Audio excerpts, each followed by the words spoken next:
a gleam, men. There's a gleam. Let's get the gleam, all right? Let's go. I would never intentionally hit somebody with a baton in the head. It would look intentional. But I wouldn't do nothing like that ever. I would never inflict pain on anybody. I'm not the type of person. I would never do that to nobody. You have to believe me. Why would I do that to somebody? If you look at the footage, you will see that I'm innocent. You know what I'm saying? I'm not that type of, I'm not a monster. We have to get out and go do for self in our own communities. So, okay, so define do for self. When I say do for self, you shared one of my tweets, my videos, and I was actually a big fan of yours, but you shared one of my tweets when I said black people need to stop begging the government and go and do for self out in our communities. You shared the video and called me an idiot. I didn't see anything idiotic about that statement at all. So when you say do for self, like what? Explain that. Okay, for example, here in Albany, Georgia, we complain about our school systems a lot. Many of our young men can't read. They have very horrible literacy rates. We don't have any rehab programs here for juvenile offenders. What I decided to do, I started a program 2 years ago, decided to do for self, and I started taking children into my home. I started taking custody of kids from juvenile court, and I started molding them and training them and teaching them skilled trades, etc. Now I'm 21 years old. I just purchased a school here in Albany, Georgia, to combat us being in the government-funded schools that are not teaching our children what they need to learn. So that's what I mean by do for self, simply getting up and going out and do it. So I beat the stereotype that I'm young, black in America, and I can't do anything because somebody's holding me down. Absolutely not. So a question. Teenagers went and go ahead. Me and some teenagers went and bought a school, and we just bought a school bus simply from going out and doing work. We decided to go fix our own communities. I'm not expecting anything from no politician. I'm not expecting nothing from Donald Trump, Joe Biden, or nobody. We're going to go do it for ourselves, and that's what I believe we need to be doing. I can vote, sure, but nothing's going to change in our community. So you went to...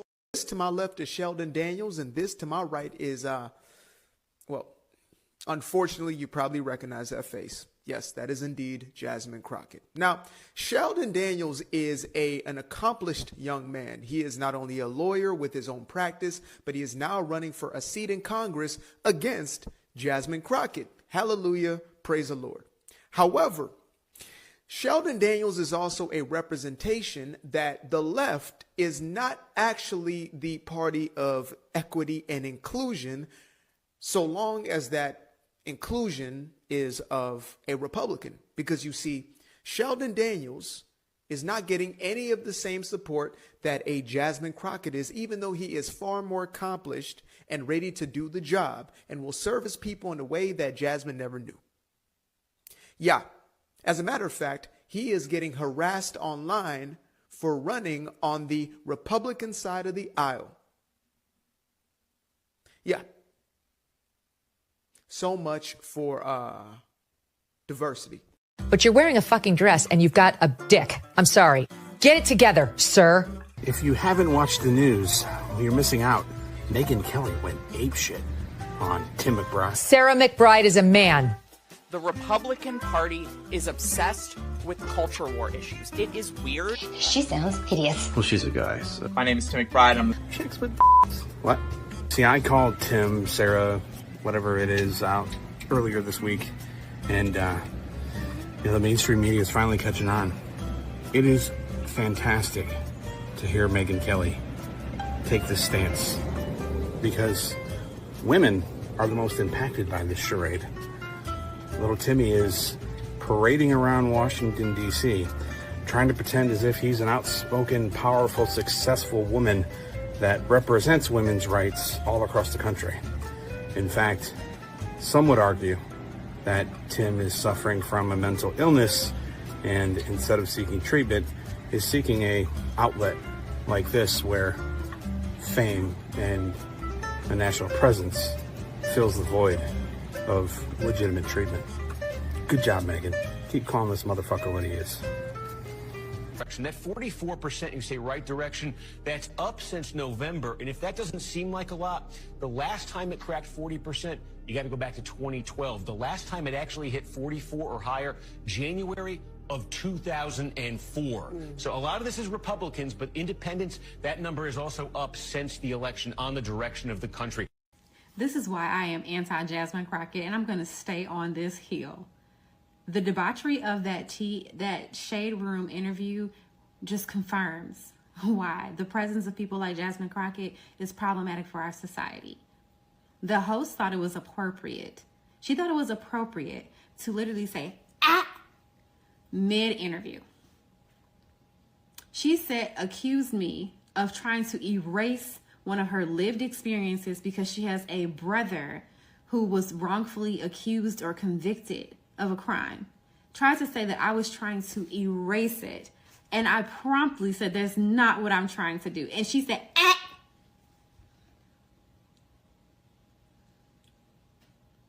It's the fact that you thought that was appropriate. It's the fact that you literally said you were working. Yet you thought it was appropriate to a guest on your little show. Your little show. And then for the other guest who was on there with me to bring up my following, like I care. This is not my job. This page literally just grew to this point in a couple months. This is not my job. It's a page that grew on its own. I'm grateful for it, but I don't care what the following size is. You all DM'd me. You DM'd me, Chewbacca. And then for Chewbacca to go live after and say, I have white people hair. When the host literally had Indian woman hair on her head. The thing I will never understand is black women telling me I have white people hair and that I want to be like a white woman when my hair is mine. And when it gets wet, it curls right up because I have natural black woman hair. But then they sit literally in front of me, some of them with platinum blonde wigs on, and tell me that I want to be picked, that I want to be chosen, that I want to look and appear white. Take your weave off then. You know why I don't bring up black women wanting to be white when they wear weave? Because it's just a hairstyle. But apparently when black women see me and my hair, and because I'm a conservative, I am now trying to be white presenting. Why aren't you trying to be white presenting?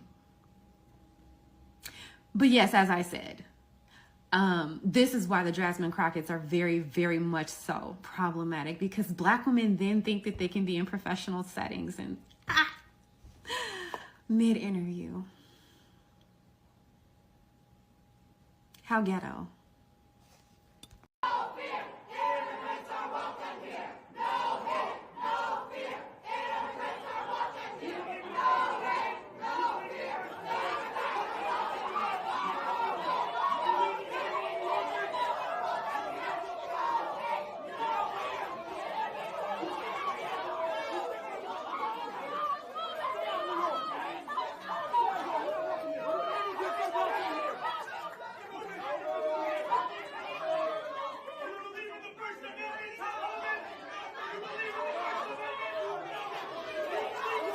Because Trump bad. Trump bad.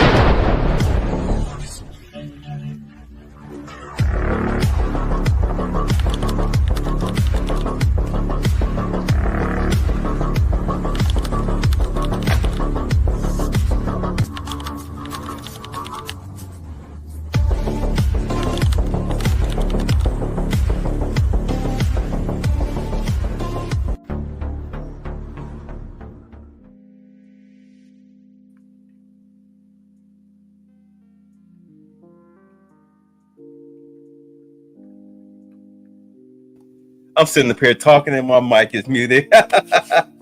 Welcome to Open Panel Dual Stream Monday. I am your host, Tix, Joined here with AB Media. What's going on, bro?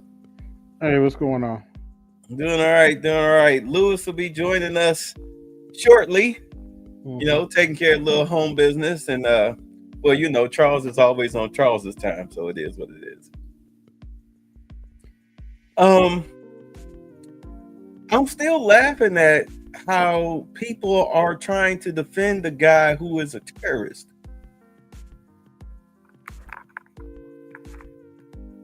Oh, there he is. What's going on? What's going on? What's going on? You good? You ready?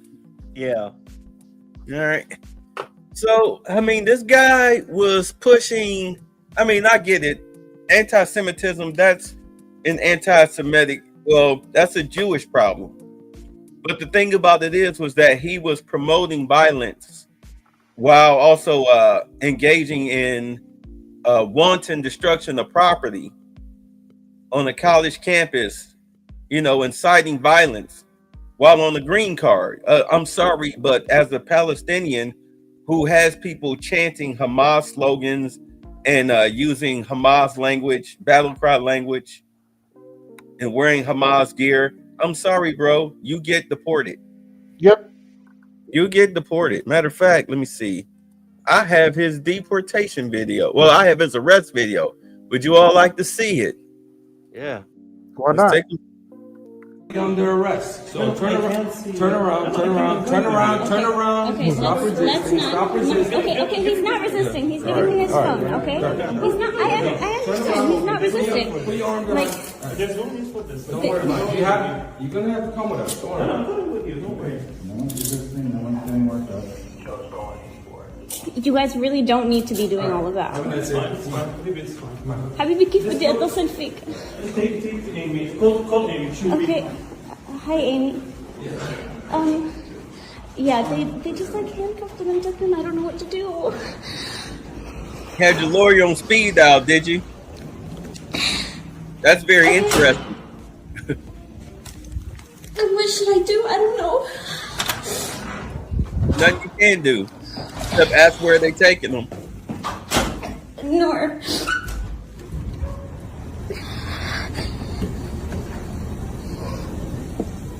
Let me ask. Can we get a name, please? Of can we get your name? I understand the lawyer is asking for your name. Over there. No, we don't give our name. The lawyer's asking for your name. He's saying they don't give their names. Oh, yeah, that's right. They'll be taken to immigration custody at 26 Federal Plaza. I'm sorry, can you repeat that? They'll be taken to immigration custody at 26 Federal Plaza. She said they're taking him to 26 Federal Plaza.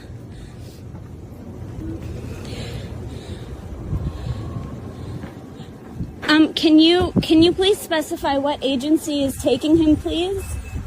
Excuse me. They're not talking to me. I don't know. Were you not listening?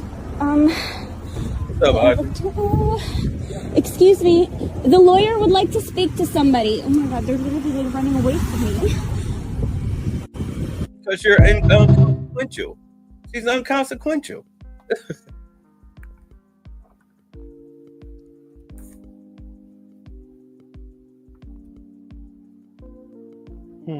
She's inconsequential. Like, who are you? What's this? Under arrest. So turn around, turn around, turn around, turn around, turn around. My bad. Let me remove that. There we go. Who do y'all think? Is he justifiably able to be deported? Yeah, if you're pushing Hamas. Yeah, because I remember when all that stuff was going on last year, and I'm like, I was like, this is an American campus. You're on American grounds. Why are you letting the Palestinians who hate America because America funds Israel, why are you letting them protest on your campuses all across the United States? What are you doing? You wouldn't let Iranians do that. You wouldn't let Russians do that. So why are you letting Palestinians do that?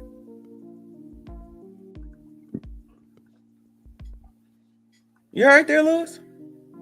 I was setting everything up. My bad. Sorry I came late. Well, No, you know, I was in the Royal Palace.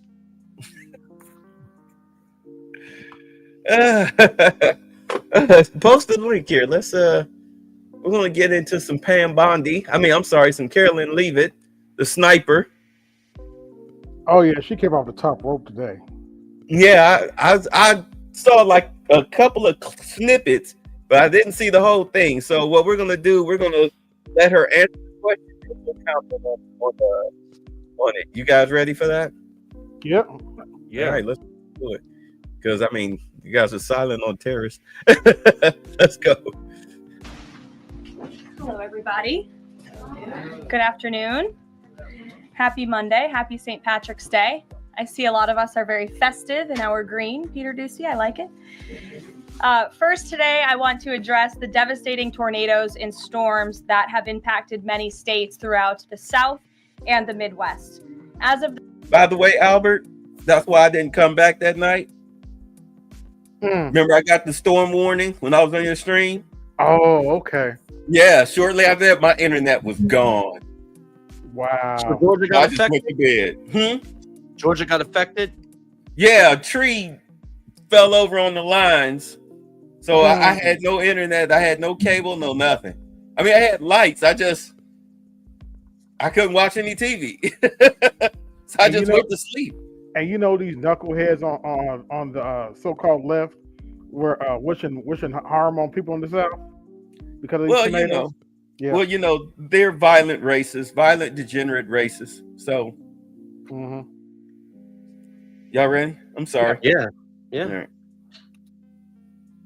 This morning, more than 40 innocent lives have been lost and many communities have been totally destroyed. The president has been actively monitoring the situation, and the Trump administration is engaged with governors and local officials to restore affected communities and livelihoods. Everyone impacted is in our prayers, and President Trump is fully prepared to assist state and local officials as they recover from the horrific damage. The president has had a very busy weekend, making our country and the world a much safer place. President Trump ordered decisive military action against the Houthi terrorists in Yemen. These Houthi terrorists have engaged in piracy, violence, and terrorism against American ships for years under the Biden administration, costing billions of dollars and putting innocent lives at risk. Joe Biden's pathetic weakness invited these unacceptable attacks. But there's a new sheriff in town, and his name is Donald Trump. And the world is officially on notice.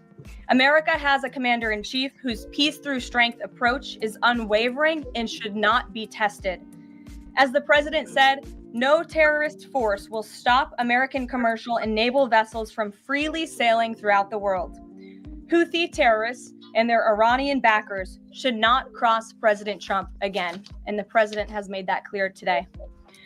So apparently, from what information given to me was that Russia wanted, as part of the peace agreement, they wanted America to stop attacking the Houthis. My thing is, if you want me to stop attacking the Houthis, just like I want you to stop attacking the Ukrainians, pull your Houthis back. If they're your people, pull them back. Pull them back.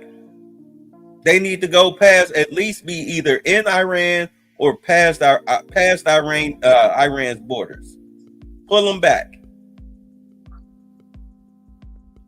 Deal? True. Mm-hmm. You keep your dog, you keep your attack dog in check, we won't have no problems. Exactly. keep your German shepherds on the board. We won't release the wolves. Yeah. Also, can we say this? Donald Trump is making baseball hats popular again. Yep. At least them red ones, they're definitely coming back. Mm-hmm. All right. On another important matter, President Trump signed a proclamation invoking the Alien Enemies Act regarding the invasion of the United States by the foreign terrorist organization Tren de Aragua.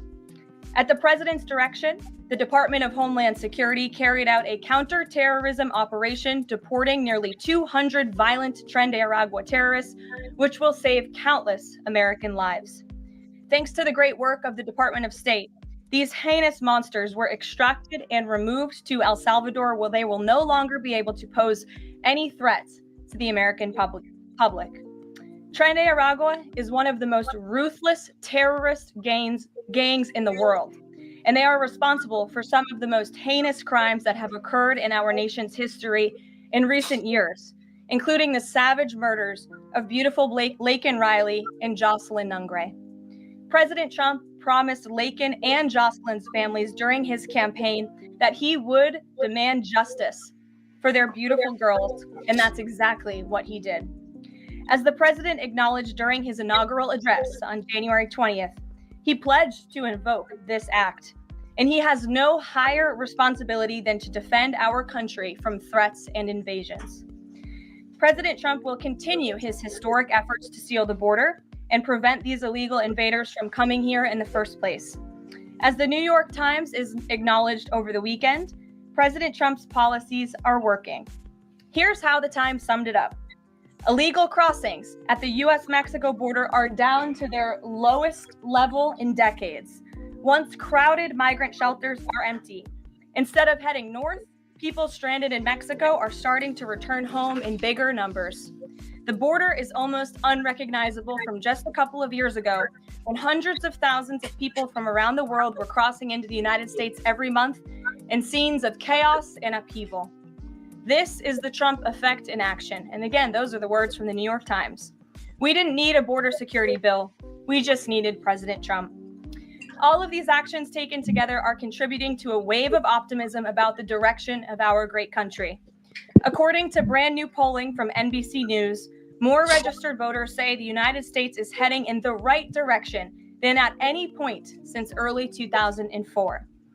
Americans support President Trump's common sense approach that's getting our country back on track in record time. Meanwhile, the president's critics can't say the same. That same new NBC poll also found that the Democrat Party has reached an all-time low in popularity. It turns out when you let your hatred of President Trump get in the way of doing what is best for America, the people reject you. Who would have thought? Joining us today in our new media seat is Kelly Meyer. She is a White House correspondent with News Nation. News Nation started in 2021 and is one of America's fastest growing cable news networks with a focus on news for all of America. It's part of a larger ecosystem, Nexstar, which is home to News Nation, the political website The Hill, the broadcast network The CW, and local Nexstar stations. With that, kick us off, please, Kelly. All right, so before they get started, let's just be honest. Let's just be honest. The Democratic, what's up, Jibba? The Democratic Party is eating itself alive. Can we admit that? Yes. Yeah, but I think they're doing it on purpose. I think they went along with the Kamala Harris experiment, and they're showing in everybody's eyes with the far leftists, with the Rainbow Group and all this stuff. I think probably within the next election, they're going to target white working class people, because that small fringe that's in the party, they're like, we're going to give you what you want, and we're showing you it's not working, and they're going to use it as an excuse to decenter them. Because I can't believe, maybe I'm the delusional one. I refuse to believe that they're this stupid. Well, I think they're letting the inmates run the same asylum right now to show to the American public that is not working. It's like what's the case? I'm gonna give you what you want to show you. It's not working. You're right. It's not working. And the guy that's running against, I forget his name just that quick. The guy that's running against Jasmine Crockett. I posted on his TikTok. I told him, and I even posted the video where I talked about how you can unseat the Democrats in the primaries, with all of these gold card jobs that are coming in, right? These gold card companies that are coming in within the next 2 years. If you are any type of politician, and you want to unseat the Democrats because they're so unstable, all you have to do is get with Republicans, find out who these gold card companies are that need office space, warehouses, all right, manufacturing places, whatever. If you have them in your area, bring them in. Come take a look. Come look at our space. Come look at our area. This is the percentage of working age males and females, but mainly males that we have in this area, because men are going to be the backbone of your industry. All right, shipping, packing, forklift driving, all of that stuff. You're going to need male labor for that. Show them that. Give them a tax break or whatever. Yes, come in here. And when they agree, go ahead, get those leases signed. You take those leases on these podcasts, whatever. Hey, look, this is what I've done. I've done this for my community, et cetera, et cetera, et cetera. Man, come on. That's your golden ticket to the seat right there. Am I lying? Is that a better strategy? No. I mean, these people need to work. They need jobs. It was almost a shame that I'm sitting up here telling my little cousin, yo, you better learn how to code. I know how to code. Well, you better get great at it. But now, for those who don't know how to code, who don't want to go to the military, who don't want to go join the police force or whatever, now's your chance to get back to at least having a warehouse job all over again. Oh, did you hear? Money. Did you hear what happened with the military? What happened? Pete Hegseth, he went to push more stringent physical requirements throughout the military. Good. That's long overdue. Yeah. No more of this just hanging on the bar for 3 seconds and you pass the chin-up test. The hell out of here. You say city of Pittsburgh has 40% unoccupied office space. And how much percentage of that is warehouse space? Because that's what you're really looking at. You're looking at those gold cards. Those are manufacturers. So it's really based on how much warehouse space you have available. I'm not downgrading. I'm just saying that's what the deal is going to be. All right. Anything? No. You good, Albert? Yep. All right. Let's get on to the questions. This is going to be fun because she loves the spike Democrat talking points. Let's go. Thank you, Caroline. What do you say to Americans who want safe streets but are concerned due process is being violated? The president is using every lever of his executive authority and his constitutional authority within the bounds of the immigration laws of our country to ensure that our streets are safer for law-abiding American citizens. And this administration is focused on detaining, arresting, and deporting illegal criminal aliens. And as you saw this past weekend, the president used his authority under the Alien Enemies Act to deport foreign terrorists. Tren de Aragua is now a designated foreign terrorist organization. And as I said, there were nearly 200 Tren de Aragua members who were sent to El Salvador this weekend. Countless lives will be saved because of this action. And if you talk to the families, the Angel families, as I mentioned, Blake and Riley and Jocelyn Nungre, they understand the grave cost of life at the hands of these illegal terrorists. And the president is proud to deliver on that promise for them. And just to follow up on that, this will be challenged later today in the courts. Does the president, does this allow him to defy the court order without having this the checks and balances and the separation of power? No. In fact, this administration acted within the confines of the law, again, within the president's constitutional authority and under the authority granted to him under the Alien Enemies Act. We are quite confident in that, and we are wholly confident that we are going to win this case in court. You notice what she didn't really answer the question. Mm-hmm. Did y'all catch that? Yep. She asked her about crime in American cities. And she totally sidestepped that and started talking about illegals. But that's only part of the problem. The biggest problem is young black teenagers and black people between the ages of, unfortunately, 11 to 30 out here committing rampant crime, majority theft.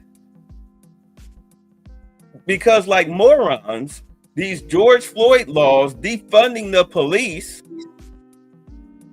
decriminalize theft under $1,000. Mm-hmm.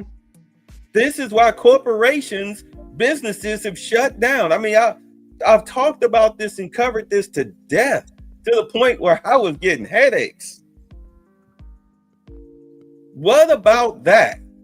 She didn't speak on that. Why do you think that is?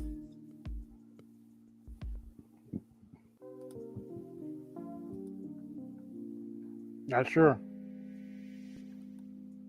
Not sure. It ain't time to speak on that yet.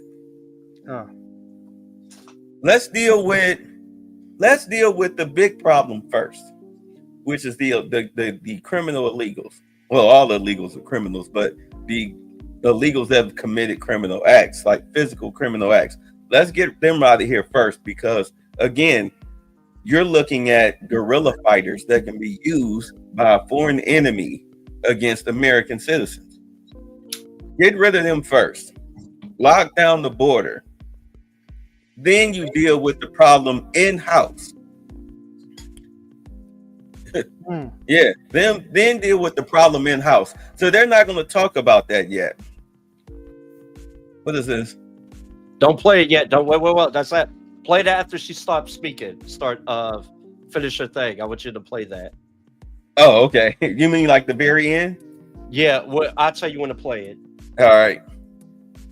So, yeah, right now you want to keep everything as far as how you're going to deal with American-born crime. You're going to keep that under wraps first. Remember, he had the meeting with the business owners here in the United States, the ones that are already here. Mm-hmm. Yeah, they was like, okay, so you know that crime was one of their biggest issues. So I would say give it about maybe about 6 months. We'll see what happens at the start of the summer, because we all know that a lot of violent crime and whatnot normally kicks off when the weather gets hot. Mm-hmm. Yeah, unfortunately. Yeah. Yep. Yeah. So we'll see what happens like right around mid-May, early June. I think that's when they'll deal with it. All right, y'all ready? Mm-hmm. All right. Peter. Thank you, Caroline.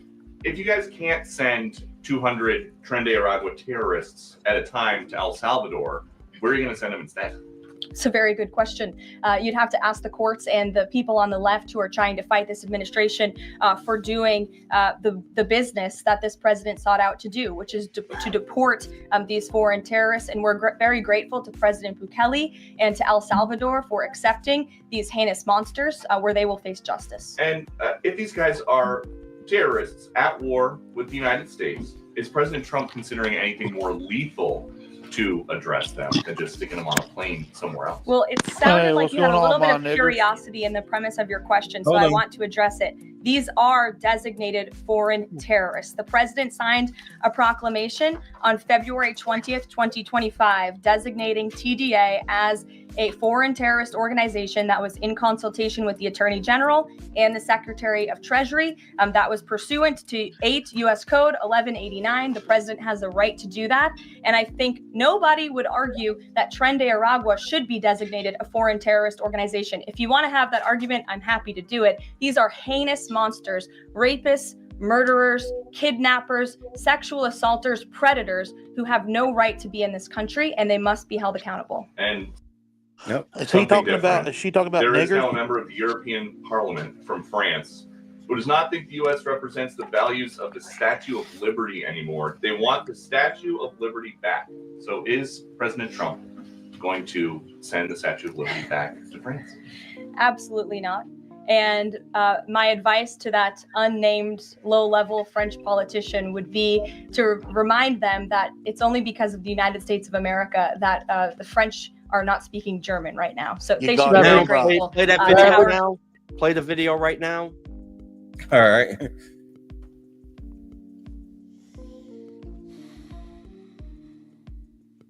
Yeah. That's accurate.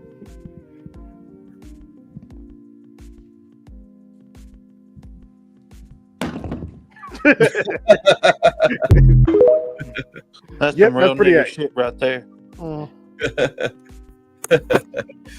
All right, so MC McNemesis, if you are going to come up, because I see you're in the white inferiority class, you're going to have to show your face. You're not going to do the troll thing tonight. Correct. So, I am white. yeah, we know. We can tell. So go ahead, Yeah. cam up, or we'll just boot you. So if I cam up, I can say whatever I want. Yeah, we don't care. Then hello, my niggers. Hell yeah. Oh, here we go. We got ourselves I love another inferiority complex. Look, you guys are my friends. I'm a rapper. I'm a rapper. But no, why do you think that white individuals are inferior to black individuals? I think the opposite. Look, I'll put it to you like this: any white person that calls themselves using the N-word with the hard R, nigger, as if they're trying to get a rise out of us, like the last white guy that was on here well, last I week. would say that I got a rise out of you, considering that you have forced me. You say, "Turn on your camera."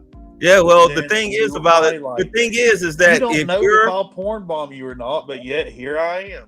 hey, I've got And the you button. should not do this. I've got the button. You don't. I've want got this. the Like, button. I'm not a porn bomber. I'm just warning you for a future. Okay. No, There's it's a lot fine. of people that follow me on this platform that are trolls. That's fine.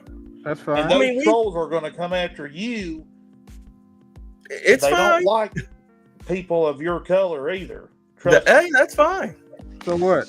And I don't claim to lead them. I don't have control over them, but they don't like dark-skinned individuals. Well, let me ask you a question. What made you come this way tonight?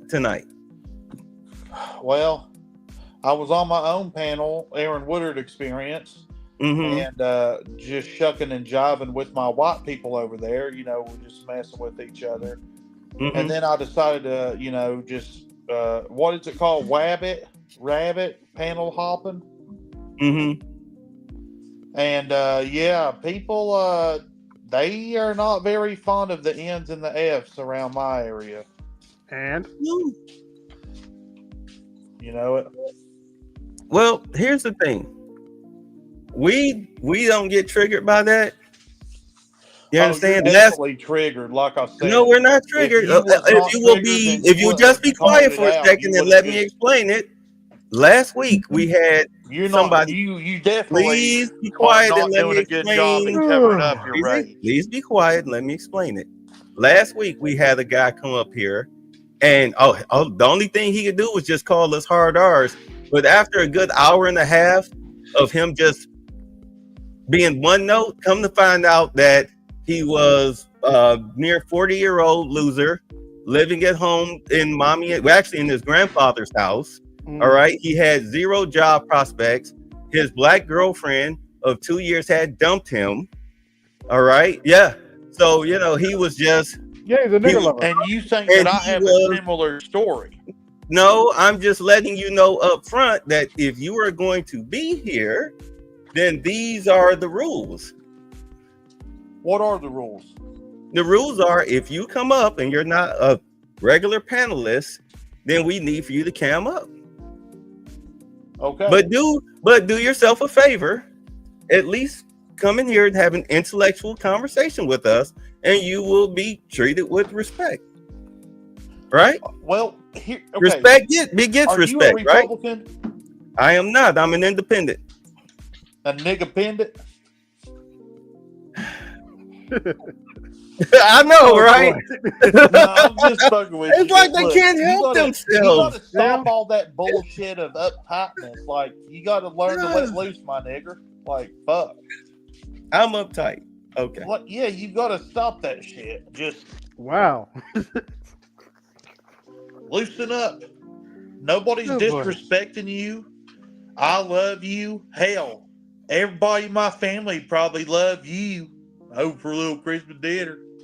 But the thing that you gotta remember is this: I'm a rapper. So what? So you're trying to control what a rapper says. I don't understand. Like, How are we trying to control you? you're trying to say like, you got to do this, you got to do that. That's just the rule of the show. It's our show. Okay, so you think there's actually rules to life? I mean, there is rules to life, but do you know what those rules are? Inform us. Go ahead. Tell us your rules to life. Name one rule in life. Name one thing that is objectively, morally evil.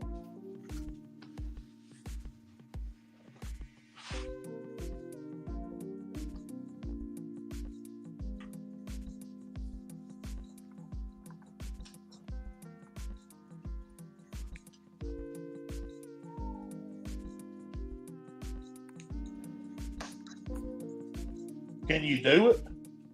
Oh yeah. I want you to tell us. We're waiting on what you think. I'm waiting on you to tell us what you think. Black people are so much smarter than white people is here.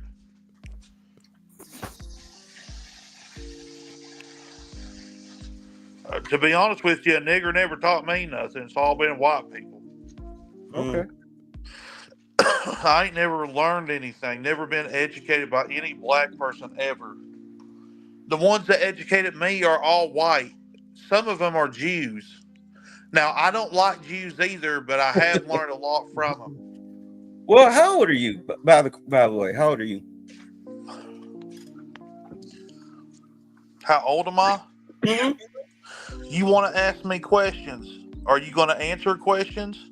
Yeah. So to answer your first question, because I don't have a problem with like death, but it has to be justifiable. Let me explain something to you. Unjustifiable homicide is against my moral ambiguity. Let me explain Just as something. like, Whenever a person and like whatnot. me comes into your life, right? Mm-hmm. I'm an occultist. You're an occultist? Mind control. Mind control? I'm trying to set your mind free. You're trying to set my mind free? You are? Because you are in a triggered state put there by the Democrats. We're not Democrats. We're not Democrats over here. Then why are you triggered? Triggered by what? Triggered by what? You're triggered. Has any one of us called you out of your name? Yes. Okay. Oh yeah? What did we call you? And in the comments too. No. Have They're anyone calling of me us, mentally ill? which one of us three on this panel You called know? you out of your name? See, this dude's saying this is a prime example of why I don't give a fuck. Whoa. Like this is completely not good. Which one of us on this panel called you out And of your they're name? calling me a troll. Which one of us on this panel called you out of your name? This dude Link. He Which says, one I of love us how they on always the troll panel black. that you see out of the I'm not three? a troll. Which one of us And called to you call out of me your a name? troll? Why are you Bruh, going to call someone you a know what? troll when they're I'm not gonna a do this troll? 2 weeks in a row. I am done with dummies. I'm not dealing with that. I'm done with dummies. I know, yeah, right, exactly. I'm not dealing with that tonight. Apparently, you can't handle Hey, the Bay, pressure. you know you're hitting it big, right? I probably am. You look, you got all the mayonnaise smooth brains just coming over. Oh, Yeah, God. pretty much. I think he's in my chat, but you know, It's fine. you can stay there for now. Yeah, I'm not about to put up with this. It's like we went through this last week, but the only reason why it went so long last week because really the show was over. We did 2 hours. The show was over. We'll talk about this afterwards because it's probably more of them listening. But yeah, more than likely. Like, thank you for the good content. Yeah. I've arrived. It's funny. I pissed off the Democratic white supremacists. I'm sorry, the Democratic white inferiors, because here you had a guy who was looked like to be in his late 30s, and he's a quote unquote rapper. Yeah. You know, I mean, talk about your great, job prospects. I mean, this guy's going to make $1 million. Now I can make some memes. Anyway, that'll be another clip. That'll be clipped. Oh, by the way, I can now post all of those clips from last week because through YouTube I can remove the music. They give me the option to remove the music. So yeah, I'll get on that. Yeah, because I'm doing it tomorrow. They actually dinged me for that stream we did last week. Did they? Yeah, I could already. Yeah, I just went ahead and removed the music off my version of the stream. Yeah, I can post it. I think if there's about 8 to 10 shorts that they had that they banned, but I can remove the music now. So we'll get back to that. Anyway, so back to what Karoline Leavitt was talking about. Let's replay it. This guy that threw was me savage. Let's see here. Nungre, they understand the grave cost of life at the hands of these illegal. And as you saw this past weekend, the president used his authority under the Alien Enemies Act. The president is using every lever of his executive authority and his constitutional authority within the bounds of the immigration laws of our country to ensure that our streets are safer for law-abiding American citizens. And this administration is focused on detaining, arresting, and deporting illegal criminal aliens. And as you saw this past weekend, the president used his authority under the Alien Enemies Act to deport foreign terrorists. Tren de Aragua is now a designated foreign terrorist organization. And as I said, there were nearly 200 Tren de Aragua members who were sent to El Salvador this weekend. Countless lives will be saved because of this action. And if you talk to the families, the Angel families, as I mentioned, Blake and Riley and Jocelyn Nungre, they understand the grave cost of life at the hands of these illegal terrorists. And the president is proud to deliver on that promise for them. And just to follow up on that, this will be challenged later today in the courts. Does the president, does this allow him to defy the court order without having this the checks and balances and the separation of power? No. In fact, this administration acted within the confines of the law, again, within the president's constitutional authority and under the authority granted to him under the Alien Enemies Act. We are quite confident in that, and we are wholly confident that we are going to win this case in court. Peter. Thank you, Caroline. If you guys can't send 200 Tren de Aragua terrorists at a time to El Salvador, where are you going to send them instead? It's a very good question.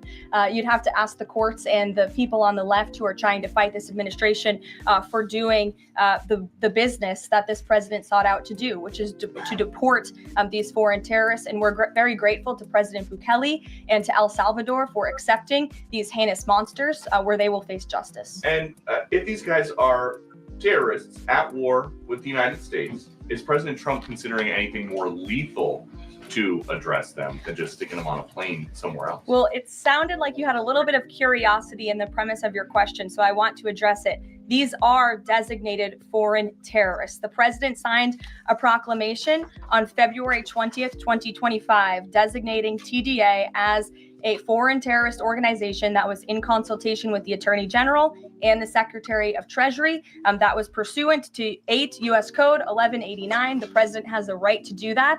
And I think nobody would argue that Tren de Aragua should be designated a foreign terrorist organization. If you want to have that argument, I'm happy to do it. These are heinous monsters, rapists, murderers, kidnappers, sexual assaulters, predators who have no right to be in this country, and they must be held accountable. And something different. There is now a member of the European Parliament from France who does not think the U.S. represents the values of the... Wait, hold on. So you talking about this black guy right here? So you got this black guy right here. You got this Indian woman right here. You got one stand up in the back. Where? Oh yeah, you got the brother right here. You got the black. Okay, let's go by the row. Black chick right here. I mean, not that it matters, but let's do the count. Do the color count. Okay, one. You got an Indian woman here. Indian woman here. This looks to be like a Hispanic woman, maybe like a dark skin, possibly black. All right. And then you got the black guy right here. Let's see here. You got the black chick right here. All right, you got another black chick right here. All right, and then of course you got the brother right here. Here's an Asian woman, looks like right here. So it's not the cameraman in the back. Where? Oh yeah, you got the brother right here. Yeah, you know. So I mean, it's not like this room isn't a representation of the American demographic. Let's just be honest. Oh, all right, I'll count her. I remember her. Yeah, so it's not like this room is diverse. It's diverse, but really it's based on who they send. You know this. Is this? No, this isn't the guy from last week that asked that stupid question about terrorists. That's not him, right? No, that guy was blonde. That's not him. So, you know. Oh, I think, yep, right here. Here's a black person right here, I believe. Unless that's a hole in the wall or a statue. But we'll see. Let's play it. All right. So they were talking about the Statue of Liberty. Statue of Liberty anymore. They want the Statue of Liberty back. So is President Trump going to send the Statue of Liberty back to France? Okay, so that was a bust in the wall. All right, my bad. All right. Absolutely not.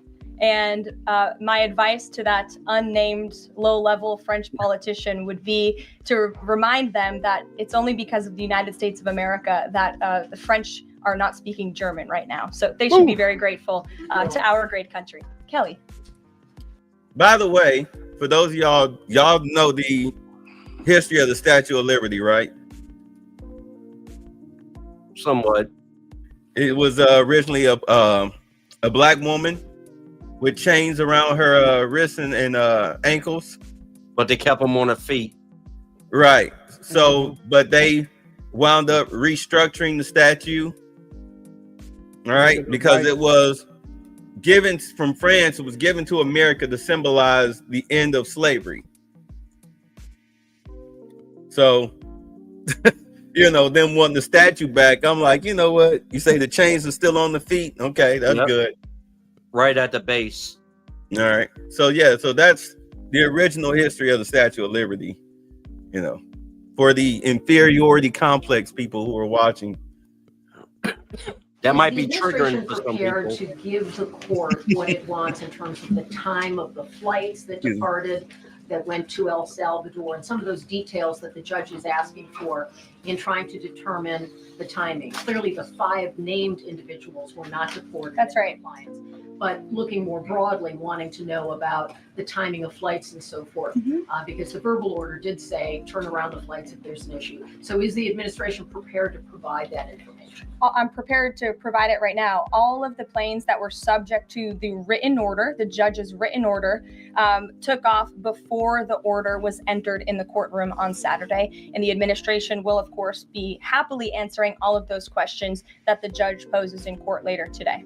And for people who have due process questions about making certain that there wasn't anyone who was swept up who did not meet the criteria that you laid out. Is there a way for the administration to provide more detail about how that was determined, who the individuals were that met this deportation order? Yes, I can assure the American people that Customs and Border Patrol and ICE and the Department of Homeland Security are sure about the identities of the individuals who were on these planes and the threat that they pose to our homeland. They take this incredibly seriously. They are putting their lives on the line to deport these designated terrorists from our country, and they should be trusted to do that. And that's exactly what the American people elected this president to do. In all honesty, the Supreme Court needs to have an automatic reject button. But when these little state judges do this type of garbage, they need to automatically smack it down. It needs to automatically be struck down. Like automatically struck down. Like, what the hell are you doing? Like, I tell you what, since you don't want these rapists, violent, murdering, drug dealing gang members to leave the country, well, then we'll just put ankle monitors on them and they can live with you. What was the young lady with the pink Jeep? They got a leg broken and carjacked? The one up in Minnesota, right? Yeah. Yeah. For those of y'all not familiar with the story, she was one of these bleeding heart liberals, soft on crime. She had a pink Jeep. That was her pride and joy. She had it on her Twitter account. It was like in her, you have the profile, that square. She had it in there. She with the Jeep. Yep. 4 black teenagers carjacked her for that Jeep. They cracked her in her skull, broke her leg, while she was taking her 2 kids to school, 6 and 8 years old. The kids were lucky. They carjacked. And thank God for that, because unlike other groups of people, we do not wish harm on children, or revel in people's unfortunate circumstances. Yes. Yeah. So after that happened, suddenly now she turned tough on crime. Because these people always want to play the bleeding heart liberal. Oh, they just want a slice of bread until they get physically attacked. Democrats become Republicans real quick when that steel gets they look staring down the barrel of a pistol. You mean when they take a trip to Home Depot looking at them power tools? Yeah. When they staring down the barrel of a power tool, suddenly now they have a change of heart. I bet. And I'm like, no. When we catch them, we're going to put ankle monitors on them, and they're going to live with you for a good 6 to 8 months, and you can bake them cookies and lecture them on how what you're doing is so wrong, little Timmy.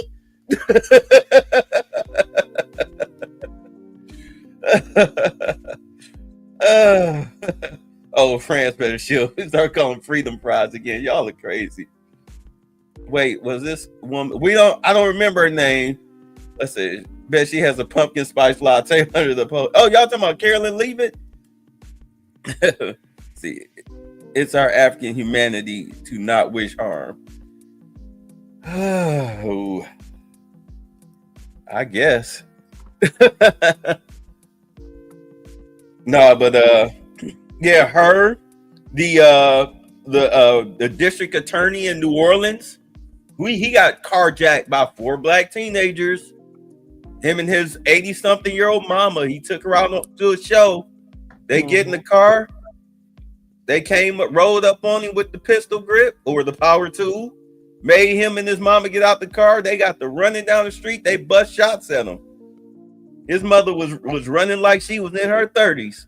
She was keeping up with her son. They was busting shots. And they caught him. Yeah. Do you think those kids got bail?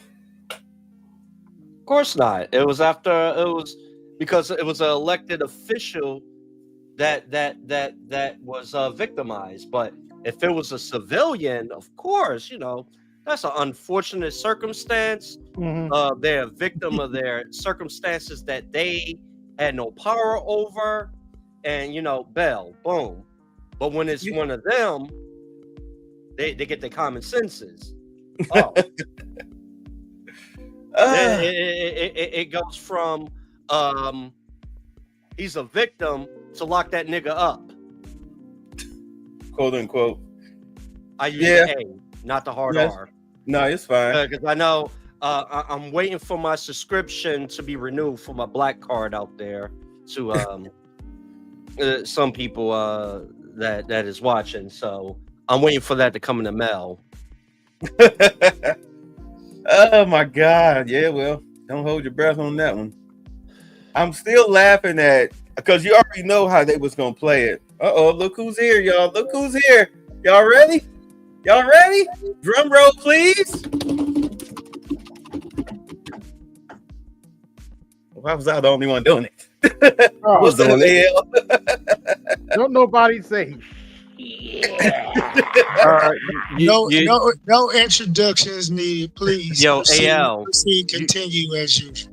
AL, you missed. We had an intermission with Troglodyte Theater. Troglodyte Tony. I'm pretty sure y'all gonna make y'all way back around again. I'm here. Yeah, that's fine. I'm gonna be more stringent. I'm not gonna let those type of people up anymore. I don't have time to play games with them folks no more. They're inferior, and I'm not gonna argue with it because they have an inferiority complex. Clearly. You got nothing else better to do on Monday night but troll black folks and be bigoted. It's going to happen much more. You want to know why? Go ahead. Because I told you over the phone. I told Charles on the phone. I spoke to Mr. Z about this on the phone. And me and AB recently had a discussion about this. One of the good things about Trump, everybody's about to get their nigga wake-up call. Pretty much. And everybody's equal. Everybody's a nigga. And that fool don't realize he is going to be just like everybody else. Because if you didn't do what you supposed to did in life and get yourself prepared for this environment and to compete, those that, I'm not sick like I was last week. Those that really were the DEI people that dealt with the true people that benefited from affirmative action, people just skated by for just being white mayonnaise. You're about to be in an environment, if you cannot compete, you will perish. And all of them is about to have a backlash. This 4 years, some of it's going to be very entertaining, and some is going to be very painful at times for all of us. But this is going to be very interesting times. So you're going to see the backlash really happen. Oh, yeah. If you can't compete, sink or swim. I look at it like this. Remember that Boondocks where Riley was at the Oncelers and he was spouting all that black power talk and they were just clapping. Oh, he's so well spoken. Yeah. Like, yeah, these people don't care. Like, because they're not poor. Like, how? That's why I'm like, when he cammed up, I already knew that I was doing better. All of us should have known that, like, man, our lives are better than yours. Like, you're frustrated because your life sucks. You said your job was a rapper. You look to be like that guy from last week. In your late 30s, living at home, no real job skills whatsoever, and whatever little job you had, a rapper, that's obsolete. You've already aged out of the market. Oh yeah. Rapping is a young man's game. Yeah, well, what's the cat that died? Machine Gun Kelly or whatever. What was the dude's name? Like, I don't know. I don't keep up with that stuff. Well, what happened? No, I'm talking about that's what he probably listened to, his favorite white rapper. So But big incel loser. So.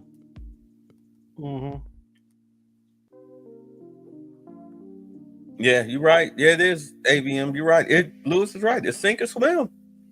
Yeah, you know, you could call Donald Trump the reverse Uno card. Yep. Like, I could see him right now, like when these 4 years come up, like, you know, when Ted's not able to compete, and he's probably gonna go on that traditional diatribe of people that has benefited from just being white. My daddy or my granddaddy worked at a factory and was able to buy a home, have a wife, white picket fence, 2.5 kids, and shout out to Sergeant Willie P. It's these black people breathing all the white man's air, or this freaking Patel with a dot on his forehead just coming here making more money than me. This is the land my ancestors conquered. This ain't fair. That's her name. Okay. And shout out to my Indian people. No disrespect to you, but that they're gonna have mental breakdowns. Like, black people out there, if you're in college, become a therapist, because you're gonna make a lot of money, or get into pharmaceuticals. Invest in all your pharmaceutical companies, because there's gonna be a lot of the antidepressant medicine coming out on the market soon. Trust me. Dang it. Somebody, I need to find her account. Who? The congresswoman. He just posted her name. What congresswoman? Right there in the chat.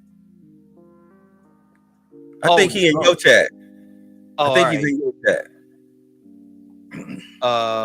Was it X? Yeah. Because he's not in AB's chat and he's not in my chat. All right. My papa came with just a suitcase and made it.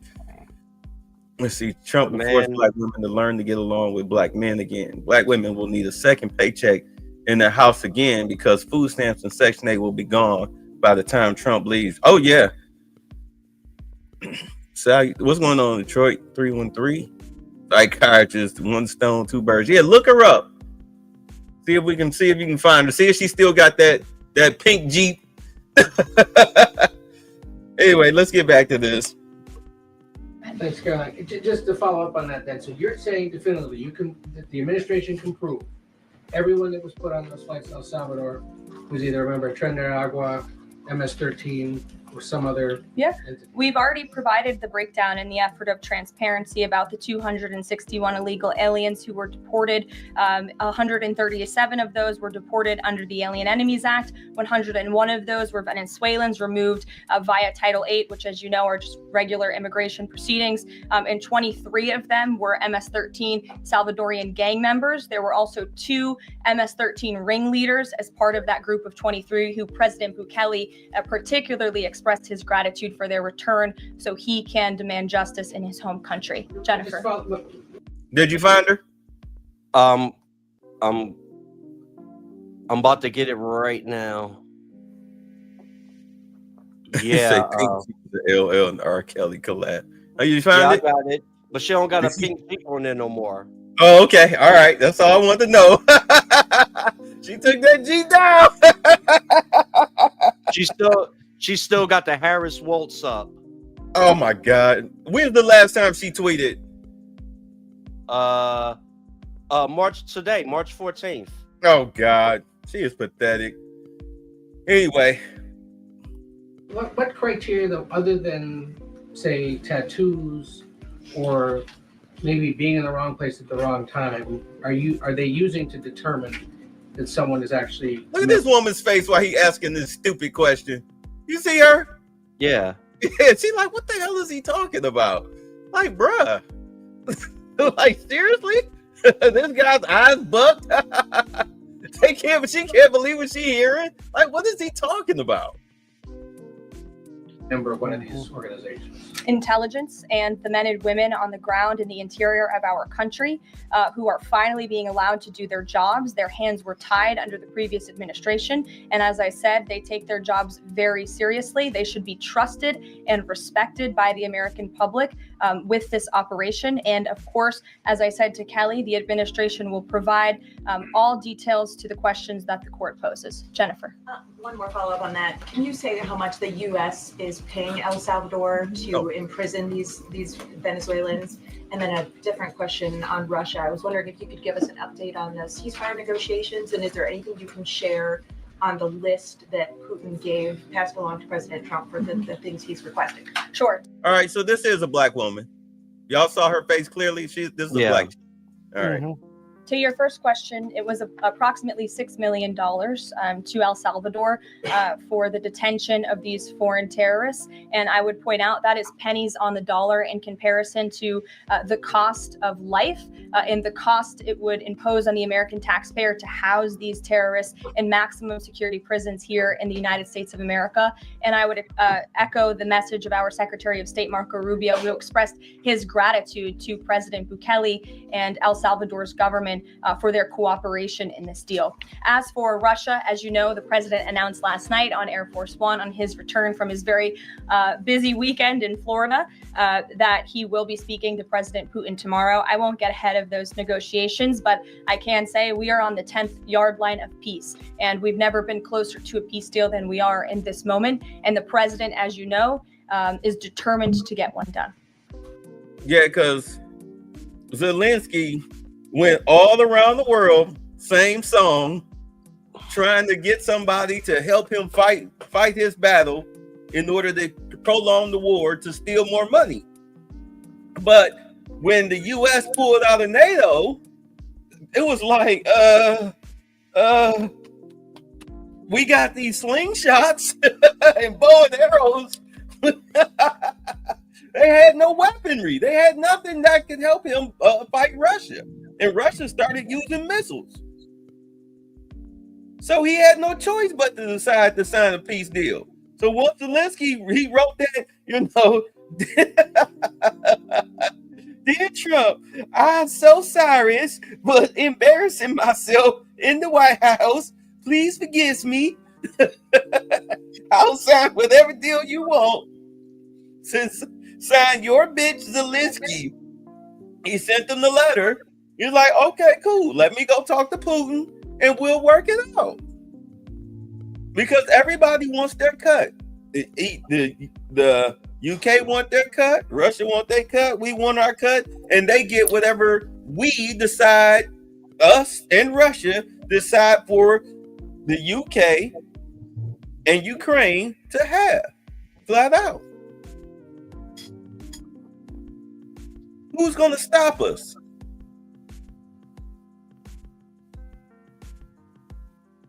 That was a question. Nobody. Right. Nobody. Yeah. And we're not trying to fight with Russia.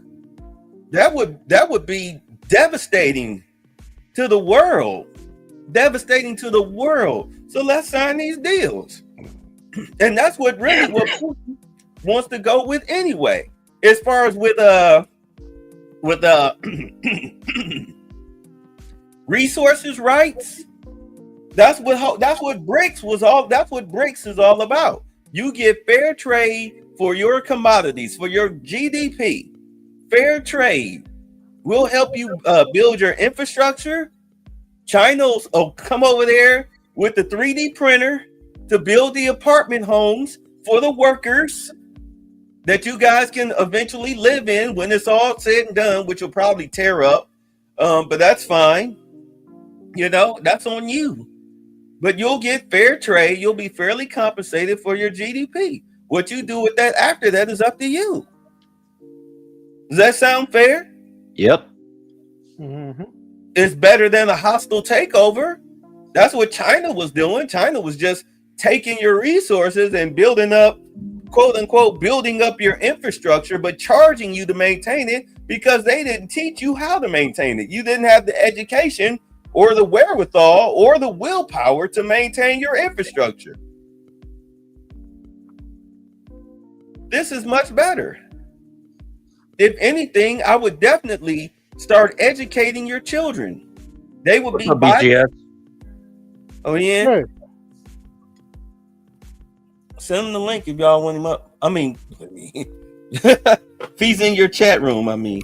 Sorry, I didn't mean to make something like that. I apologize for that. Oh, Chalk G died? Okay. There he is. There's our resident senior. What's going on? What's going on? I mean, the reason she didn't speak on it because crime is a city and a state thing. Okay, they don't really have a whole lot of jurisdiction over that.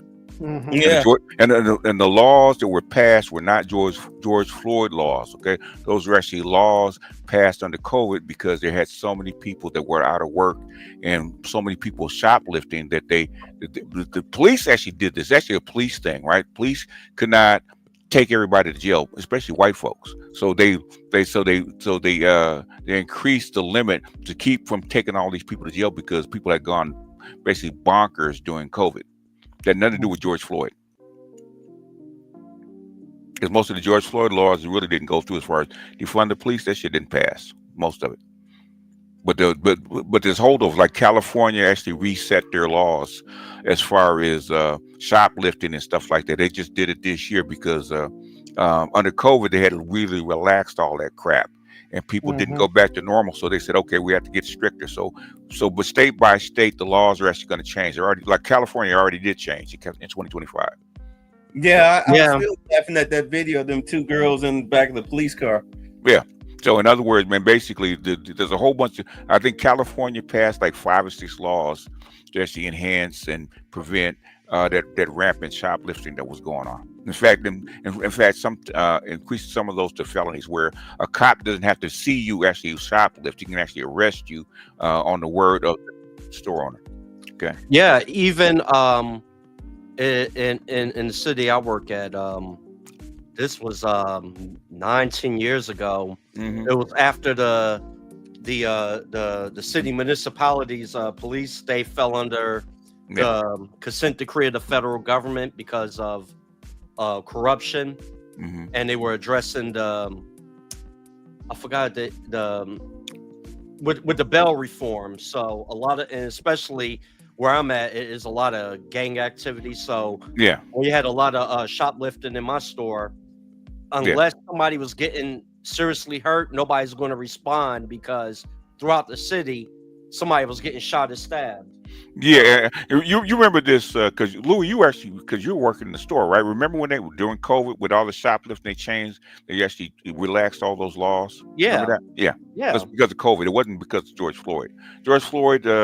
Once the George Floyd laws was actually so the DOJ would actually come down on people doing shit on tape. Because they were letting people out of county jail because a lot of the inmates was having COVID, and a lot of and plus the county jails and prisons, they were understaffed. They're understaffed, so that's why they did it. And so, but I do believe most states have reversed those laws that they passed under COVID, because I know California did. California's fairly liberal. Yeah, I see a lot of chokeholds. Well, it's not chokeholds per se, but that chokeholds are illegal. They always have been illegal. The chokeholds went out with for the most part when under what's the name, Gates in Los Angeles with the chokehold. That was back in the 90s. That stuff went out. So chokeholds are illegal. Yes, sir. You know, Gavin Newsom got a podcast now on YouTube. Yeah, I saw him. I saw one. Well, so does Michelle Obama. But I saw one, Gavin with. He actually interviewed. I was surprised. Steve Bannon.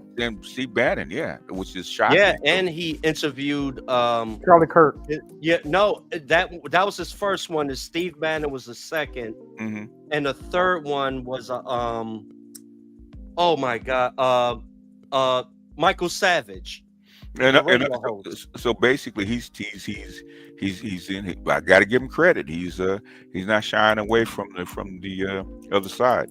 And the Michael Savage interview was very good. I got into 10 minutes with Steve Bannon, but I'm going to watch the full interview. People underestimate. I mean, just Gavin Newsom doesn't always present well, but people underestimate how smart Gavin Newsom actually is. They really do. Mm. They look at him and say he's plastic, but Gavin Newsom is actually a lot smarter than people actually think he is. Mm-hmm. Yeah, Florida didn't do nothing, but yeah, it's a lot of. I'm reading now, a lot of chokeholds, neck restraints, carotid triangle restraint, unless justified. I mean, it's a lot of chokeholds, and I also see a lot of what would be called excessive force. Yeah, I think more reported. I think under Floyd, under Trump, basically the DOJ was cracking down on that kind of stuff, and as soon as they're not cracking back down on it, it'll go back to the way it was. Yeah. Hey, BTS, your thoughts on Caroline Levitt's mic drop today? Guys, haven't heard it yet. We ain't got to it yet. Okay. Haven't heard it. I mean, she's not playing, so she's got Trump behind her, so yeah. So she don't have to mealy mouth. So they're he picked her because she's gonna be more aggressive and more outspoken. So, good Lord. All right, let's get y'all ready to get back to this. Yes, sir. Yeah, I got some time. All right.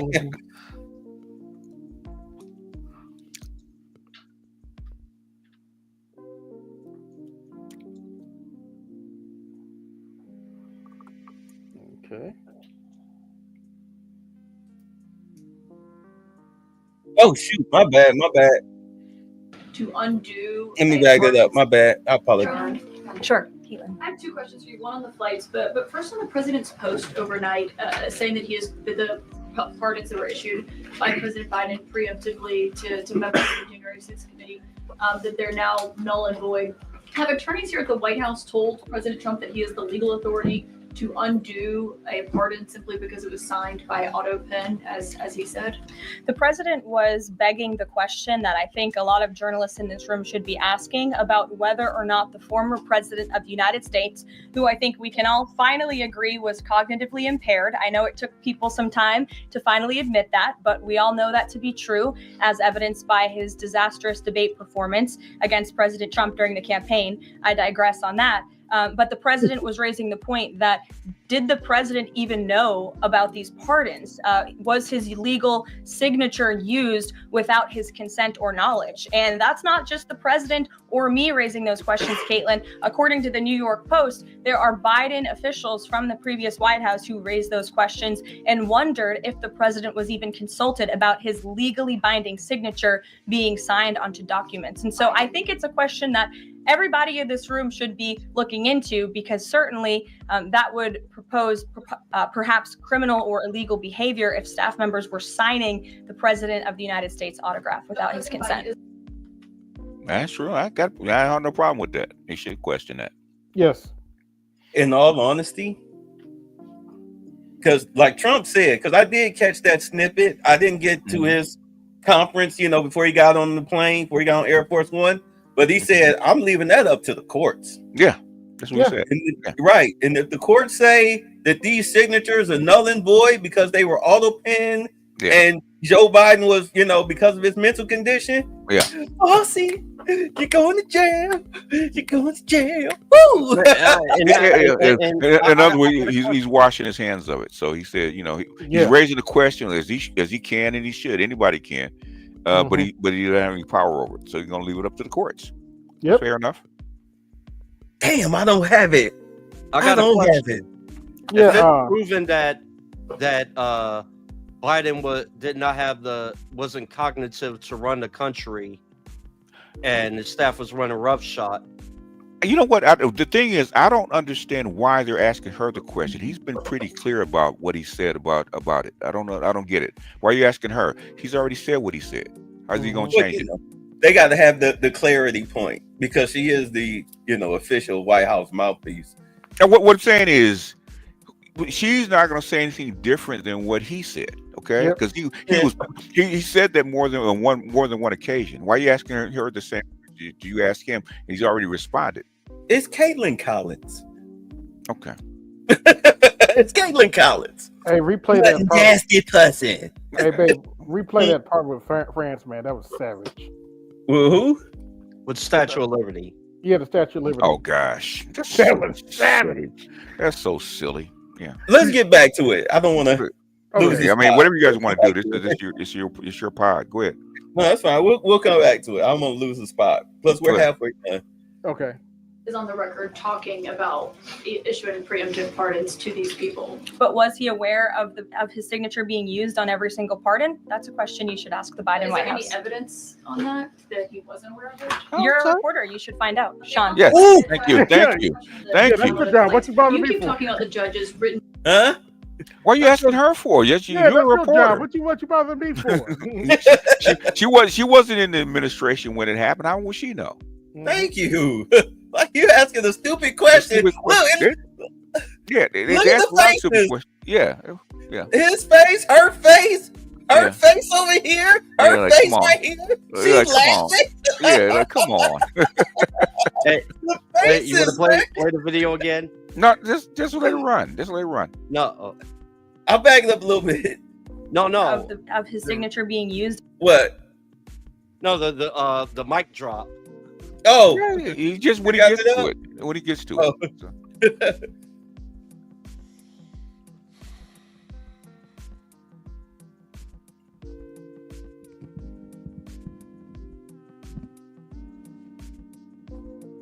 What's up, Wensler?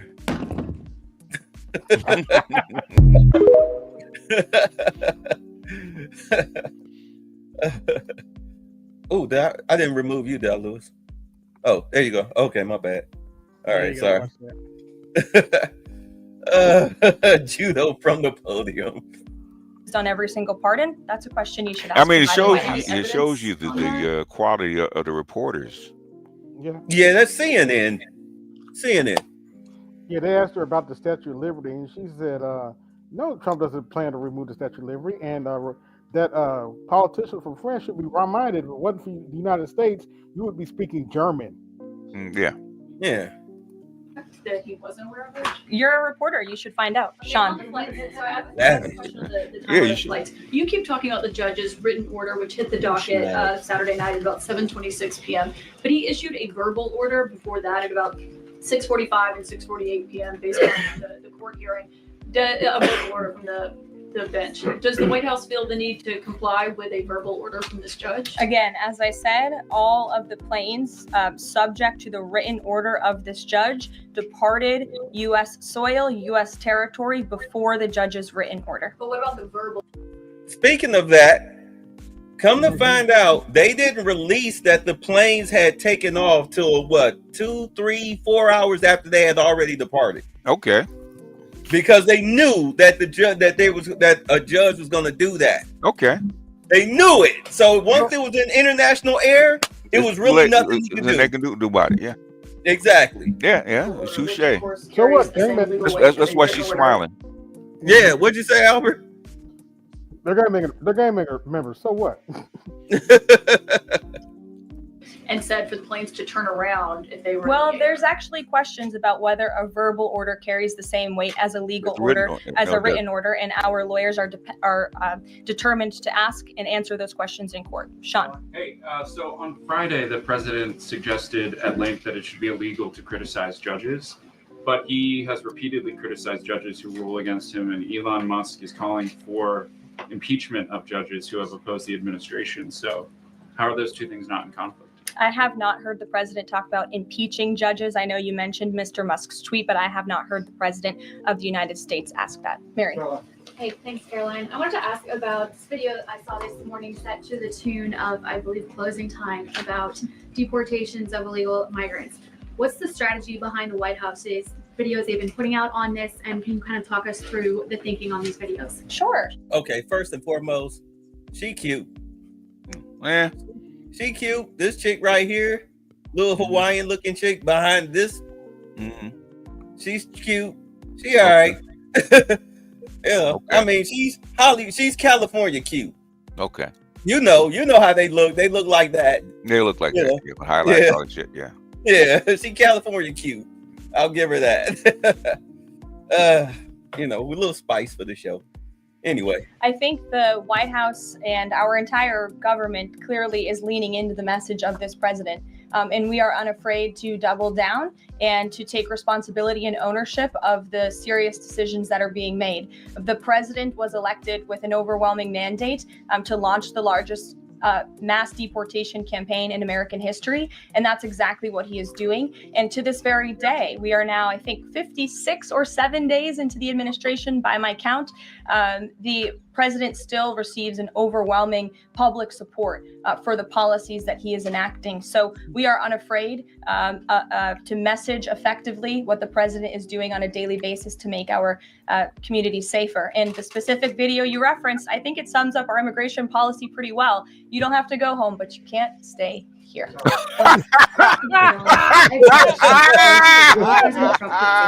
Oh, you ain't shit for that, girl. That's why I call her the sniper. You ain't ish for that one. Okay. All right. Oh, she got to pull way back from that one. That's a 1970s one, boy. You ain't got to go home. Gotta get out of here. Yeah. Oh, they stunned at that one. No retorts.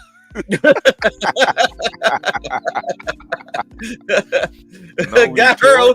See the black chick right here, and she's like, "Oh my, oh my!" Look, everybody looking. You look at you. So I'm waiting for the comeback.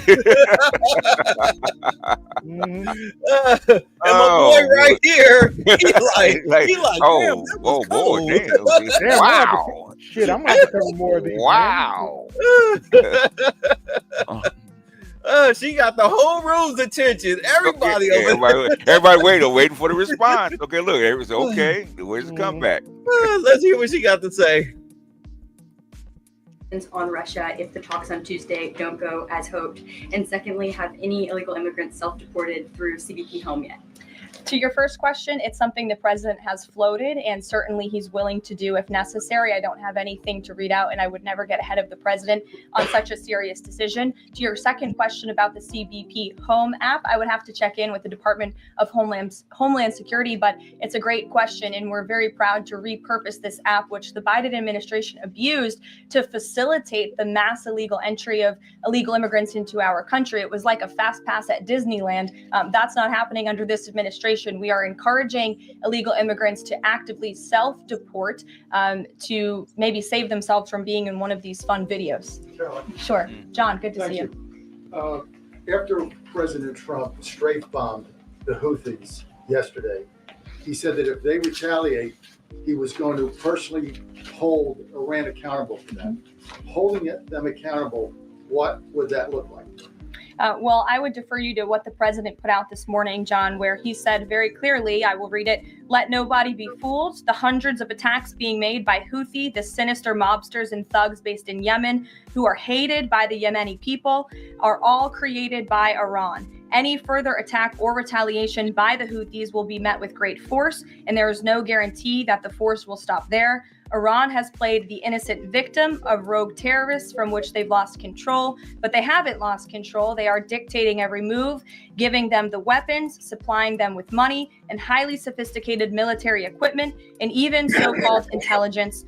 Every shot fired by the Houthis will be looked upon from this point forward as being a shot fired from the weapons and leadership of Iran. And Iran will be held responsible and suffer the consequences, and those consequences will be dire." That is a statement from the President of the United States just moments ago. I have nothing additional to share, but our message to Iran is you better take this president seriously. And I think the Houthis learned that the hard way this past weekend. As I said in my opening remarks, there's a new sheriff in town, and this president is not just going to sit on his hands and allow terrorists to launch attacks on commercial vessels and U.S. naval ships. Those actions will not be tolerated.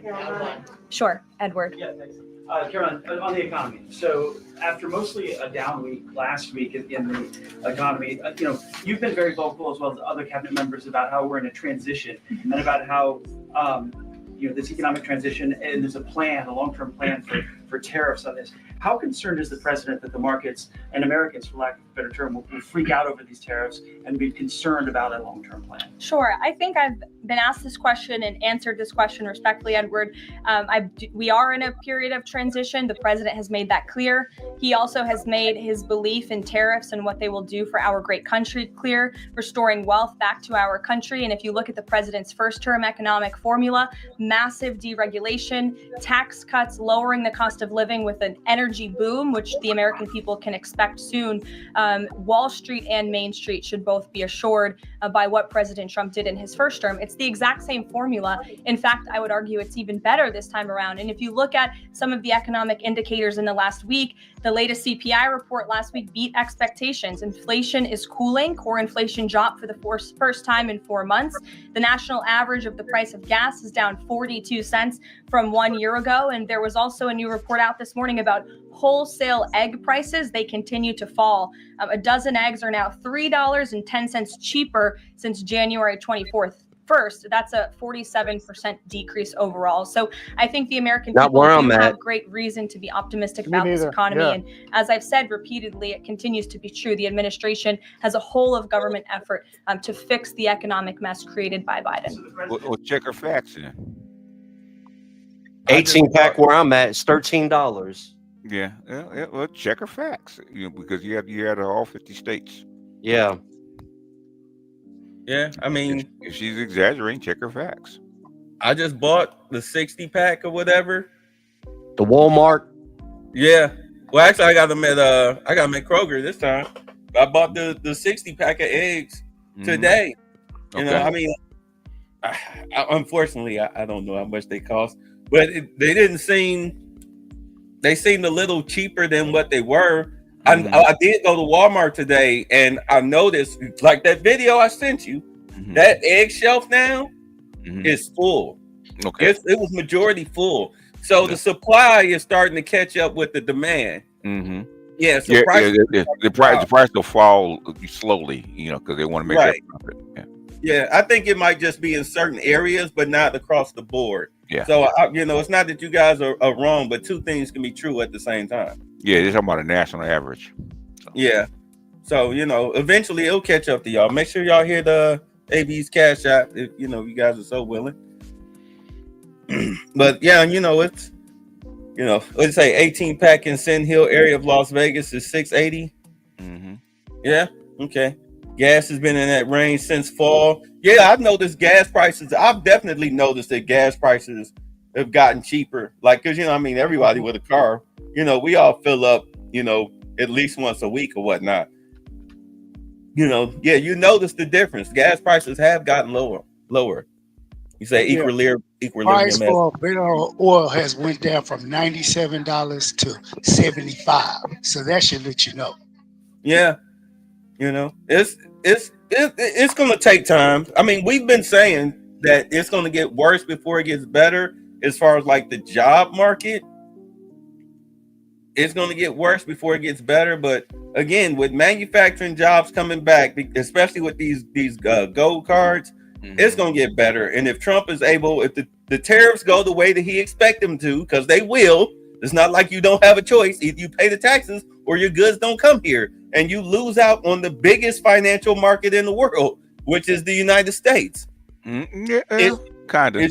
It's cheaper to move your factories here or open factories here and produce your products here than to pay the tariffs.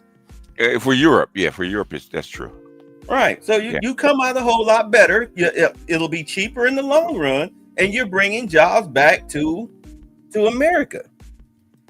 Especially with him talking about, because remember he said he wanted to kill taxes, kill the IRS, but then, you're talking about the people who, they have to go, they care not who make its laws, but they still want their money.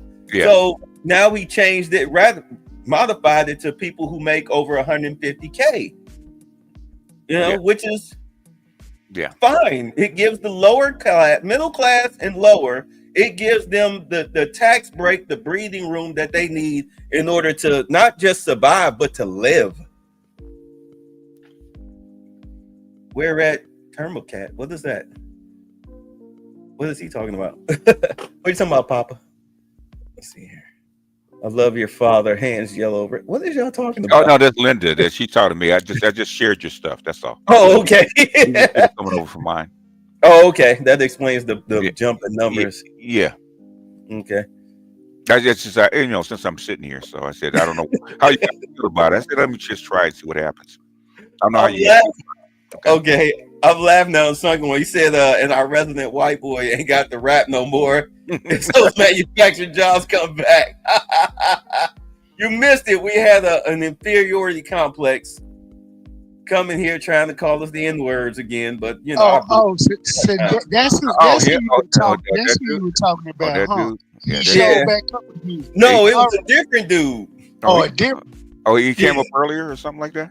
Yeah, this was earlier in the broadcast. Oh, you know, okay. maybe about 20-30 minutes. I say about 30 minutes when he came in. Okay. Yeah, he came. Some other 40-year-old rapper living at home, bald head, looking like he need to hit a treadmill. Coming here trying to toss around the N-word. Now I don't have the patience for it anymore. I don't have the patience for it anymore. I mean, any black man, really, once rap and hip hop started with the N-word, basically N-word doesn't have that much power anymore. So, right. I mean, that's what I'm trying to tell them. Like, dude, we're not triggered by you calling us. I said, is that the best that you can do? Okay, is that all you got? Okay. Hey, Charles, why are you wooing instead of coming up? Because I sent you the link in your email. Might be working for a change. Got a gun on people. I'm handcuffing a suspect at the moment. Canned up with Cheeto State t-shirt. Yeah, he was pathetic. He was pathetic. All right. Oh, here you go. All right. Here's the officer of the damn law. Well, one of us gotta work, old man. I heard that, man. It ain't me. Well, it ain't gonna be me much longer. I get what gonna be me much longer. I'm gonna be sipping Mai Tais right next to your old ass on the beach. Oh yeah, I'm so offended. You know, only in 1 week, I was told by a nobody that I'm a coward for not coming on a panel, and I was called the N-word by another guy, by a white guy. Oh, you missed it. Me. You missed it. You missed it. They don't want to. White boys do not want me to dig into their behinds, boy. That would not be a good day. I'm gonna tell you what. When I asked him, I said, "What was your background?" He's like, "I'm Irish and I'm Italian." I said, "Dude, you weren't even considered white for 70 years." I said, "You're barely white." I said, "Oh, trust me, you're like, I can't believe we actually got to count them." So you're a WAP and a Mick, huh? Okay. Oh yeah. Jibba, Charles had his intro at the beginning of the show. He's supposed to be here. Oh yeah. But you know, Charles come. Phrasing. Yeah, I'm just getting off to the new gig. No, that's fine. All right, let's continue on. Y'all ready? You settled? Yeah, go ahead. All right. According to that April 2nd tariff deadline, so to speak, is the tariff back and forth sort of done now? We're just all looking towards April 2nd? Well, I think the president would tell you that all options are always on the table, and he's always ready to respond if he feels the United States is being unfairly treated by our allies and also our competitors around the world. But yes, the April 2nd day is a big day for the country, as the president has said. Reciprocal tariffs will go into effect. We'll have more details on that as the date nears, but our entire trade team, Secretary Lutnick, Secretary Bessent, the vice president has been quite involved in these talks and discussions as well about what that will look like. And the president, as you always do, you will hear from him directly on it. Deborah Saunders, how are you? Fine, how are you doing? Good, thanks. Former Pardon Attorney Elizabeth Warren believes she was fired for refusing to sign off on a move to restore gun rights to actor Mel Gibson. DOJ's Todd Blanche says no. But I want to know, is the administration dedicated to restoring gun rights to felons who serve their times. I ask this because I've talked to people who were pardoned. They felt that was important. Of course, this isn't necessarily for a pardon. What is the president's thinking on this issue? Sure. After you've served your sentence, should you have gun rights? It's an important question. It is one I have not spoken to the president about on his views, but I will take it to him this afternoon. I will tell him you asked, and we will get you an answer. You're welcome. Jonathan. Thanks a lot, Caroline. A question for you regarding the administration complying with judges' orders. I want to ask about an administration. Wait, where is he? Where is he? Roll it and see. Spokesperson, who's the border czar. There he is. Is he Tom up front? Homan. He was on Fox News. We love Tom Homan. And he was talking about the deportations, and he said the following. He said, "We're not stopping. I don't care what the judges think," which seems to me, just reading that, that you don't care what orders come from the federal bench. Is that the case? Can you clarify that, please? Well, I think since you just quoted Tom, I'll quote Tom. He said, I don't care what the judges think, but I can assure you that the administration is complying with the court order. And as I've said repeatedly from this podium, all of the flights that were subject to the judge's written order departed before the written order. And we are prepared to make that case in court later this afternoon. Reagan. I'll say again. When it comes to this situation right here, these little federal judge orders, I'm sorry. In all honesty, they need to go through the Supreme Court. They need to go to the Supreme Court. This is why I say the Supreme Court should have automatically vetoed their little orders. Like, no, you need to come to us. Let us make that decision. Well, they can file an injunction, or they can, then it has to work its way up to the courts. Okay, right? But they're gumming. I mean, like that guy said, that was the one that said they were throwing gold bars off the Titanic. When he was talking to that male reporter, thinking that he was gonna get his little pucker plug that night. Okay. He was saying, yeah, we've got people in the Pentagon and whatnot. We're gonna actively sabotage Trump's presidency, yada yada yada. And it's like, you know what?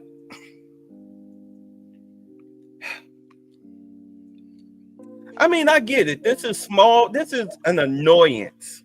These are annoyances. But the thing about it is that your annoyances are very childish and petty, and it's like, how do you not understand that? Because we know you're a Democrat, we know you're an activist. You look very, very, very un-American. You look anti-American in your TDS. To us, but not to their constituents. You got to remember, who they represent is more important than us. Man, ooh. These people are they hurt my nerves. Everybody knew this was coming. Okay, I mean, this pushback, and they were actually pushing back well before he even took office. So this was coming. Go ahead. I was going to say, this has to shake out. We haven't even got to 100 days yet, and he's moving really fast. So people are all shook up because I think he's moving fast just because of this. They're going to get irritated, but the thing is, by the time they get themselves together, most of the stuff will already be done. Yeah, I think the beauty of all of this is that AOC is leading all Democrats in the polls as far as popularity at a whopping 10%. The president. Okay. A whopping 10%. AOC lost her when she sold out during the Ukraine thing. Basically, she lost all her credibility for most Democrats. Yeah, she's a party girl now. She's under investigation for not only hiring an illegal, but also for harboring, aiding and abetting illegal. When they start going through the book, some of the stuff is going to be official through the White House. Some of the stuff is just going to leak out. So you're going to get a lot of leak. Yeah. Everybody knows what's coming. So I don't know. We all knew this stuff is coming. So whatever secrets you got, it's going to come out. You're going to have to face it. Okay? And they're pushing for Ilhan Omar to have her citizenship revoked and deported. Members of Congress are doing that. Okay.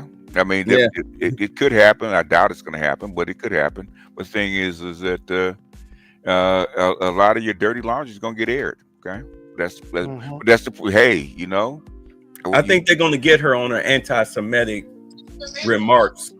Well, you know, basically, this is going to be the administration out. Okay, you got to know he's going to come gunning for you. Yeah. Okay? And so, and he has the NSA and all this stuff. He sees all this stuff, right? What stuff is he going to release? That's the only issue. How far will he go? Or when will he stop? Oh my God, I can't. It's going to be a hot summer.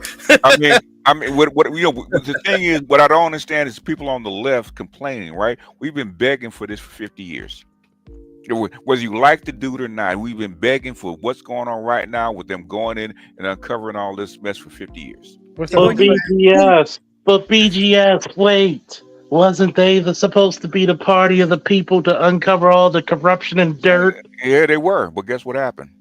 Batman didn't do his job, so Joker has to come in and do it, right? You know, what you just say with me throwing Summertown, hot town, summer in the city, back of my neck getting dirt and gritty. RICO is not a crime. It is a category. What is the It's a category of crime. Come on. Now, can I speak on that real quick? Yeah, go ahead. This is how you know they're not voting for intelligent people. RICO is a crime against what? Organized crime. Yeah. Hence the name, crime. Yes. You have a hierarchy or rank and file system of, say it with me now, folks, crime. So it is a crime. It's one of the biggest ways you can get gang members, which has what? A hierarchical or rank and file of what? Organized, say it with me, folks. Crime. Yeah, I know. God damn. We argue with these kind of people on a daily basis on our You know what? It's this new job I took where I'm working with people who are former police and corrections, and we all said it best. We don't really care for civilians too much. We don't. It's like talking to these motherfuckers. Like I say, civilians, right? Yeah. That's why I start calling them civilians. Okay. Let's get to it. I don't care what the judges think, but I can assure you that the administration is complying with the court order. And as I've said repeatedly from this podium, all of the flights that were subject to the judge's written order departed before the written order, and we are prepared to make that case in court later this afternoon. Reagan. And then if I could, on Russia, the president, as you pointed out, Caroline, made some remarks on Air Force One coming back from Florida, and he seemed to indicate that the conversation tomorrow concerns essentially dividing up assets, dividing up territory associated with the war in Ukraine. Has President Zelensky given President Trump that authority? Is that what is going to take place tomorrow?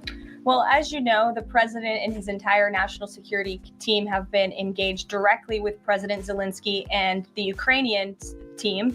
And that has been part of the discussion between the president's team and the Ukrainians. As for where those lines will be drawn or any specifics, I am not going to get into that from this podium. It would be unwise for me to get ahead of the president's call with President Putin tomorrow. But again, I can assure you, in the effort of transparency, as this president always does, you will hear from him or one of us directly after that phone call tomorrow. Reagan. There's a lot of focus on the judicial branch right now. The president has about 40 judicial appointments that he could make at this moment. Do you have an update on what the timeline would look like for those judicial appointments? And does the president have a list of potential nominees that he's vetting? I do not have an update on a timeline, nor do I have a list, but I can certainly have our team gather that for you and provide it. You're welcome. Sure. Go ahead. Caroline. Sure. Caroline. So the president is visiting the He's off Kennedy screen Center this afternoon to He attend is. a board meeting. A question about what happened a few weeks ago. The Kennedy Center got bomb threats targeting a performance by Shingyun Performing Arts, which is an American company showcasing China before communism. This company has been targeted, unfortunately, by the CCP for years. I'm wondering if this administration has a response to this, and also as the president is putting an emphasis on arts and culture, what's the administration's message to potentially foreign state actors who are trying to disrupt that in the U.S.? Don't disrupt it. This administration will take that very seriously and hold you accountable. We obviously condemn any violence or threats of violence against American institutions. And the president will be traveling to the Kennedy Center later this afternoon. I look forward to going with him. As you know, he is now the chairman of the board of the Kennedy Center, where he hopes to restore arts and culture that embrace American tradition, don't disparage it, as we have unfortunately seen over the past several years. The president will be doing a tour of the center. In his business developer mind, I'm sure he will make some recommendations on how the center itself can be improved, but also will be discussing perhaps some future plays and musicals and theatrical programs that the center will be hosting under his new leadership and the board's new leadership. Daniel. Will the president be discussing with Putin tomorrow the future of Volodymyr Zelensky? Sort of a follow-up to John's question. Again, I've been asked and answered this question now. I'm not going to get ahead of the president's discussion tomorrow, but after the phone call takes place, I can certainly provide a readout. Daniel. You know what? You was right. The journalism has fallen so far in the past 50 years. How many times people done answer that question 3-4 times so far, haven't they? Yep. Yeah. Jesus, pay attention. You're not going to get a different answer. Karoline, thank you so much. You mentioned earlier in the briefing that you guys are at the 10-yard line of peace. Given the amount of progress that you've made in such a short amount of time, is that an indictment of the previous administration's foreign policy stance? And is it just more proof that you need to talk to people to sort of get things done? I think so. I think the previous administration is the reason this war began. As President Trump often says, this war would have never started if he were still in office. It only started because of the incompetence and the weakness of the previous administration. And President Trump is very proud of the progress that he and his team have made in such a short amount of time. And hopefully tomorrow that progress will move forward. Sure. Thanks. There have been some media reports just in the last few hours that the administration has decided to withdraw from the International Center for the Prosecution of the Crime of Aggression against Ukraine, which is designed to hold Putin accountable for war crimes. Are you able to confirm that? And if that has occurred, why has that occurred? I'm not able to confirm it because I have not heard that. I will caution. I know there have been many inaccurate and misleading reports from Reuters lately, so I would caution anybody taking that seriously. But I can check in and get back to you.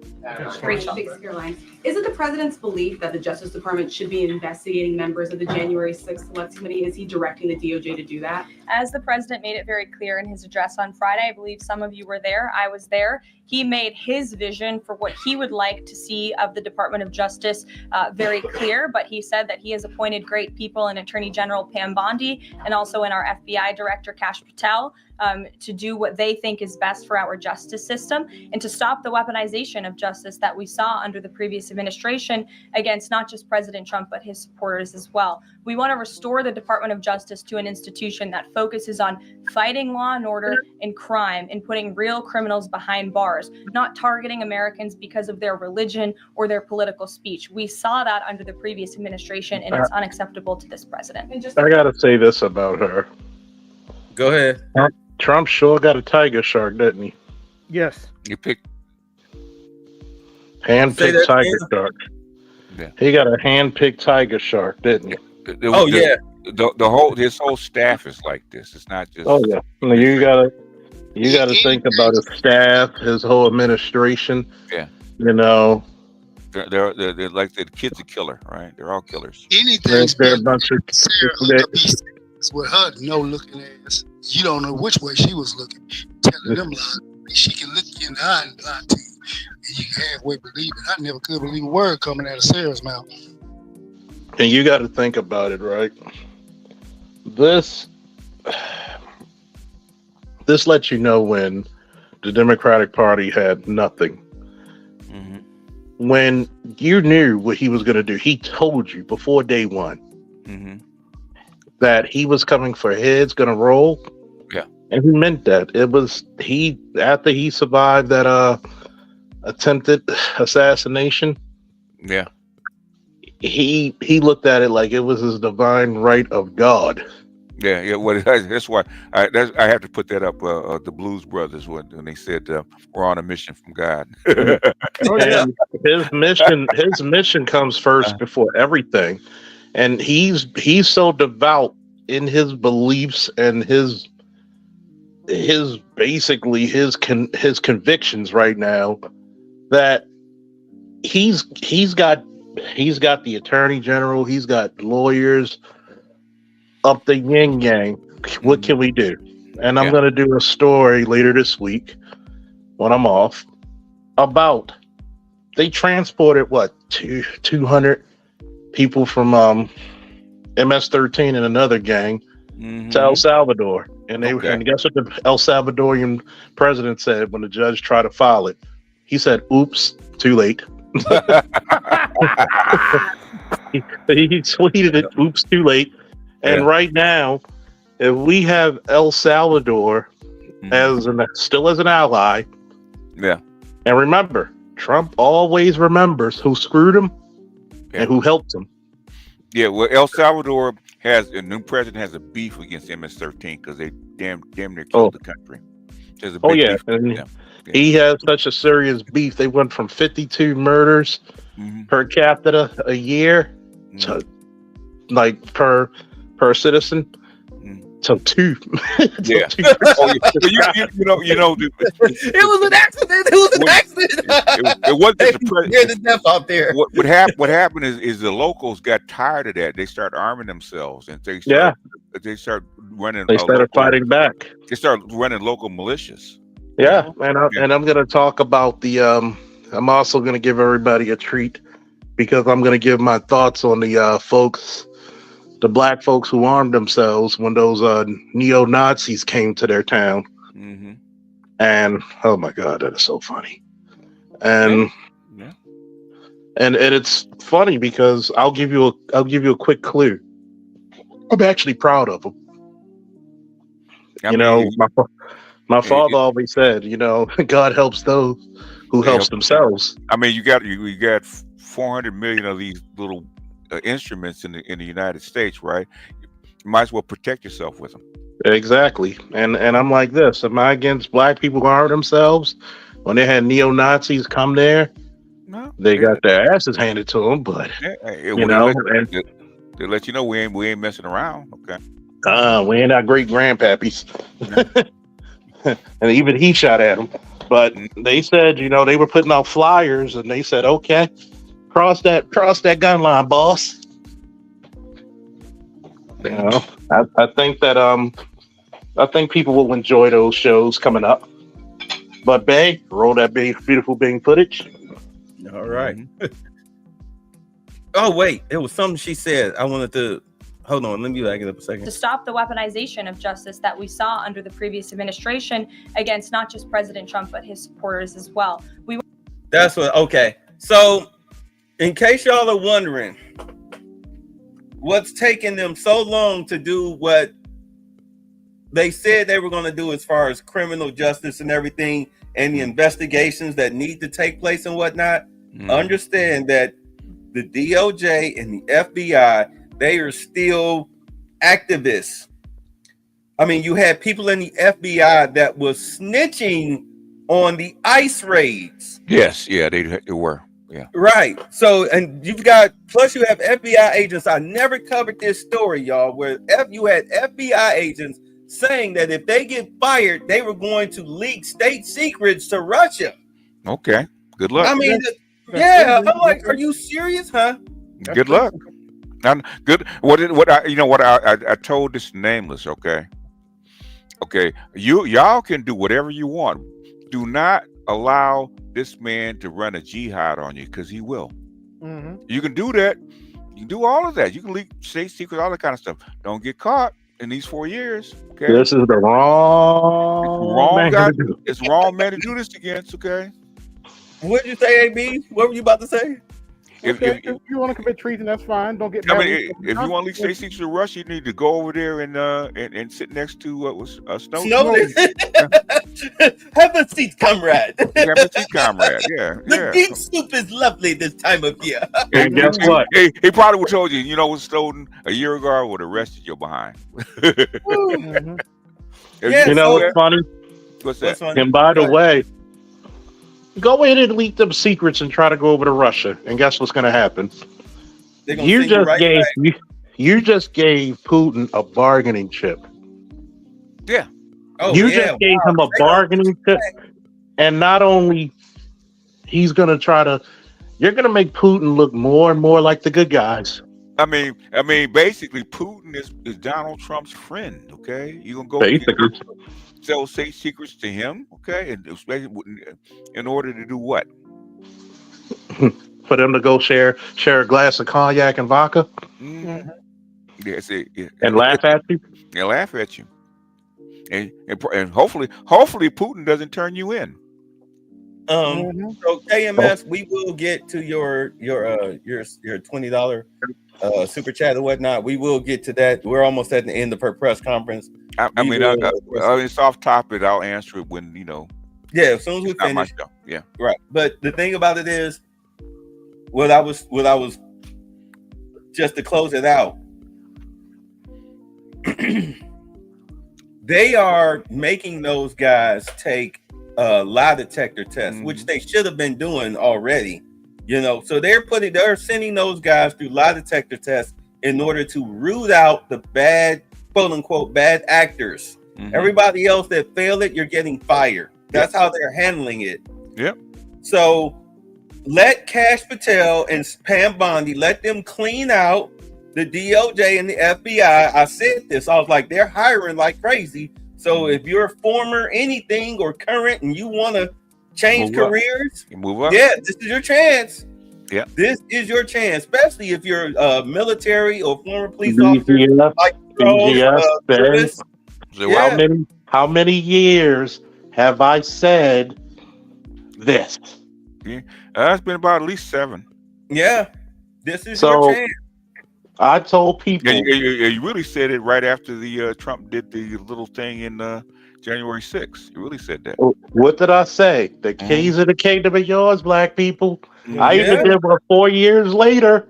What did Spock say in Rathacon? Sauce for the goose, Mr. Savage. The odds are even. Yes. Yeah. This is a black job. It's a black job. And it's a hell of a black job. Yeah. You should be more than happy to go and, arrest some dude out in Iowa banging on his keyboard, talking. I'm gonna, hurt the such and such. I don't want to get flagged. I'm gonna hurt the such and such. I'm just here so I don't get flagged. Yeah. I'm only here just so I don't get flagged. But anyway, I've told people this for years. Oh, Trump doesn't like us.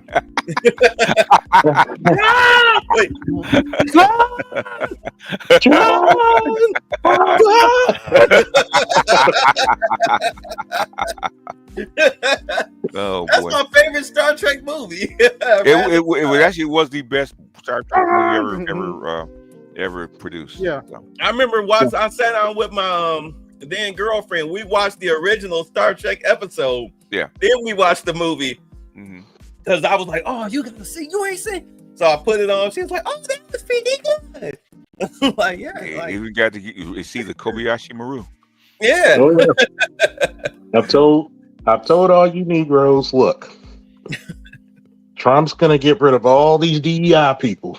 If you're good at what you do, you're gonna be recruited. There's gonna be a whole lot of white woman tears, boy.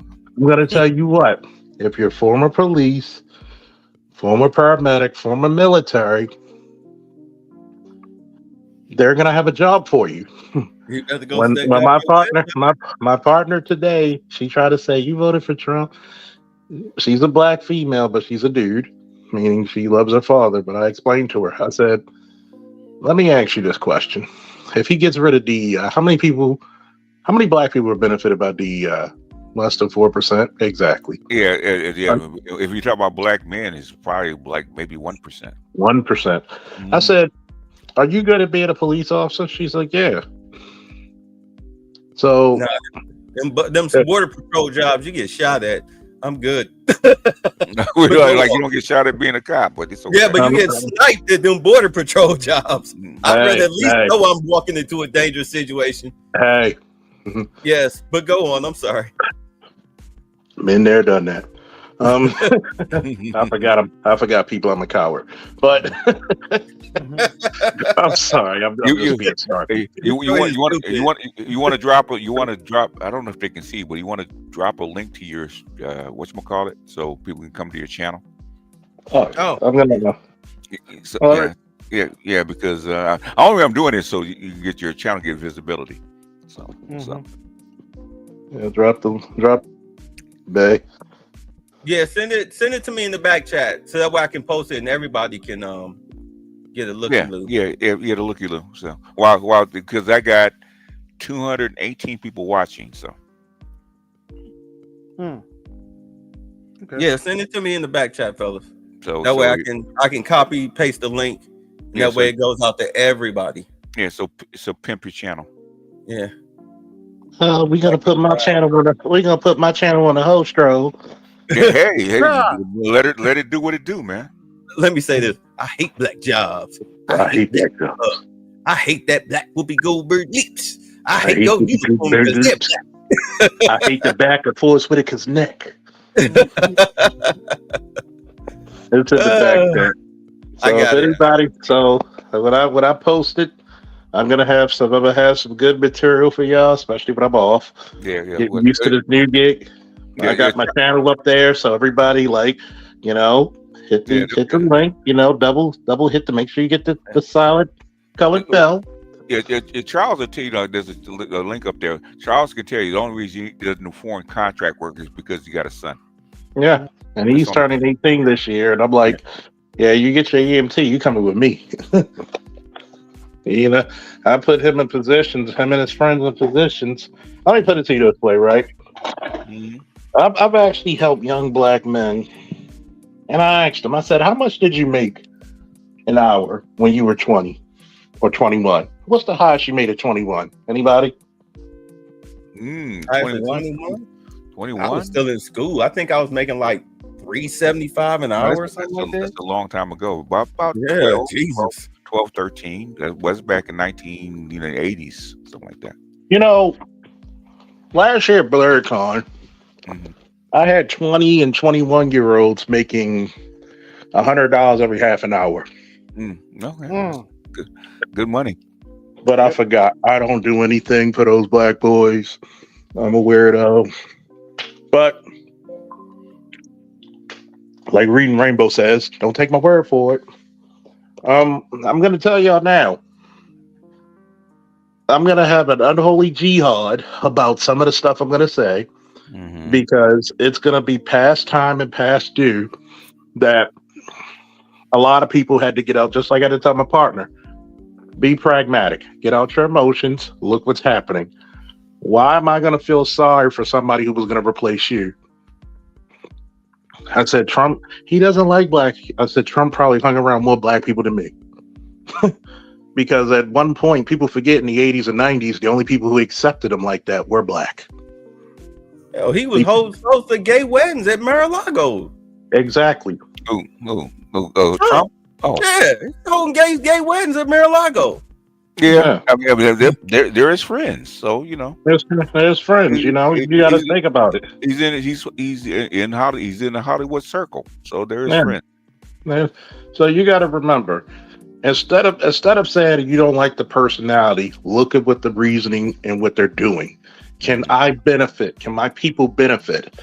What did I always say? If black people took control of a necessary function of society, i.e. military, i.e. police departments, i.e. fire departments, you become an incredibly powerful bloc when it comes to political gains.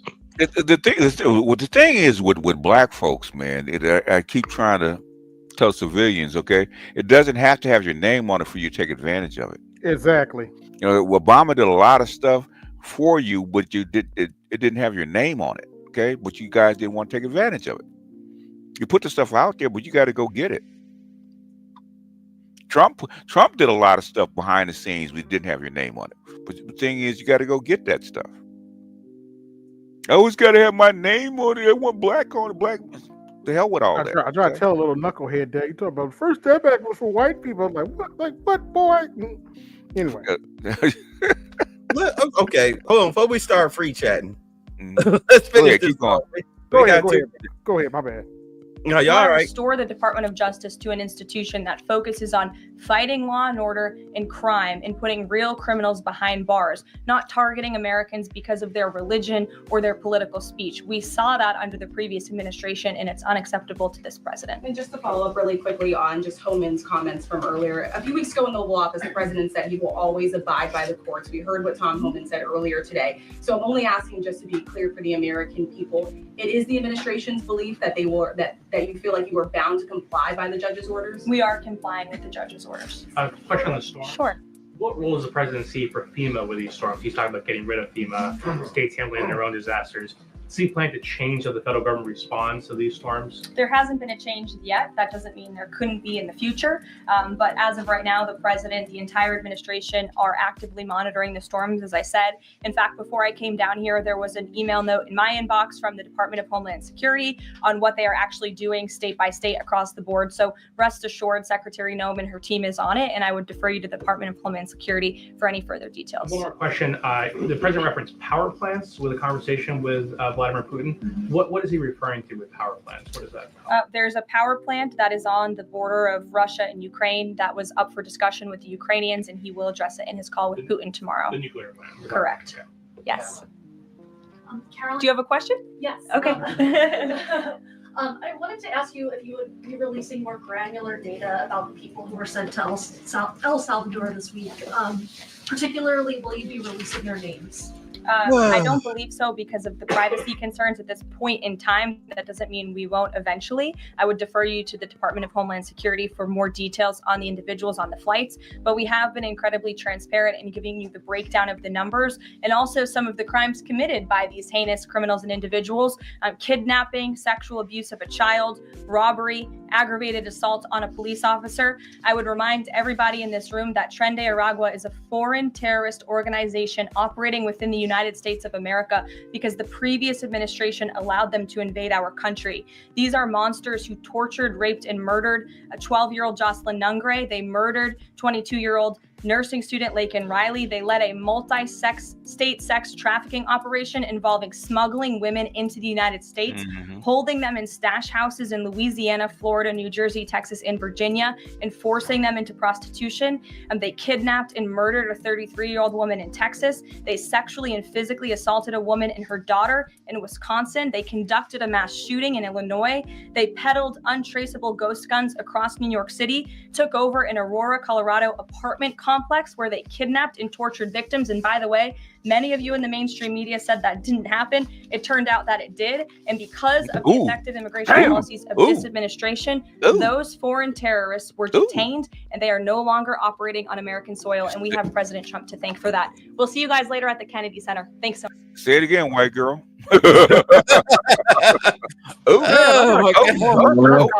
Oh my! Got the DMX in her. She got that dog in her. I'm trying to get that smile. You know what? Terrorists were detained and they are no longer operating on. No, go ahead, finish. I want to get that smile. There we go. I want to get that smile. When we first presented that, before the election, people kept coming at me that this was not true. All the stuff that we were saying, they were saying this is not true. Guess what? It all comes out in the wash, right? I know it's true because somebody from Colorado was a little quiet, but that's another story. You know what's funny? Guess where I was training for like about 5 months. Yeah, you were right there. Yeah, guess who had the connects and talk to people about it? Yeah. Guess who actually read the reports? Yeah.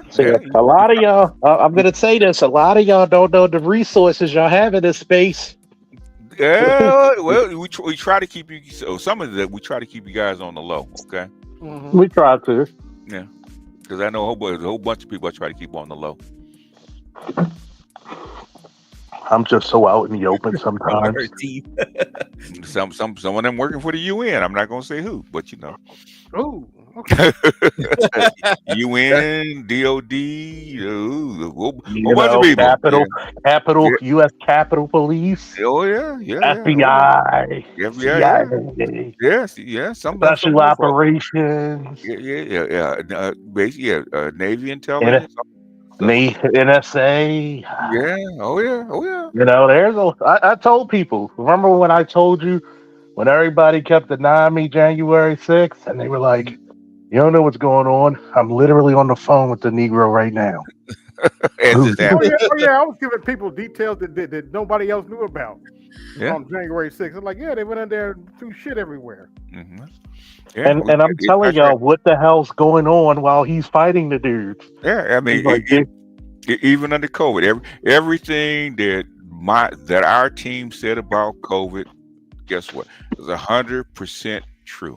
Okay, they even filed lawsuits on the same things that we said about it. No, that ain't true. Okay. It's we're even better than your local news. Yeah. Oh, Y'all see yeah, much better. Huh? Y'all see this? What? U.S. Steel. Can y'all see that? Yeah.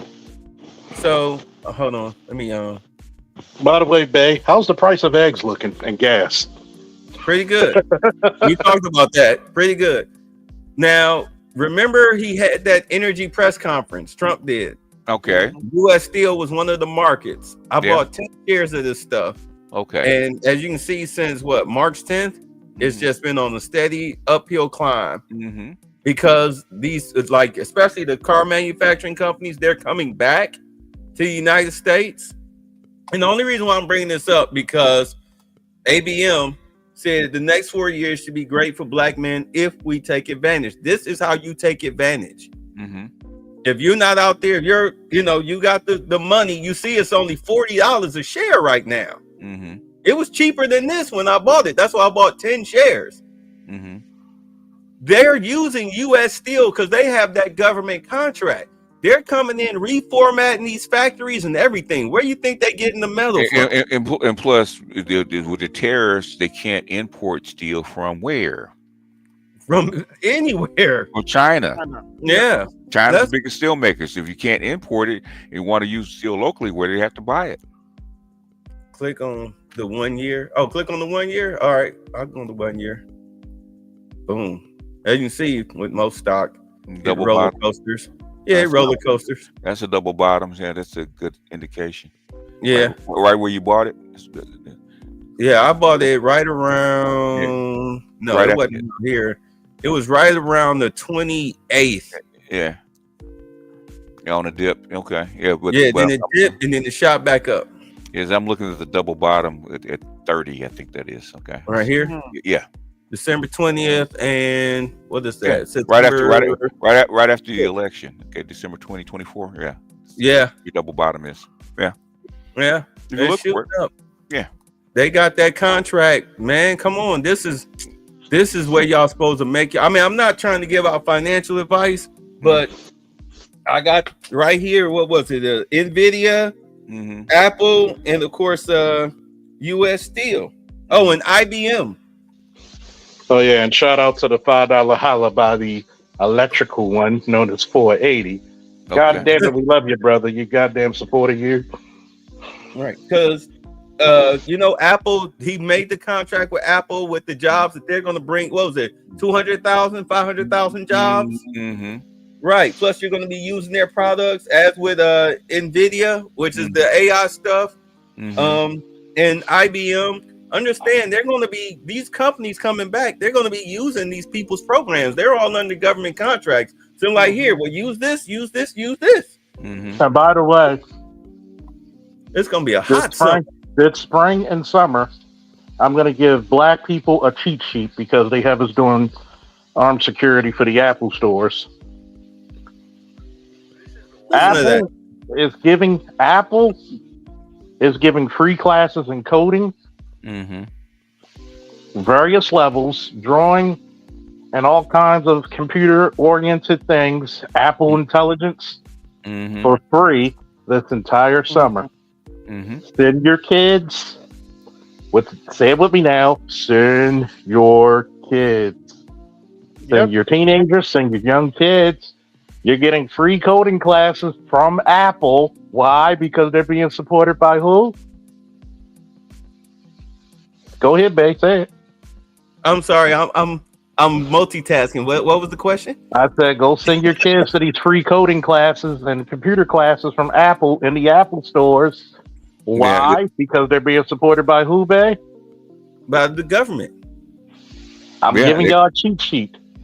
Yeah, he's kind of said that they want to reskill, and that's something. If you really listen to David Schweiker, he's giving you the code about what's getting ready to happen economically. Okay, about stuff. By the way, Apple, if you go through the classes and you do well enough, they will hire you on the spot as either tech, coding. Hell, if you could fix the phones and the iPhones, they will hire you on the spot and your kids. Yeah. You know what? They need talent. Yeah. I'm gonna look this up. I'm gonna look up copper. Let me see what copper is looking like. Because if it looks good, copper's gonna be high because there's a separation between the BRICS and the West. So all right, well, let's see what we're looking at here. Southern Corp is at 97, Freeport is at 39, and Mac Copper. Which copper stock is best? They say Southern Copper. All right, Southern Copper. Can y'all see that? Can y'all see that? Yeah. Okay. Let's see. Wow. And one day they climbed up. Let's see what their 6 month looked like.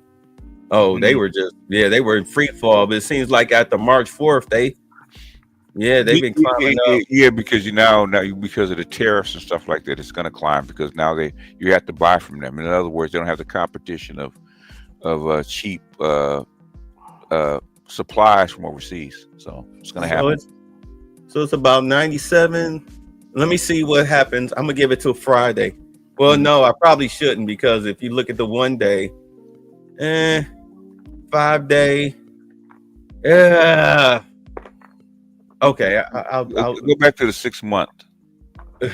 I'm looking at. I'm like, man, like maybe I should deal with this tonight. You already got a double bottom, and it cleared. It looks like it just cleared its whatchamacallit. It's resistance. So, yeah, because 85 was its lowest on March 4th. Basically, give it a day. Make sure that you don't get a retrace. Okay, so make sure it cleared its resistance from. You can see it right there where the resistance is. Back maybe. I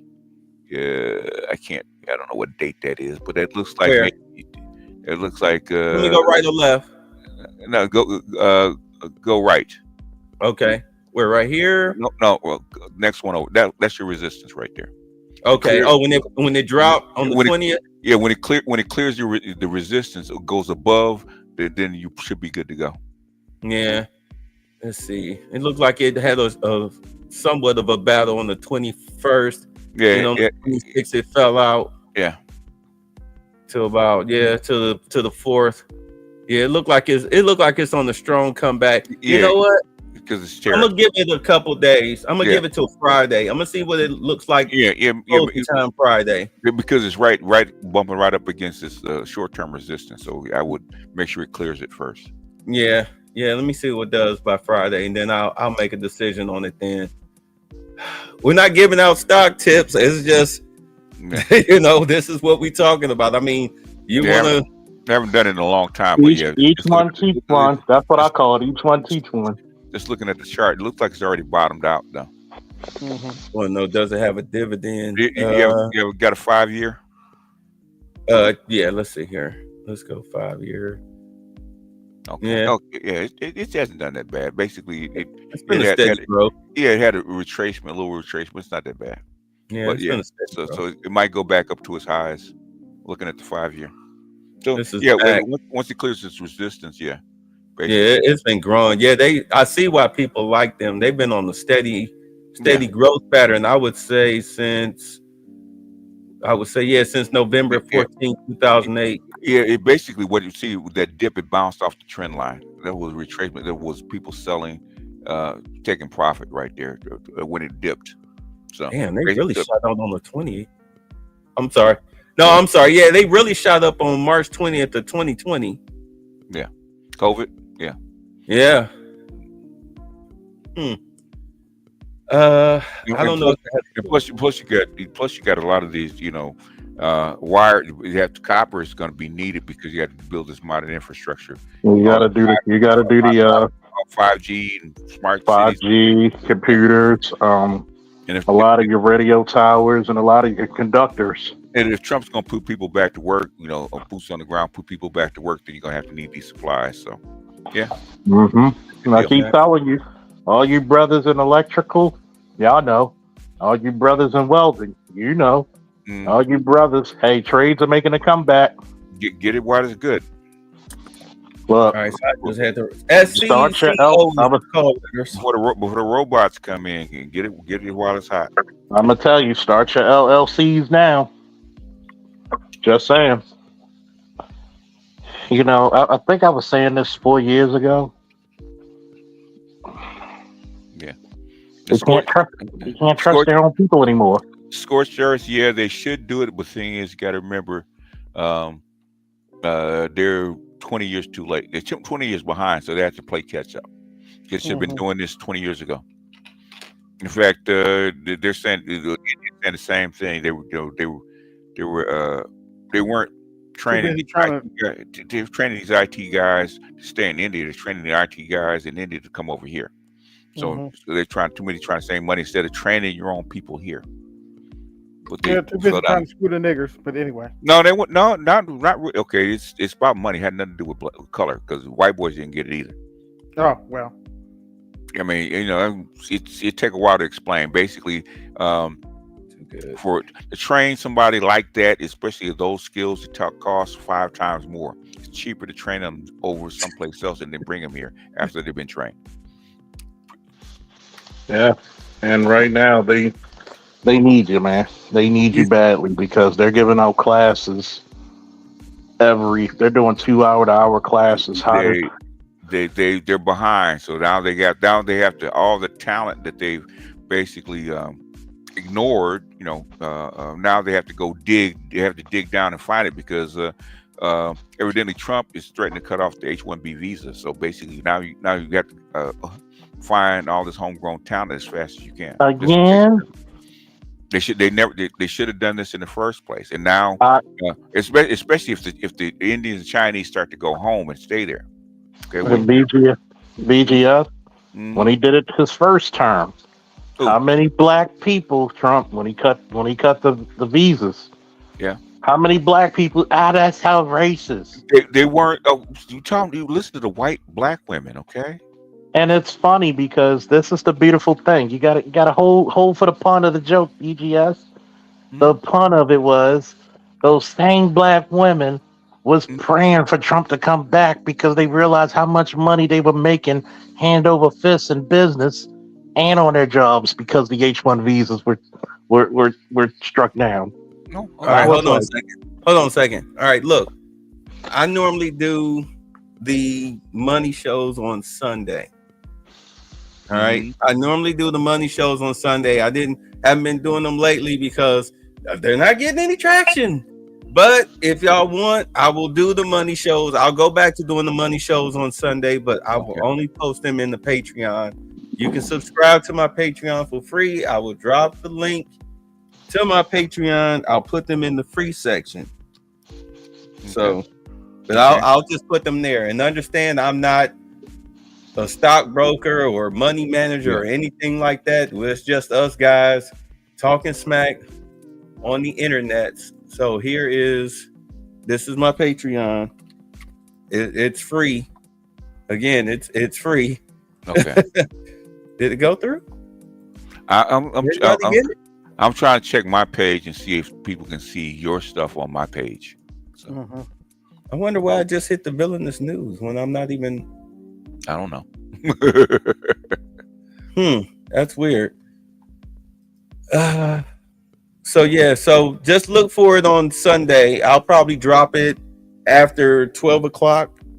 You know, so there's that. Yeah, basically highlight it so people can see it because it's not showing up on my page. Okay. Matter of fact, I got it as a banner. Okay.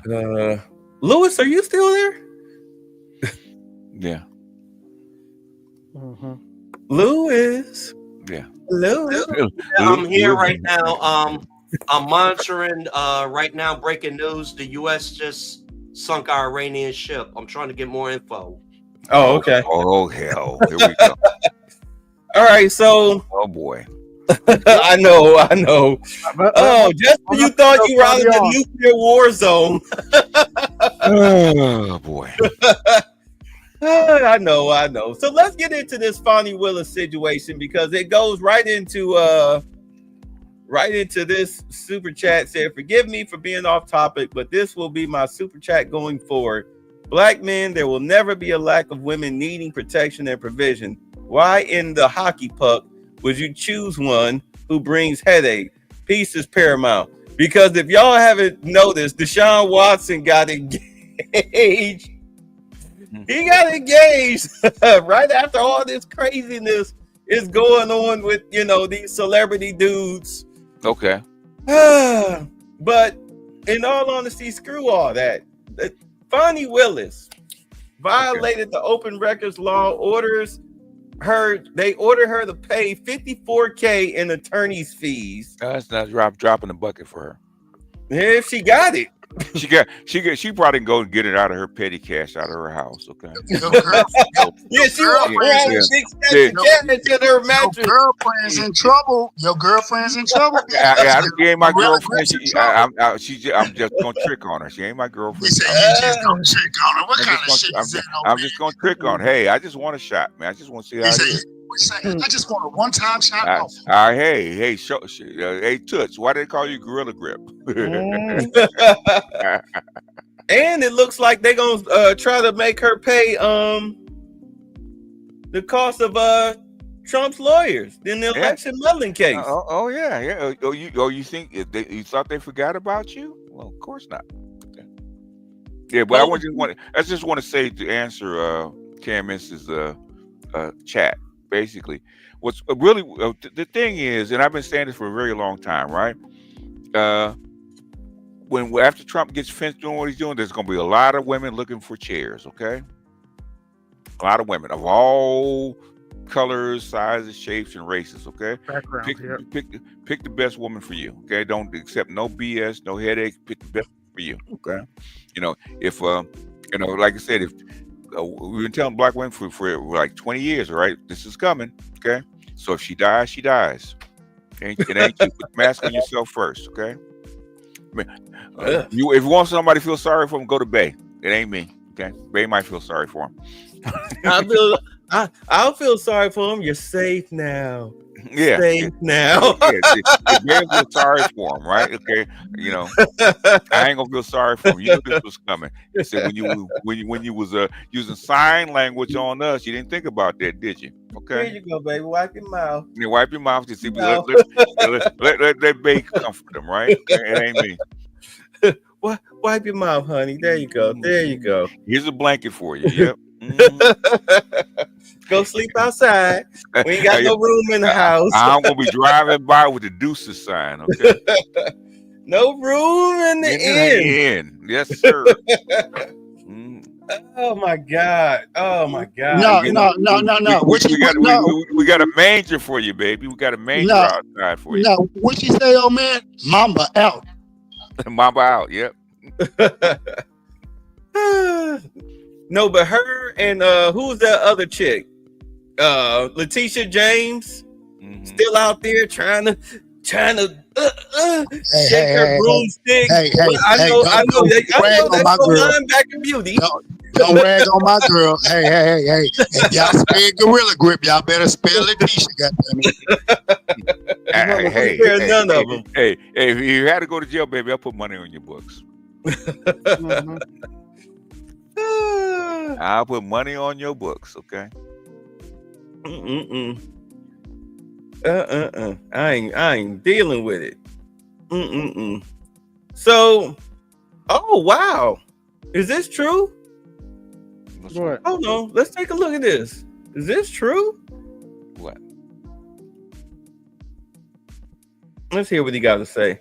From all parts of the political spectrum, one of the Apparently, he says Pam Bondi indicting AOC on federal charges over illegal migrant hiring scandal. It's actually a question mark. I heard they were looking at it. Let's see what this brother got to say. This is Brian Maxwell. I'm subscribed to him. Okay. All right. So shout out to Brian Maxwell. I heard they were looking at it. All right. Let's see what's talking. See what's popping. biggest issues that we have when it comes to immigration is the fact that we have an undocumented population. Now you can fix that by trying to build a wall, or you can fix that by trying to document people and create a path to citizenship. And feel clap. We'll have folks that might say, look at these systems, that our shelter system has weight and things like that. But one of the reasons that our public systems experience weight is because people don't have a documented and reliable path to work and sustain themselves, just like all of our ancestors did, and our grandparents and great-grandparents. Now this one is... Hold on. But you know what they didn't do? They didn't steal somebody else's social security number. They didn't commit identity theft. For those other immigrants, all right? They didn't commit identity theft. This is why you have millions of people over the age of 100 on social security rolls. It's identity theft. That's, since, little Ratchet Crockett ones are, it's not illegal. Yeah, well, they're committing. First of all, it is illegal. Is it a civil crime? Sure. It's not a felony, but it is a civil crime that will get you deported. But once you're using somebody's social security number, now you committed a felony. It's a federal crime, yeah. Right. I have worked I've worked in the hotel industry. We have had hundreds of illegals working for us, and you can always tell who they are because they come. It's like a bunch of them have the same birthday. Yeah. At the same day. Yeah. And the thing is that the SSI knows it because they Obama that like 15 years ago. He said he ignored it.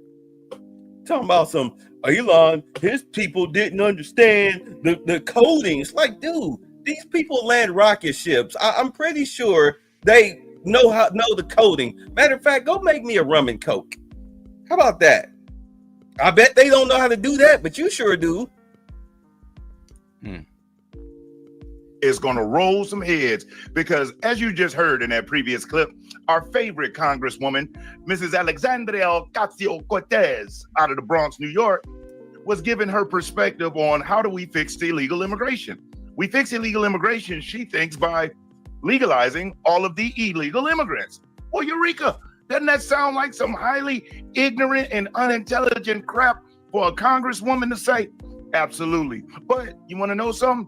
We found out why AOC has been fighting so hard for these illegal immigrants. And in this video, we're going to go through what Miss Ocasio-Cortez has been doing behind the scenes and what's coming down the pike for her. I guarantee you, she is sitting in her apartment stewing right now because she realizes she stepped on the wrong person's toes and she betrayed this country for the last time. No longer will these left-wing lunatic libtards get a chance to just spew whatever and do whatever without repercussions. We had 4 years of that. Really, you might as well say 8, because under Trump's first term, he was still kind of in a cocoon. He had a core group of people that were loyal, but as we now know, this man had Judases all around him. And even people he thought was an ally turned out to be an adversary, all because he trusted the advice of somebody else who he finds out to be a turncoat. And we could pick a name, any name you want to pick, from Christopher Wray to John Bolton. These were people that were supposedly good conservatives. And guess what? With that Biden regime, they joined the cartel and they used lawfare against their political opponents and used warfare against the American people, it seems like, economic warfare. But let's check out this article because we got some video clips about this too, of Miss Ocasio-Cortez where Miss Alexandria Ocasio-Cortez had an illegal immigrant working on her staff. I'm not going to go through this whole article, but let me let you check this out. Former illegal immigrant aide, AOC, self-deports to Colombia amid questions about employment report. An illegal immigrant, let me get this on it. An illegal immigrant who once worked for Rep. Alexandria Ocasio-Cortez's campaign has moved to Colombia in frustration over the pace of progressive immigration reform in the United States. It's bittersweet. I hadn't left the country in 23 years. From age 7 to 30, Diego de la Vega told Migrant Insider. Now I can't go back to the U.S. It feels like exile. It's a very permanent move, but my wife and I are confident we made the right decision. And after some time, it's been a real pleasure to be here. De la Vega came to the U.S. when he was 7 years old, but ended up illegally overstaying his visitor's visa. Protections are going away regardless of who's in the White House. The strategy hasn't adapted to the modern era, he added. Biden had a trifecta, the House, Senate, and White House, but dropped the ball. Now, did you just hear that? This illegal immigrant said that Joe Biden dropped the ball. He had the trifecta. He really did. He had the House, the Senate, and the White House. So when these libtards get out and talk like, oh, on day one, Joe Biden signed the most comprehensive piece of legislation on the border, that shows how full of crap they are, because he was the president, Nancy Pelosi was the Speaker of the House, and Chuck Schumer was the majority in the Senate. So they could have passed that just like Roe v. Wade. Why didn't they codify Roe v. Wade? It's because the Democrat Party needs these things to never be fixed because that's what they run on. Hold on. Let me ask these questions. She couldn't fast track his work permit because he was illegal. He came to this country at 7 illegally with his parents. Okay. And he never got naturalized. He never did any of that. So no, there was no work permit. The second she would have tried to do any of that, him and his family would have been sent back to wherever he come from. And isn't there something under the DACA proposal where he could have got a permit? Well, you know, when you sit around on your lazy ass thinking that everything is cool because you haven't been caught yet, I mean, it's just like with Dexter. You're a serial killer. You never get caught. You're going to keep killing, right? Until you get caught. Yeah, well, he never got caught. But now he felt, wow, I'm about to get caught. So he self-reported. Okay, well, you know, it was the new sheriff in town, so. Right. So Swaggy B said, does this brother think he's on the same team? What do you mean by that? What do you mean by that, Swaggy B? I have no idea. Same team as what? Like, I mean, do understand, if you're born here, you're an American. You're an American. You live here. You work here. You eat, sleep, and die here. Everything you do is right here. So I think he's talking to somebody else in the chat. Okay, I don't think he's talking. I hope so, because I mean that this whole racial divide stuff, and I get it. I mean, these we all come Red, Lewis, Charles. We all come from same type of. I don't think he's talking about this particular situation. I think he's talking about something else. All right. Well, I just want to get for the 292 that's here. Understand, at some point, the older you get, the more you mature. You know, that's why they call it wisdom. And you realize that you wasted. I mean, I get it. When we were growing up, yeah, you had to think like this because it was a matter of survival. But things have changed dramatically. Things have changed dramatically since 2020. Yeah, it's not, you should never have been scared to get pulled over by the police, but definitely now, you mind your P's and Q's, they mind their P's and Q's for the most part. You understand? Very few understand. They drummed a lot of people. They drummed a lot of people out of the police force that were quote unquote what you would call white supremacists or white. I'm gonna tell you one thing about it. This is the worst president to do any fucking police brutality under. He is strict as shit. He believes things. He believes in order. This is the worst president to do this under because he'll make an example of your ass. you're gonna get hurt. Yeah, people forget that it was. Look, Obama didn't prosecute. Trump did. They made an example out of Derek Chauvin. All right. They made an example out of him and a few other officers. Yeah. They're not playing with you because what did he say? Not on my watch. Yeah, and you're right. Don't drop your guard. I'm sorry, go ahead. You're the former cop. Let you have it. Charles. Say it again. You're the former cop. You tell us. I mean, you got to think those consent decrees, when all that stuff with Michael Brown and all these other cases happened, he made an example. The DOJ was swift. It was not these slow moving. Obama want to take beers with your ass. You did something outside the law, outside the scope of your authority. You're gonna pay for it with your badge and some prison time. Your career is over. And he is the one thing about Trump you will realize in both of his presidencies, he's about law and order. And I will say this, Unsunken One is right. Don't drop your guard though. Protect yourself at all times. Trust me, I keep the power tool. I don't walk outside. I don't even take out the trash. Okay, without something to ensure that I have the upper hand. You understand me? I'm in Atlanta, but I mean because it's more than just the other folks that I got to worry about. I got to worry about my own people too.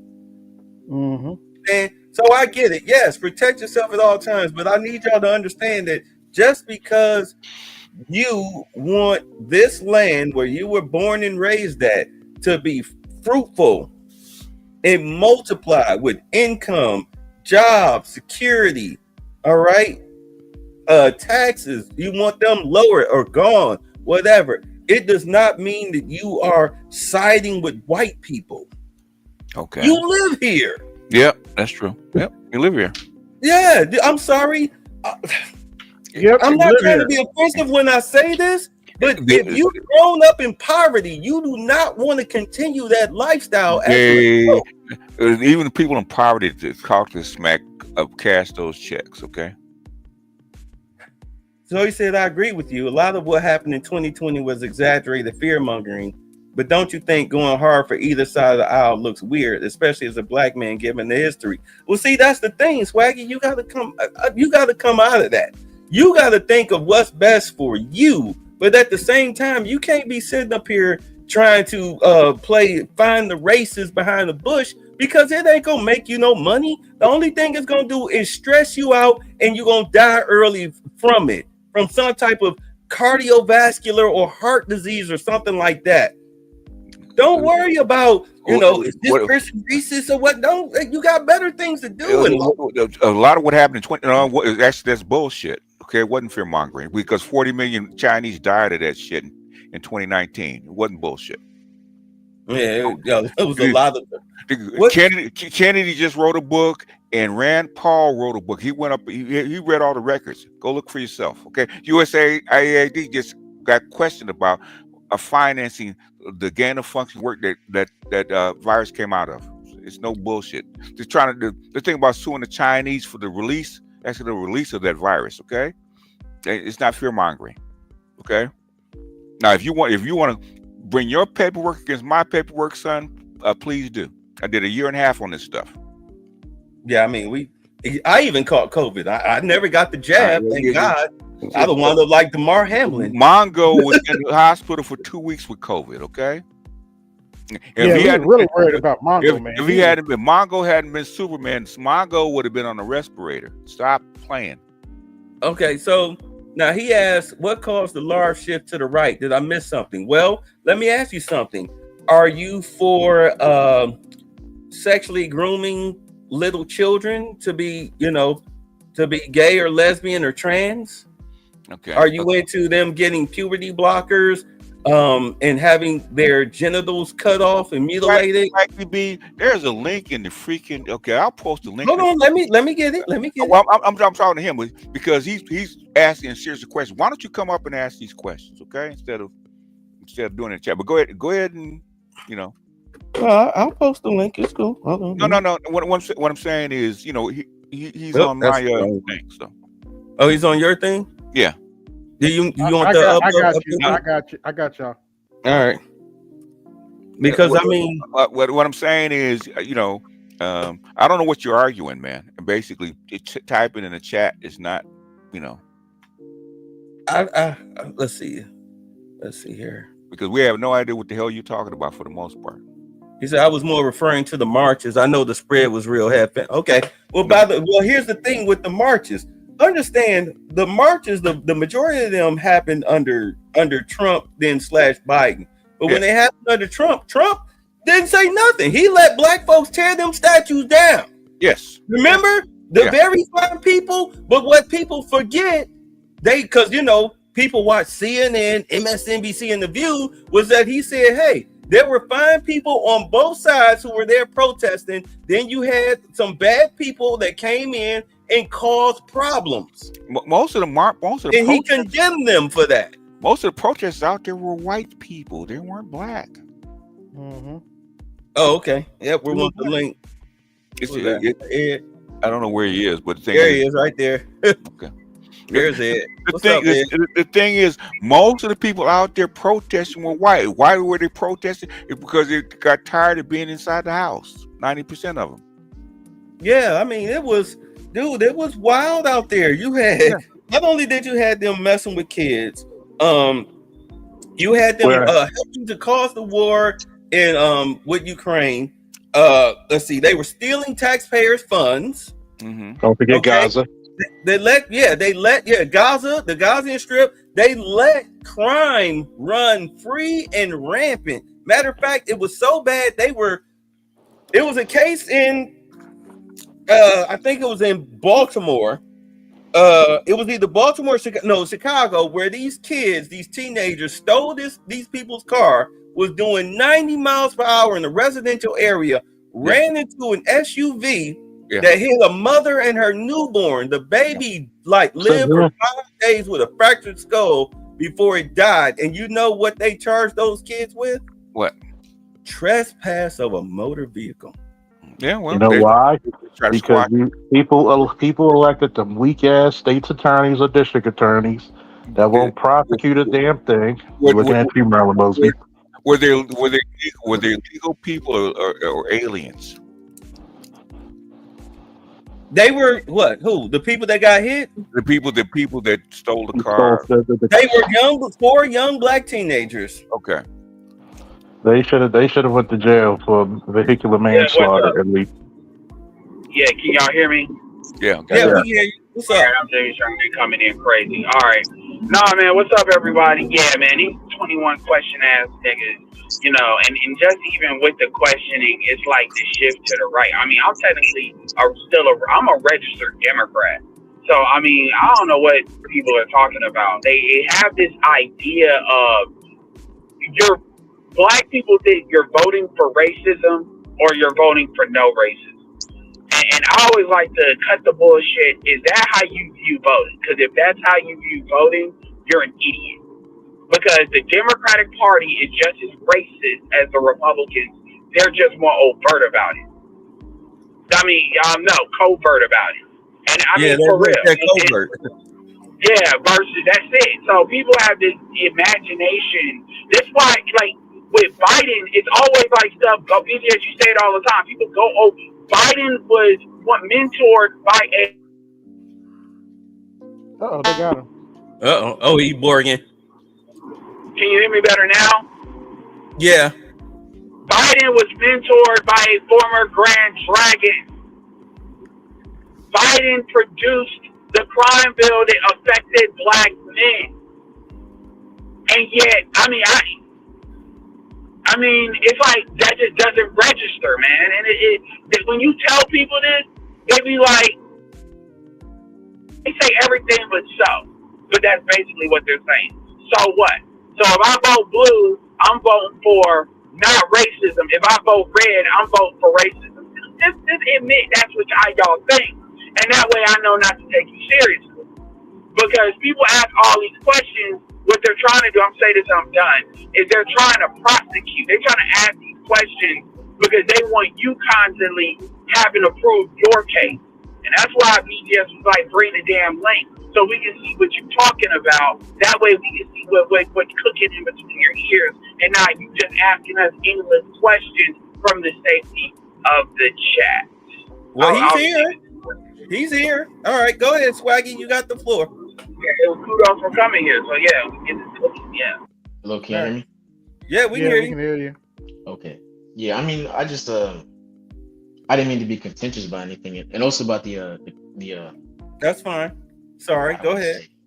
Yeah, the VAT piece. I mean, I have family that was impacted by that as well. I was more so referring to the marches, so I didn't mean to offend anybody with that as well. You but good. I'm just trying to get an understanding of where the shift to the right happened, because I know you mentioned the whole transgender piece and everything like that, but I don't think that's not even happening on a large scale. I think it's something like 0.6% of the population. The shift to the right happened for various things. One, illegal migrants, right? Okay. Yeah, I that's know we one, got to right? that. That's one, right? Two, you had a vast amount of inflation under Biden, right? Okay. Was it? I mean, that was caused to the what was happening in 2020, right? They just shut down everything. No. Hold on. You spent $500 billion on two wars. Where do you think the money's going to come from? I mean, so the Ukraine war, is that what you're talking about? Ukraine and the Gaza war. You have $1 trillion on those wars. Where does the money come from? I mean, obviously we have to print it. You have to print it, okay? You have to spend $500 billion on illegal migrants coming into the country. Where do you think the money comes from? Can you elaborate on that? What do you mean? You spent 400. You said it the first time. You got to print it. You spent $469 billion on migrants coming into the country, okay? From the states and the federal. Where do you think the money comes from? I mean, I got a question when BJ is done. No, I'm asking. We're printing it, okay? In the treasury, bro. What happens when you print money, sir? Inflation goes up. Inflation goes up. Plus, you change your banking laws. You start extracting more taxes out of the people, and plus, and then on top of that, you start cutting the supply chains, okay, to keep your prices down, okay, because you start all the sanctions and stuff like that, and people start moving the money around. That's what happens to your dollar, to your money. It becomes less valuable, I guess. And it's less valuable. What happens when it becomes less valuable? The purchasing power goes down. It's called what? Inflation, right? Okay. Right. Okay. Now, those are just two things, right? Plus you lost confidence by the propaganda of the two wars, because you had your whole press corps line, including your Democratic Party line, okay? And then on top of that, guess what? You hid a guy that should not have been president because he's not functionally capable of being president. You lied about that. Guess what's going to happen when add up all those four things? You're going to get a shift to the what, sir? Shift to the right. Shift to the right. That's what causes I have shift a to the right. question. I want to get more clarity on when you say shift to the right. What does that mean? Does that And mean the Republican Party. Yeah. Well, let me ask you this, sir: Are the neocons left or right? What do you think? I mean, obviously neocons are right. So guess what your president was and your vice president was. They were called, and along with Andrew Newland and Samantha Powers, they were working with. Guess what they are? Victoria Newland, Samantha Powers. Guess what they are? Neocons. They're neocons. Guess what they are? Right. Okay. You've been had a shift to the right. You just didn't know about it. Right. But you know what's Swaggy? Hold on. Swaggy, do yourself a favor. Hold on. Do yourself a favor. All right. If you really want to have an informed opinion, I would say start watching like Forbes here on YouTube. It's like C-SPAN. Watch Forbes. Watch, as you see, like we just did that whole Karoline Leavitt thing. That's from the White House, from their YouTube channel. Don't I mean, you can watch who you want to watch, but if you really want to know the skinny, the real on something, I would suggest you watch Forbes. That way you hear everything that's being said and then go to the opinion channels. But make sure that you're going to the opinion channels that are not lying to you based on what you personally watched that day. Am I making sense there? So in other words, what you think is the Democrats are lefties and the Republicans are righties. I'm gonna say this. Let me ask him a question first, okay? Before you cut me off. I'm asking. But so in other words, do you think the Democrats are lefties and Republicans are righties? Is that your opinion? No, the Democrats are pretty in the right now. So in other words, the shift to the right happened a long time ago. The shift to the right happened under Bill Clinton a long time ago. Yeah, I'd agree. Yeah, so that's what. But my thing that I was trying to get across into, I guess, in the chat, was just that I don't feel like it really makes sense for any of us to be going hard for either side, because this is not even.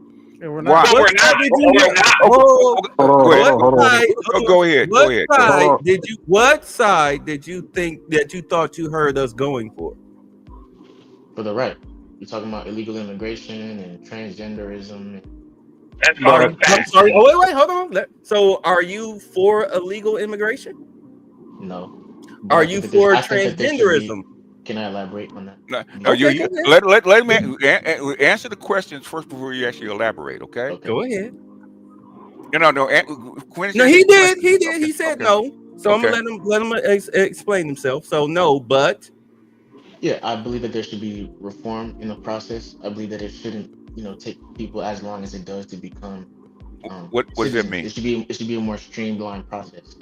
It can't be. No, should the Biden administration that wants to do this stuff inform the American people of the process? Sorry, can you repeat that? To the Biden administration? To the Biden administration that come forward and actually told you they were actually doing this program and informed you that this is the process. Yes, they should have been more vocal about what they were doing. Well, let me explain it. So here's my take on illegal immigration. If you are a violent felon, get the fuck out.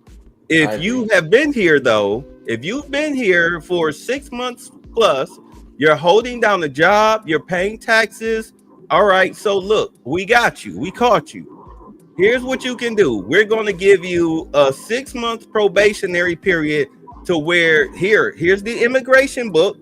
Study this book. Come back to courtroom C in 6 months. Take your citizenship test. If you pass the test, you can stay. If you fail the test, I got something to say, but I know Charles is trying to get in. That is the most humane way to handle it, because number one, you did break into the country, and number two, in order for you to cash a check or have a bank account, you are committing identity theft through social security numbers. So I'm going to give you a humane chance. After that, you're out. So Tony L., when you say, how does a former pro-black from Atlanta become a MAGA fanboy? Super weird. How am I a MAGA fanboy? No. That's the part. I'm going to just say this for Swaggy. Do you think any able-bodied male who's an illegal immigrant should automatically have to join the military? Should automatically have to join the military? Yes.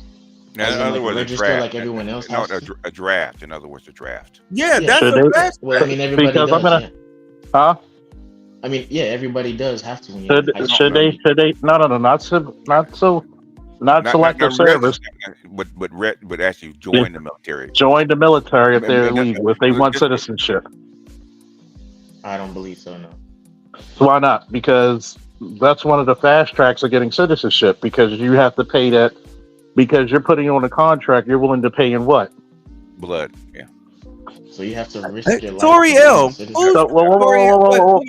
One quick thing. Tori L. Whoever state you're in, let us know so we can send you the link and you can come up and question me directly. Tori L's a troll from a long back. Okay. Oh, well then never mind. Don't give him. You can give him the link, but guess what? He's not going to show up. He's on yours, Bay.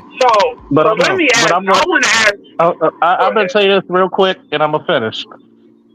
Why did you say no? They shouldn't. Because I don't feel like you should have to risk your life to become a citizen. I know that if that were How me did in that black people situation, I'd just How did black people get their How did black people get their rights? their citizenship.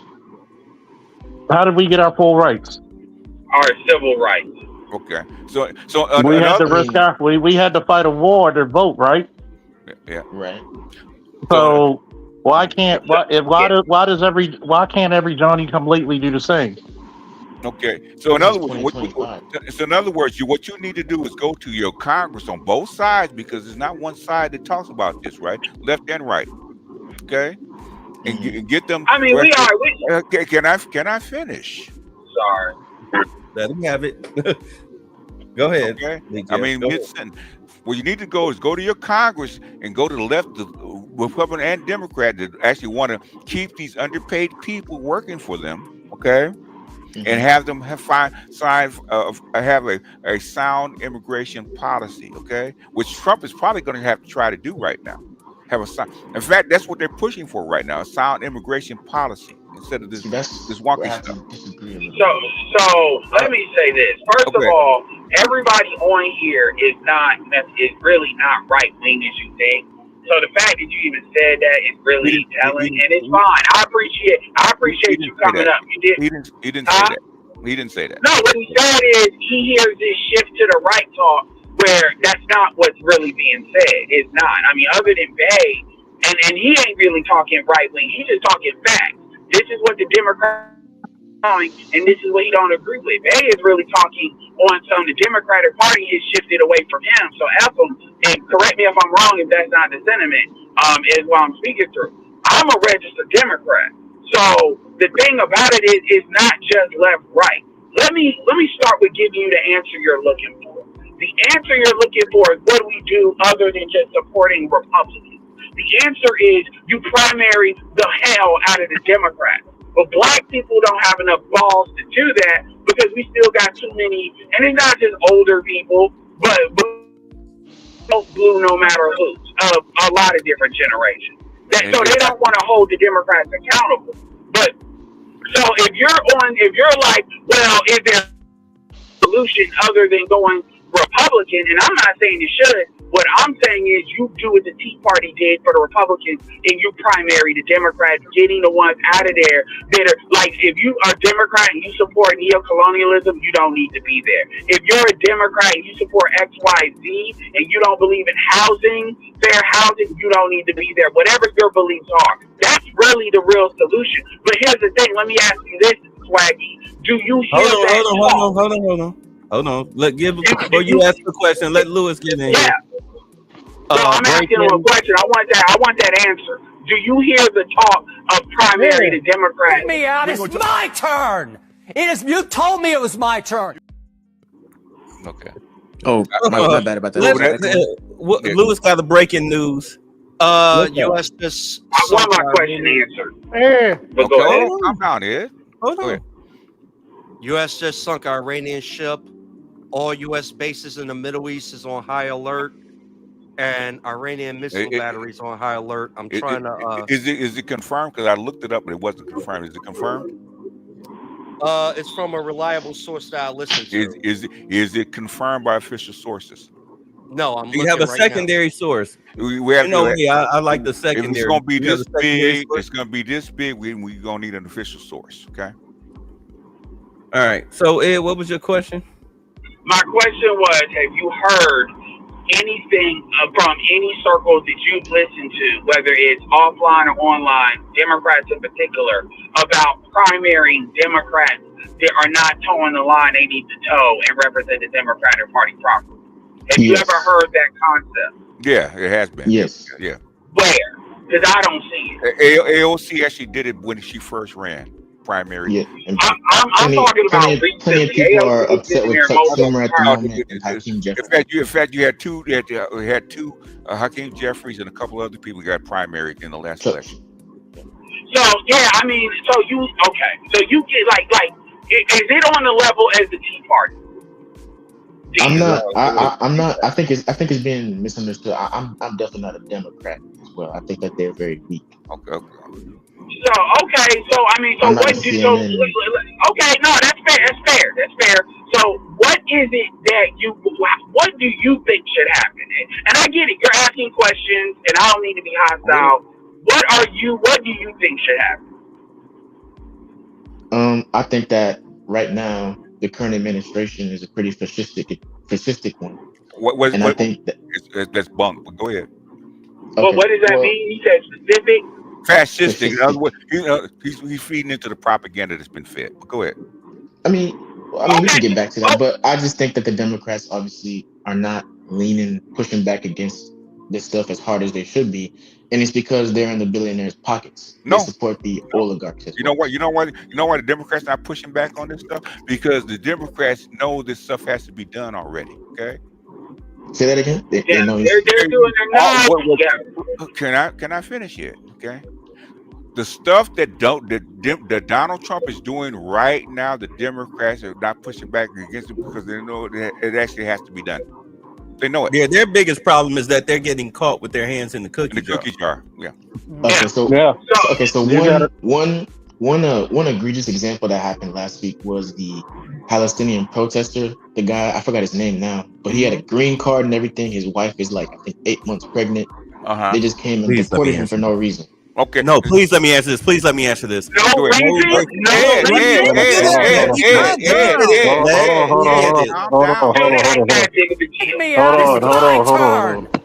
You told me it was my turn.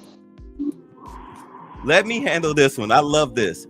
This dude is a Hamas supporter. He was engaged in terroristic activity on the campus of Columbia, where they were attacking Jewish students and destroying campus property. They were attacking people.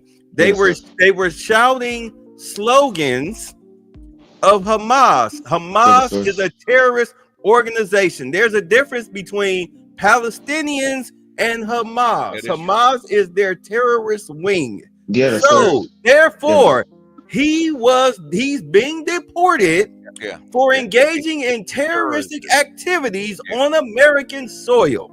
Okay, do you have a source? Flat out. Do you have a source that they weren't doing that? No, where's your source? I can find one. Find one. You have to find one. Okay. You have to find one. Yeah. All right. I'll find one. Have a source. Yeah. I mean, so what do you I'm saying, don't ask for a source if you don't have one. Okay. I'll find one. I know I can find one. I can pull it up. Dude, he got dude. Understand who you like. BGS. Really, if you even take BGS off the table, we can, because that's not even fair. Like, we can drown you in sources. Like, don't play that game, because we ain't BGS, but individual. I mean, shoot, even Charles, all of us individually, and we ain't. And don't do that, because I've had people ask me about that, talk about that situation with him offline. Like, I was talking to Christian about that the other day. So I mean, we don't anything that comes out our mouth is verified. We don't say anything. We don't do that. It's our opinion. We don't do that here. I'm about to actually live through this. Let me find a source. But I'm going to ask you this. But I want to ask you this one, Swaggy. Why did you say? I want to ask you this one question, Swag.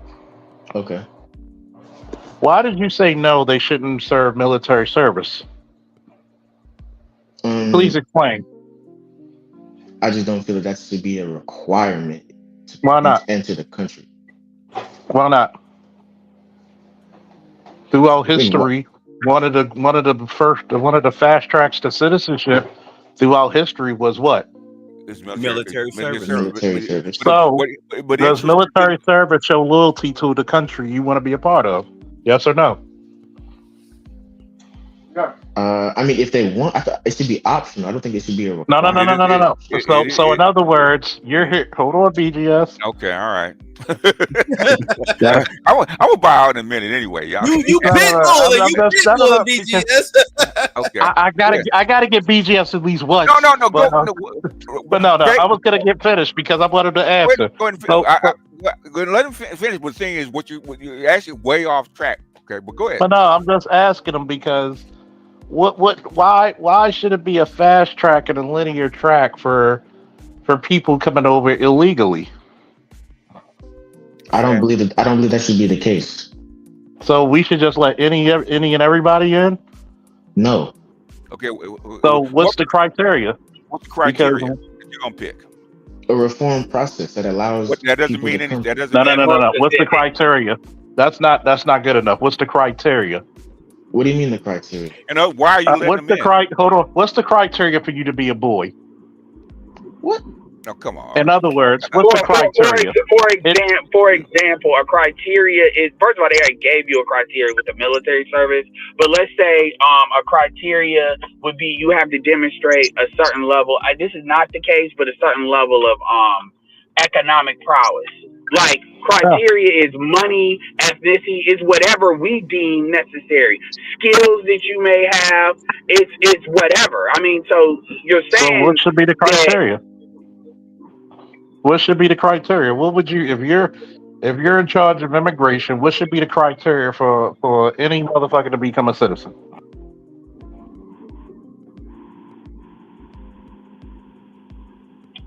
He's not here anymore. He left. Oh, I told you, man. That's why I like. I mean, he's all right, but that's why I like to ask open-ended questions. The next question I was gonna ask him is, would he consider himself black first? Because what he's saying ain't black first. Immigration don't benefit us, man. It really he said he got disconnected. Okay, and I believe him. But that's what I want to know. If you heard me, would you consider yourself black first? But that's the part that I want to know. What's the criteria? Because you can't give me this thing. By the way, I forgot I'm one of those BGS drones. But I'm sorry, I'm just trolling right now. But Well, Charles, he already told what's the criteria? Because you could go to ancient Rome, you could go to Kemet, you could go to all these civilizations, you could go to colonial pen, life insurance. It's funny. It's a requirement. If you go to Africa, there's requirements for you to be a citizen, even if you're black. With a lot of countries, not some of them. Like there's requirements no matter what to be a citizen. It's not like this is not a goodwill thing. That's not how that works. So when I heard him say "I feel," it's like it should. What I'm hearing, to be fair, is I'm hearing a lot of it needs to be better, but Trump isn't the answer. And my thing, that's what I'm hearing. In most countries, unless you have a skill that be economically viable, they actually enter the country. Yeah. But what I'm hearing is Trump isn't the answer. And my question is, that's fine. He's not the answer. I want to know what he thinks about J.D. Vance. I want to know who he thinks should be. We don't have time for all of that. But let's play this. Maybe it'll help him understand. And they're doubling down, Army, on their support for characters that they should have nothing to do with. I'm going to talk here about Mahmoud Khalil. This is a man who's been behind some really awful protests at Columbia University, protests that have become violent, that have left Jewish students fearing for their safety. The Trump administration wants to deport him for these riots at Columbia, but the Democrats are doing all they can to stop the deportation. Congressman Rashida Tlaib even likened Khalil's treatment to fascism. She posted, "We have to fight back against fascism. This is a test case, and it couldn't be more important we stop this and bring him home. Mahmoud's rights are our rights. If they can illegally abduct him and shred his legal rights, they will never stop. Anyone this lawless administration disagrees with can be targeted." Army, tell me about this man and why ICE and the Trump administration want him out of the country. Yeah, in the words of Donald Trump, shalom, Mahmoud, goodbye. Look, Mahmoud, you play stupid games, you win stupid prizes. Let me tell you a little about this guy, Mahmoud Khalil, that the Democrats are lining up behind. This is a guy who is an active supporter of Hamas, right? Now, this is the guy. By the way, you showed Rashida Tlaib. Okay, she's a crazy. The Senate Democrats have lined up behind him. The Senate Democrats' official Twitter account said release Mahmoud Khalil, right? They can't get behind a 13-year-old with cancer, but they can line up behind this terrorist supporter? I mean, brah, this is why you lost the election. You're doubling down on crazy, on nuts, on extremism. Americans realize that. And by the way, I know they're trying to say, well, we don't like what he said, but it's legally baloney. This is all legal. The man is not a U.S. citizen. He's a green card holder. That's you're like in the ante room waiting to become a citizen, okay? You don't have the exact same rights that we do as U.S. citizens. It is very clear, if you're a green card holder and you call for support of a terrorist organization or call for support against violence for the United States or try to get somebody else to commit violence in the United States, you have that green card revoked and you could be tossed out. You can, and he qualifies not for one of those things or two of those things. He qualifies for all three of those things. Yeah. So the U.S. and Trump are well within their legal and moral rights to throw this agitator out of our country. I am so glad he's done this. Okay. That's it. Because my thing is, and people are concerned, doubly so. My thing is, look, if you support him so bad, then we will put an ankle monitor on him and move him into your house. If you're a green card holder, okay, you're a legal resident, they can revoke that at any time for any reason. Yeah. You're not a citizen. They're not playing with you. Does this administration look like they playing games with you? If you're a green card holder, you should be keeping your mouth shut. Yeah. Okay, so doesn't that go to another country and pull the stuff that he pulled? In other words, take your ass to somebody else's country, right? Mexico, wherever you want to go, right? And you're a resident, right? Start running off your mouth. They're going to deport you. Okay. Any country will deport you for doing that crap. Okay. All right. So I don't know if you guys saw. I sent a link in the chat. I actually have a friend personally who goes to Colombia. He told me that all that he saw. And it's also mentioned in the article is just the tent encampments. Okay. It does mention that the encampments okay. What? Let me make myself perfectly clear. Okay. Okay. If you're a green card holder, you're here conditionally. Okay. Right. If they, for every reason, they don't want you here, they can deport you. So what was the reason though? They didn't like what he was saying? It could be. So isn't that an infringement on free speech rights? No, he's not a citizen. He's not a citizen. Doesn't apply. So he doesn't have rights. He's got rights within realm, okay? But he's not a citizen. If they don't like what he's saying, or he's causing problems or disturbance, whatever reason they can trump up, they can deport him. So who has free speech rights then? Citizens. Gosh, come on, man. Okay. I'm just making sure that that's clear. Citizens, unless you can find what judge stepped in to stop him from being deported? I think he cut out. I didn't hear the end of that. What federal judge stepped in and stopped him from being deported? I'm not exactly sure, but none. That's why he got deported. In other words, he didn't have anything, a leg to stand on. Okay. Just like the judge tried to step in to keep those 200 or 400 people being deported back to El Salvador. The judge stepped in. How come the judge didn't step in for him? I'm not sure. It's because it's legal. Okay. Here's what they're saying. All right. Federal immigration agents were acting on orders from the State Department to revoke Khalil's student visa. When the agents were informed that Khalil, of Palestinian descent, Syrian nationality, and Algerian citizenship, is a lawful permanent resident of the United States in possession of a green card, they said this status would be revoked instead. He was transported to LaSalle Detention Center in Jena, Louisiana, On March 10th, District Judge Jesse Furman ordered that the Trump administration not deport Khalil pending judicial review of the arrest. The detention is the first publicly known deportation effort related to pro-Palestine activism under President Donald Trump, who has threatened to punish students and others he says promote anti-Semitism or support Hamas, which the U.S. has designated a terrorist organization. Khalil's detention has received widespread backlash from lawyers, members of the Democratic Party, and civil rights organizations who say it is an attack on freedom of speech and the First Amendment. There is no criminal charge against Khalil. Instead, the government's argument depends on Section 237A4CI of the Cold War era Immigration and Nationality Act of 1952, which provides that migrants in the U.S. may be removed if the U.S. Secretary of State deems their presence incompatible with the U.S. foreign policy.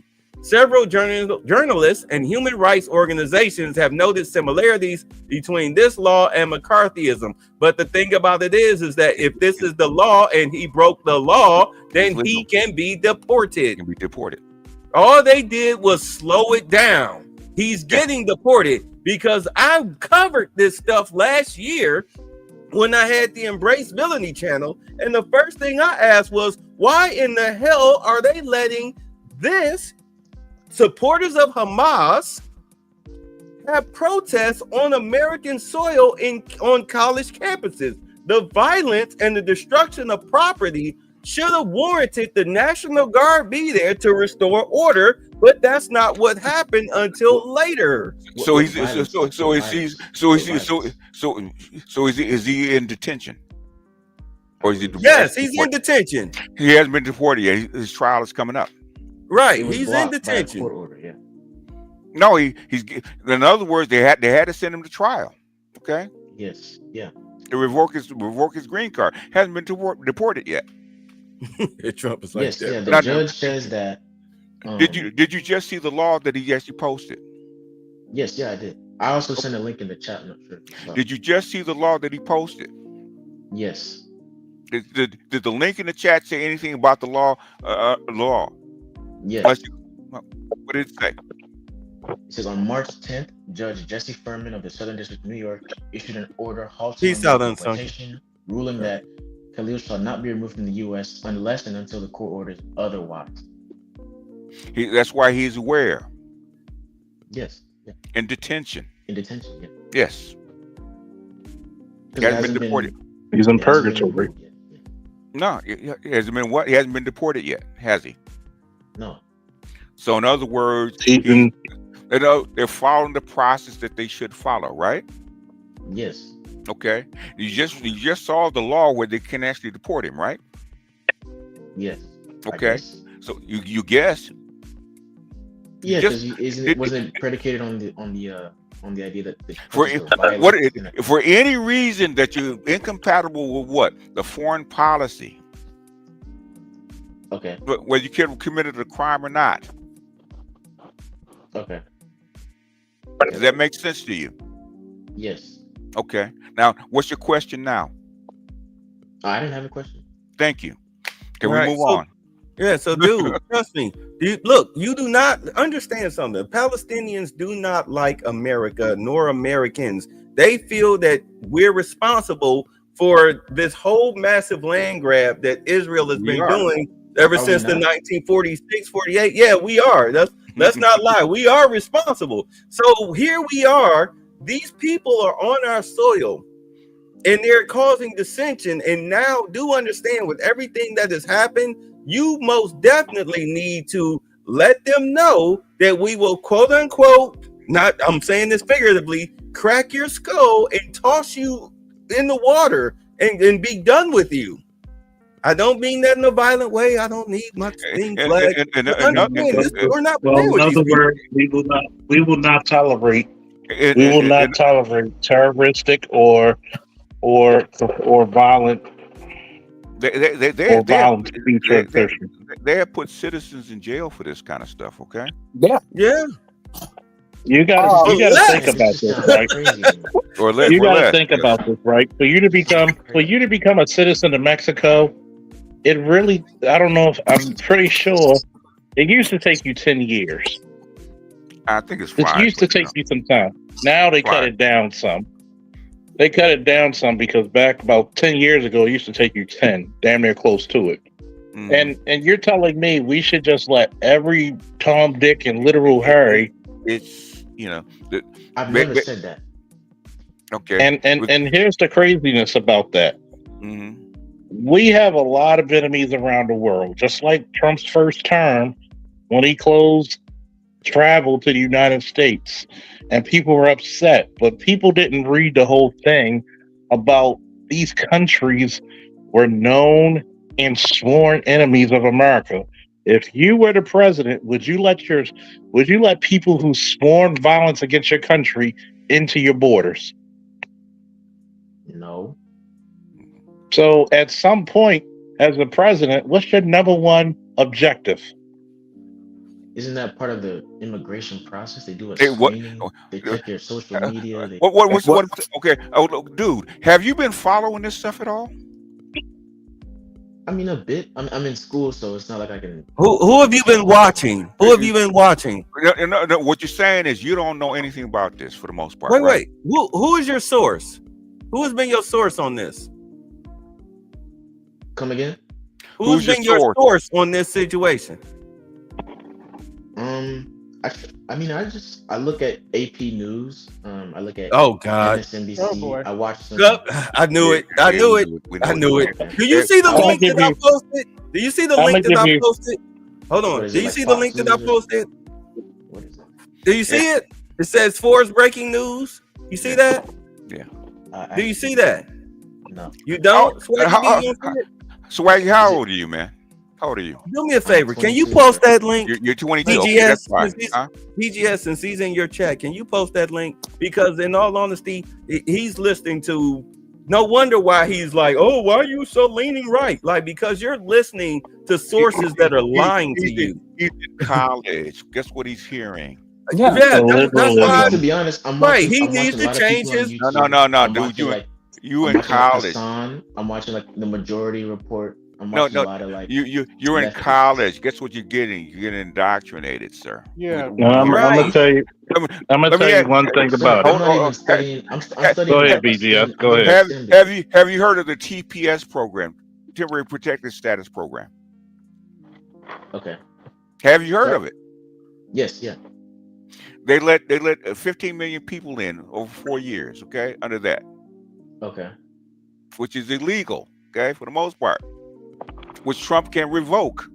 Guess what? When he actually revokes that status, guess what happens? They have to go back home because they didn't go through the normal immigration process. There are some powers in the executive office he can invoke. People don't like it, but they're in the damn thing they can do. Which is There's why checks and balances. Which is why Biden didn't tell you about the temporary protected status in the first place. Yeah. Because he didn't want you to know. I got a question. Here's the official statement. 12. On the visa thing, just The visa, sure. Is the area clear when it comes to revoking visas for foreign students? Are you revoking visas for students who clearly support Hamas and shows literature that's supporting Hamas, or is it also include students who support Palestine or the freedom of the Palestinians, or showing sympathy with civilians in Gaza? Is that area very clear? Well, what Secretary Rubio has been saying on a number of different interviews is that this is about, when you think about someone applying to come into the country to get a visa, if you were to say everything that he ended up doing as would be his goal upon entering the country, we would never have issued the visa. So you have a dynamic, whereas if there's going to be certain kinds of actions that you're going to undertake, that we don't accept that. Every country has a right to control its borders and to determine who's going to come into the country.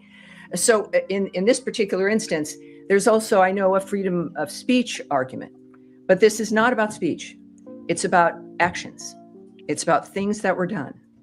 And of course, I don't want to go further because also this is within a court dynamic. America's got the best court system in the world.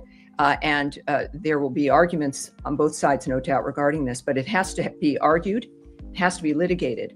But the actions that we take and the decisions we make are not about content. It's about actions that are occurring, and certainly in that particular case. Yes. Okay. And you were talking about assault.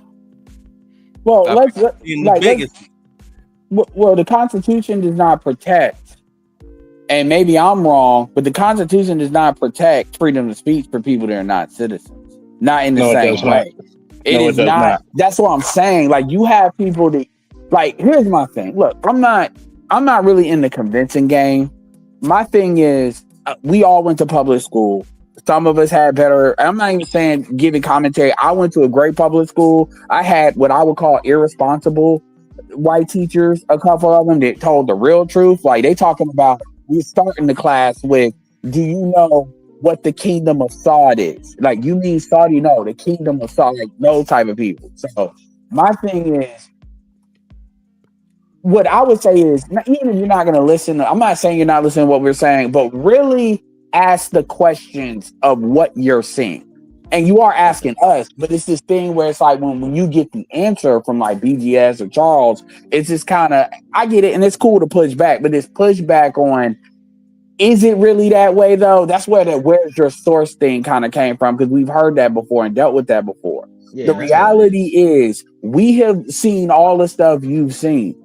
They are, and look, you're 22 and that's fine, you're in college. But I can tell you right now, they're lying to you. Like, it's not even they're telling the truth, they're telling a version of the truth. I'm a Democrat. Dude, I voted for Hillary Clinton against Trump. And I voted for Trump. So with Trump this time. So it's not that necessarily people are right when they have a right wing take. The Democrats have lost their fucking mind. It ain't even got nothing to do with black people, just what they're on. I can go all the way back, even though they did shift right before that. But do you know what Citizens United is? Yes. Okay. So when Citizens United happened, the Democrats basically, Republicans had the old money companies like oil and stuff, and oil pays everybody, to be honest with you. But the Democrats had the tech companies. And if you look at a lot of these issues like the housing crisis and stuff like that, a lot in California, different places, the Democrats have not done anything about these things. What they do is they just have you look at the Republicans, because both parties do this, by the way. They play off of each other. And the Democrats and Republicans bank on the Democrats are going to bank on you're going to get tired of Trump for whatever reason, and they're just going to make Trump evil. And then in 2 years, you're going to vote for them.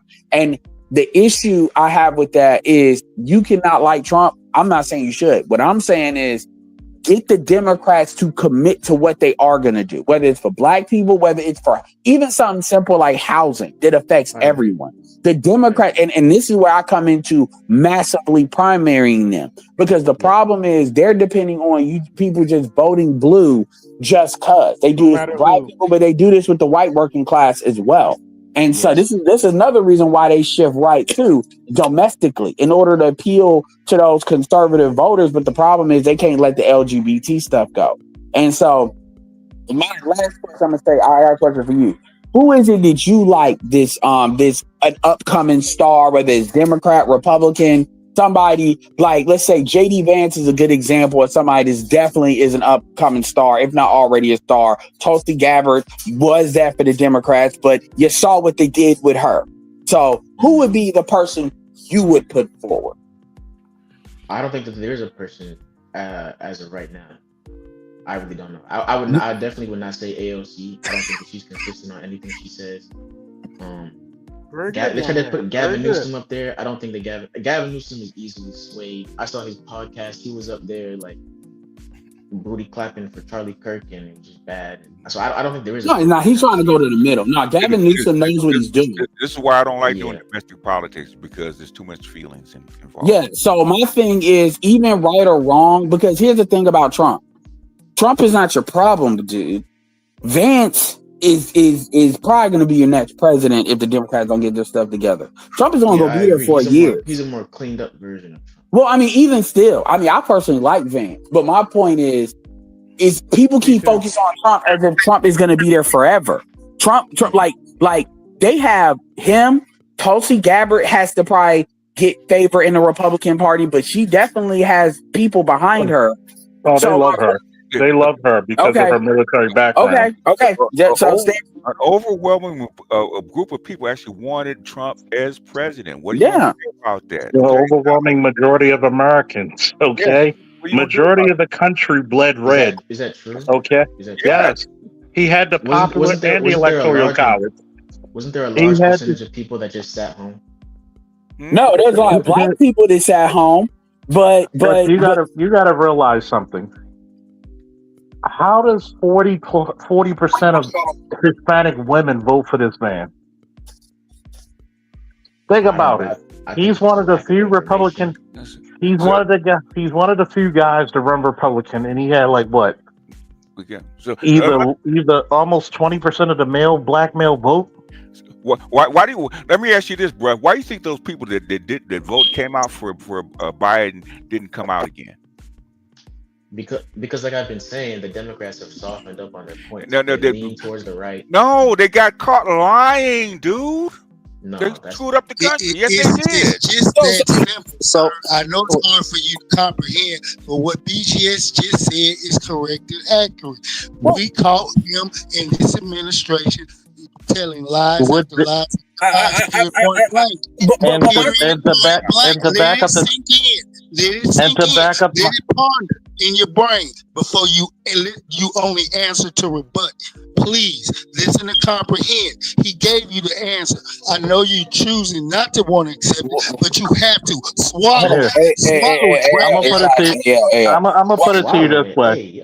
I'm gonna say this real quick. Then I'm gonna give it back to Ed. I'm gonna say this real quick, and I'm gonna give it back to Ed. Look, my godson, one of my godsons right now is 18. He may fuss like you do, but he's man enough to know, okay, you're right, because you're proving yourself right. At some point, you have to prove, because guess what? I raised 2 generations of wrestlers. One thing about combat sports, you put up or you shut up.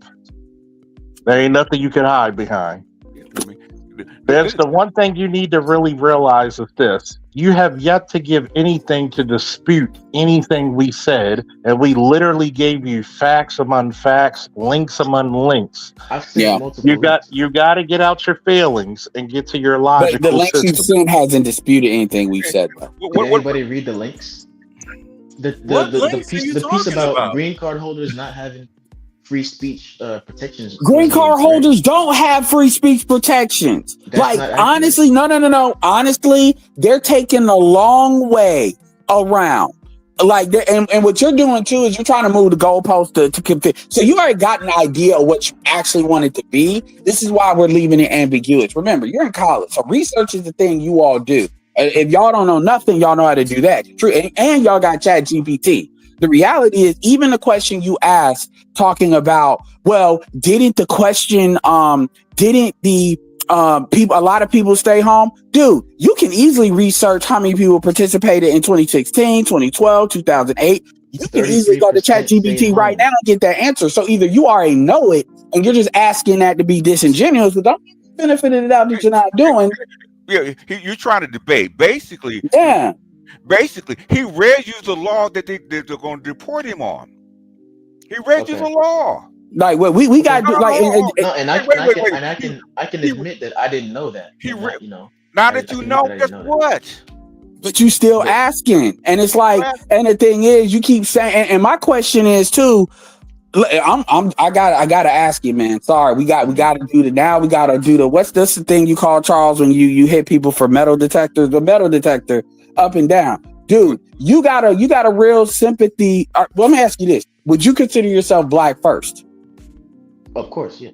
Okay, so is your grandparents from? Because you got a lot of empathy for immigrants, man. At the end of the day, these immigrants wouldn't have this empathy for you if you was jammed up. You know, when they send Haitians back just cause, not this round, but any round that they come over when Haiti is literally going through earthquake, nobody cares. Nobody speaks up for them. So you going real hard for like Muslims. And look, I ain't got no issue with Muslims. Shout out to Black Mind. But what I'm saying is they wouldn't go this hard for you. So you see, this is where this critical point is where you keep worrying about that, which really shouldn't even be your problem. That should be just a whole your own nuts situation. Are you foundational Black American? Are you like African American descent, or are you like from somewhere else? I'm half. My mom is Nigerian. Your mom is Nigerian. Okay, and that's fine. We don't believe in half descendantry. If you got one, you got it, and then if it's descendants of slave, but dude, like you can tell that's where your hole is. You was agreeing with everything, but this immigrant thing, these motherfuckers don't give a fuck about you like that. The thing is, he does not need to be in this room. He doesn't know enough. Okay, that's really what it boils down to. You don't know enough. All this stuff has been litigated before and after by Democrats themselves. They said the exact same thing that we're saying. Okay, I don't know why it's not obvious. It's a feeling because of the immigrant thing, and truthfully, Nigerians don't. He doesn't like Trump. That's the and that's fine. But at the end of the day, Trump is only like Trump won. So it's like he's in there 4 years. Ask him why. Let's ask him why. How come you don't like Trump? I don't like the people that he emboldens. And who would that be? I mean, a lot of neo-Nazi groups. When did he embolden a neo-Nazi group? When he called them fine people at the Charlottesville. No. I know he's parsing things. Go ahead, baby. Let Bay work. No. Let him. No. Go ahead. Okay, so you say that Trump called them very fine people, right? Sure. Okay, hold on. Mind you, I was like 15, 16. I know. Trust me, we all fell for that. So let's get into it. Hold on. Oh. I mean, I hear y'all about the. No, you don't. It's kind of like I'm trying to debate this thing, but I mean, Biden. Point, you know. Biden doesn't involve. Biden doesn't embolden each other with clubs, and it was vicious. You're putting what you're calling the alt-left and white supremacists on the same moral plane. I'm not putting anybody on a moral plane. What I'm saying is this: you had a group on one side and you had a group on the other, and they came at each other with clubs, and it was vicious, and it was horrible, and it was a horrible thing to watch. But there is another side. There was a group on this side, you can call them the left, you've just called them the left, that came violently attacking the other group. So you can say what you want, but that's the way it is. It's on both sides, sir. You said there was hatred, there was violence on both sides. Well, I do think there's blame. Yes, I think there's blame on both sides. You look at both sides. I think there's blame on both sides, and I have no doubt about it, and you don't have any doubt about it either. And if you reported it accurately, you would say. Kill the person. Heather hired Charlottesville. They showed up in Charlottesville to protest. They didn't put themselves down as you, and you had some very bad people in that group. But you also had people that were very fine people on both sides. You had people in that group, excuse me, I saw the same pictures as you did. You had people in that group that were there to protest the taking down of, to them, a very, very important statue and the renaming of a park from Robert E. Lee to another name. George Washington was a slave owner. Was George Washington a slave owner? So will George Washington now lose his status? Are we going to take down, are we going to take down statues to George Washington? How about Thomas Jefferson? What do you think of Thomas Jefferson? You like him? Okay, good. Are we going to take down the statue? Because he was a major slave owner. Now we're going to take down his statue. So you know what? It's fine. You're changing history. You're changing culture. And you had people, and I'm not talking about the neo-Nazis and the white nationalists, because they should be condemned totally. But you had many people in that group other than neo-Nazis and white nationalists, okay? And the press has treated them absolutely unfairly. Now, in the other group also, you had some fine people, but you also had troublemakers, and you see them come with the black outfits and with the helmets and with the baseball bats. You had a lot of bad. You had a lot of. You was talking about Antifa. The bad people in the other group too. Treated unfairly, sir. I'm sorry. I just didn't understand what you were saying. You were saying the press has treated white nationalists unfairly. I just didn't understand what you were saying. No. There were people in that rally, and I looked the night before. If you look, there were people protesting very quietly the taking down of the statue of Robert E. Lee. I'm sure in that group there were some bad ones. The following day, it looked like they had some rough, bad people, neo-Nazis, white nationalists, whatever you want to call them. But you had a lot of people in that group that were there to innocently protest and very legally protest because, you know, I don't know if you know, they had a permit. The other group didn't have a permit. So I only tell you this. There are two sides to a story. I thought what took place was a horrible moment for our country, a horrible moment. But there are two sides to the country. Does anybody have a final? Does anybody have? You have an infrastructure. What makes you think you can get an infrastructure bill? You didn't get health care. Well, you know, I'll tell you, we came very close with health care. Unfortunately, John McCain decided to vote against it at the last minute. You'll have to ask John McCain why he did that. But we came very close to health care. We will end up getting health care, but we'll get the infrastructure. And actually, infrastructure is something that I think we'll have bipartisan. Anyway, so did you hear Is that the first time he's seen that video? He does. Let Bay work, okay? Did you hear him saying that white supremacists were very fine people, or did you hear him condemn them? I heard him condemn them. Okay, so tell me again, why do you hate Trump?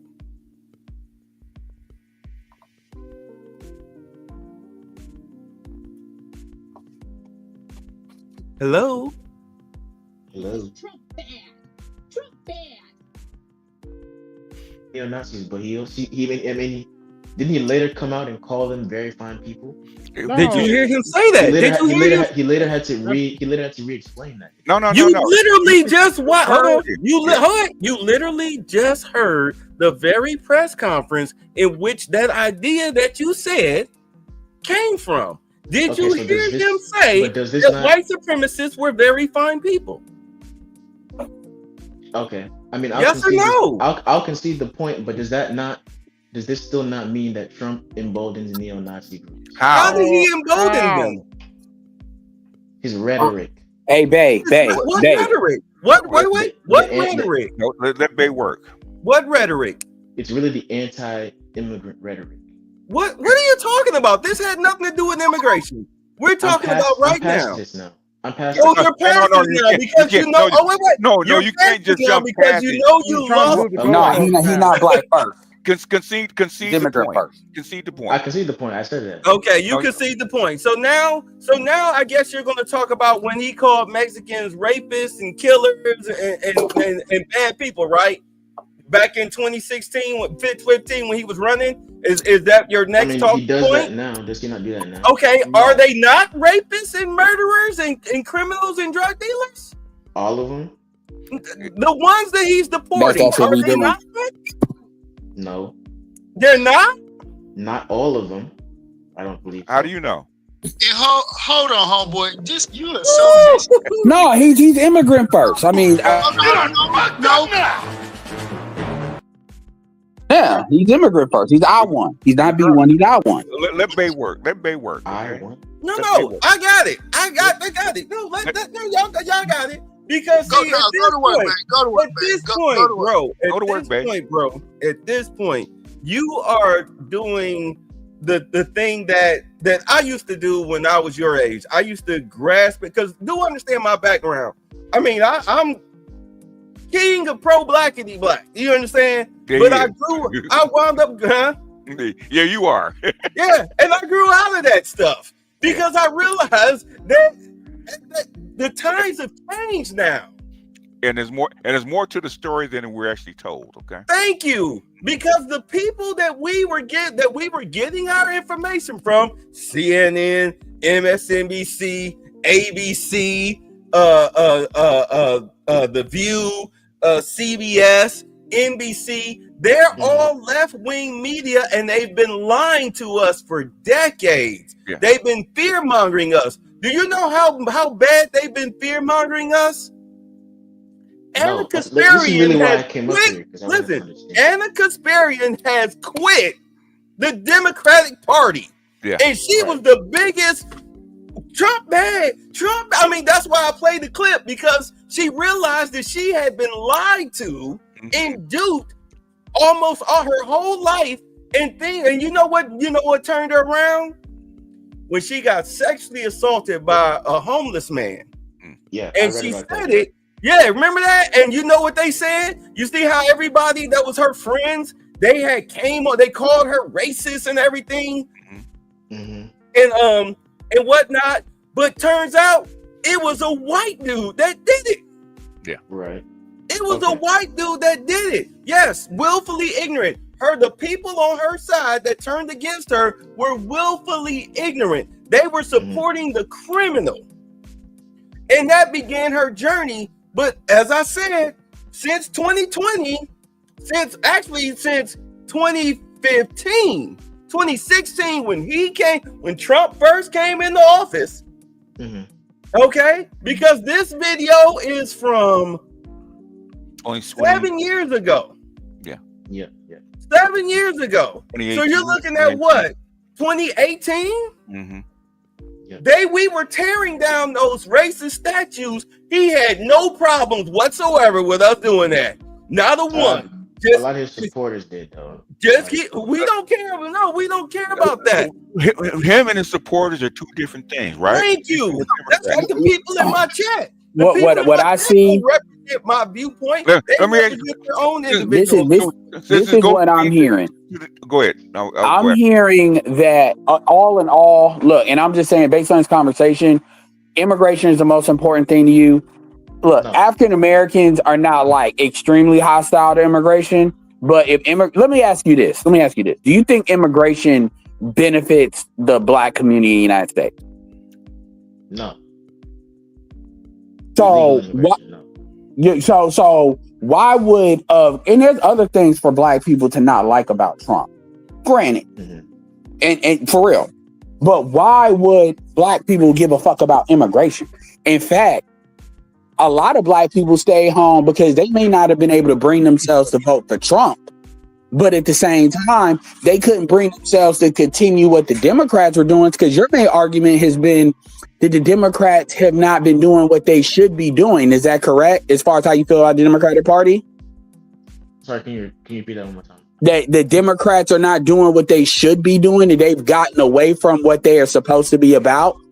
Yeah, 100%. Okay, so explain this to me. In your opinion, this is open-ended. It's not a right or wrong answer.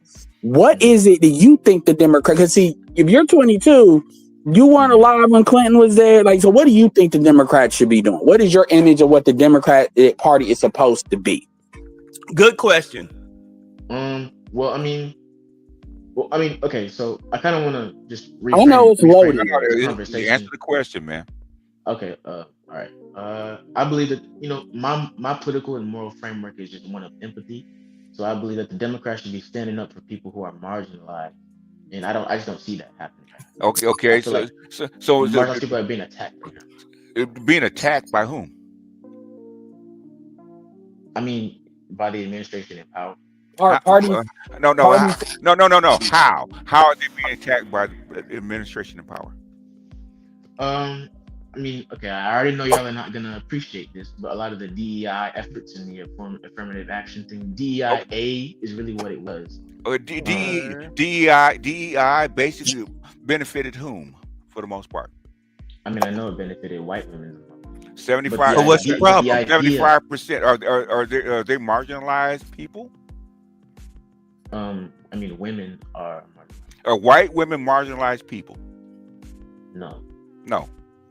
Okay, so the the whole entire thing. So DEI, yes. If it doesn't benefit people. So you don't think that there should be some kind of like equalizer? No, it didn't. DEI was not an equalizer. If anything, DEI was used just like, and this goes back to affirmative action and what Black men and some women, but Black men fought and put our bodies on, and military, because that set the framework for us getting our civil rights. DEI is was a newer version of making it about gender and not race in order to keep money in white hands through the women. That's why when you look at when affirmative action happened and civil rights passed, it started to divide. The wealth gap started to increase because the women took the money that was supposed to go to black men in order for black men to create, manage, and maintain a thriving community. Black women basically sided with the white women under the idea that they would usurp manhood in general, and they got bamboozled. And white women, and so white women are the largest numerical demographic in the United States. Do you know that? Yes, yeah. Well, I mean, you do realize white women are also the wealthiest in the demographic in the United States because a lot of the money goes to them. Yeah. So my point is, DEI, if anything, was used to marginalize people and keep the status quo going. And in fact, for black people, okay, it made it worse than better. Why should we keep it? Okay, this is more so the conversation that I really want. No. I'm asking you a question. No. I mean, I don't know. I want to. No, you brought it up. If only 4% of black people benefit from DEI, why should we actually keep it? Why should we not? Why can't we reform it so that it helps us? You're not benefiting from. Why get rid of it? You should. With DEI, you're still the last hired and first fired. You're not even hired, okay, or promoted. Exactly. That's why that guess who's in front of you? It's called white women, okay? Okay, so but why not advocate to have it reformed so that that's not the case, so that we benefit from it? Why get rid of the entire thing? It's called. You know what DEI actually is? It's called an executive order. You can still argue it. It's not a law. It's an order from the president. And what did he say? It's called instead of equity, called equality across the board. Okay. Sauce for the goose. The odds are even. Black men have a better chance now than trying to climb over white women. So getting rid of DEI, yes, is more helpful. Yes. Than having it. Yes. Yes. Okay. I did. Yeah, because most people, when they hear, people hear stuff, they understand the propaganda, and it's not your fault. Them universities are crazy, but I mean, the thing is, they don't tell, but they don't. I'm just saying, they don't explain to you what stuff actually is. What they do is they basically give an ambiguous kind of statement or phrase. And they let you fill in the blanks on whether it's good and bad because they give emotional cues that it is good and bad. And in school, obviously, they do a little bit more. They give you a narrative and it's a narrative because a lot of the shit they say is a lie. Because, well, it's school, the media, all of it. They give because there's nothing you watch that we haven't watched for years, for decades. At this point. And so hold on. And so my point is, it sounds like us even framing it this way. It's the first time you ever even heard this even line of thinking. Yeah, is that true or not true? This is true. Yeah, this is why I came up here because we got to really minute points. I'm really trying to understand. Okay, so here, let me answer the question. Maybe this will help him. So, Angry Black Man said, "This is why we need a young black conservative movement." And I'm gonna tell you right now that we had a young black conservative movement. The problem, especially for young black men, the problem was that we were too busy talking about pussy that we weren't getting instead of politics. Okay. So here we are now. About the manosphere? Is that what you're talking about? Yeah. Because understand that black men are conservative by nature. Okay. But the problem, hold on, let me finish. Okay. The problem was, I got pushback for you, but go ahead. That's fine. You can have the pushback. But the problem is that at the time, we were not thinking like political animals. We were too busy trying to understand that black women saw us as a separate animal from them. And we were trying to get them to understand that, no, you're not different from us, when we really should have from the jump been like, fuck you. But now here we are in 2025, and now we're catching up to politics, but as the lowest people on the financial totem pole in this country. We are 5 years behind the times, but luckily we're catching up. Now, go on with your pushback. Actually, we're actually ahead of the times, okay? Believe it or not, okay? Actually ahead. But How? We're at the very economic bottom. I have a question. When weren't we at the economic bottom? We weren't back before the civil rights era. We had pockets of greatness. That was of course destroyed by the Democratic Party and their Klan rides and their lootings of black cities, towns, villages, etc. The destruction of black neighborhoods. A lot of that, the majority of that, came at the hands of Democrats. Understand the okay, go ahead, man. To the young guy, understand, bro, that the Democratic Party, the worst thing that they ever gave you was welfare. Yes.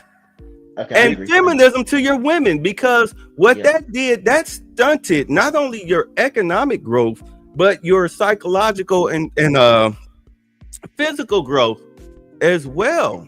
Black women fought for welfare. Okay, they didn't just give it to you. Actually, they fought against it. Because they didn't get it at first. They didn't get it at first. Yeah. And another thing is, as far as this, here's the thing, man. This is why I always like to really get defined as to what blocks or the manosphere really is. Because it's this idea. Number one, dudes were not arguing, like no block was arguing about pussy they was getting, really.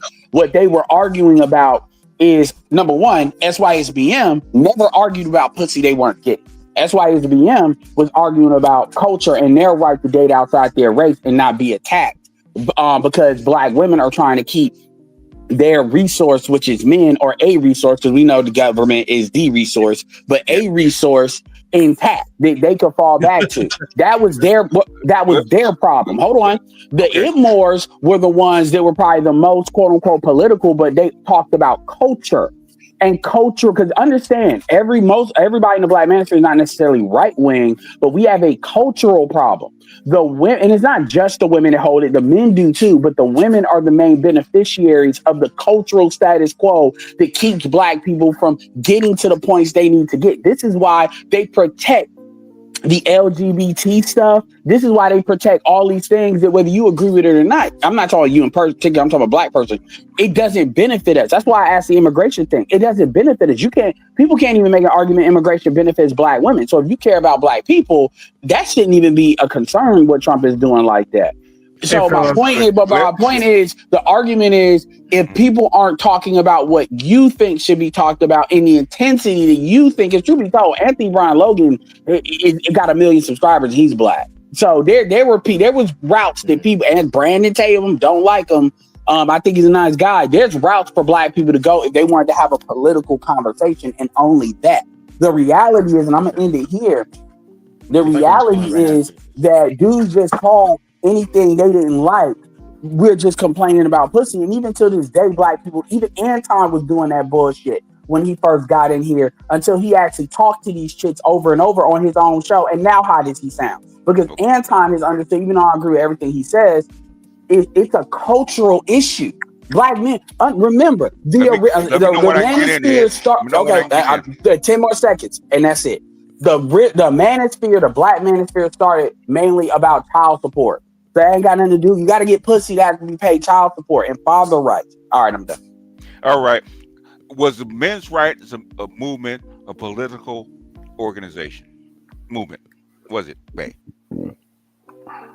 Was it? During my time? I would say before 2018, yes. Okay. Before 2018, yes. Yeah, guess and where then the flag wars came, and that's when everything came. Guess where the manosphere started?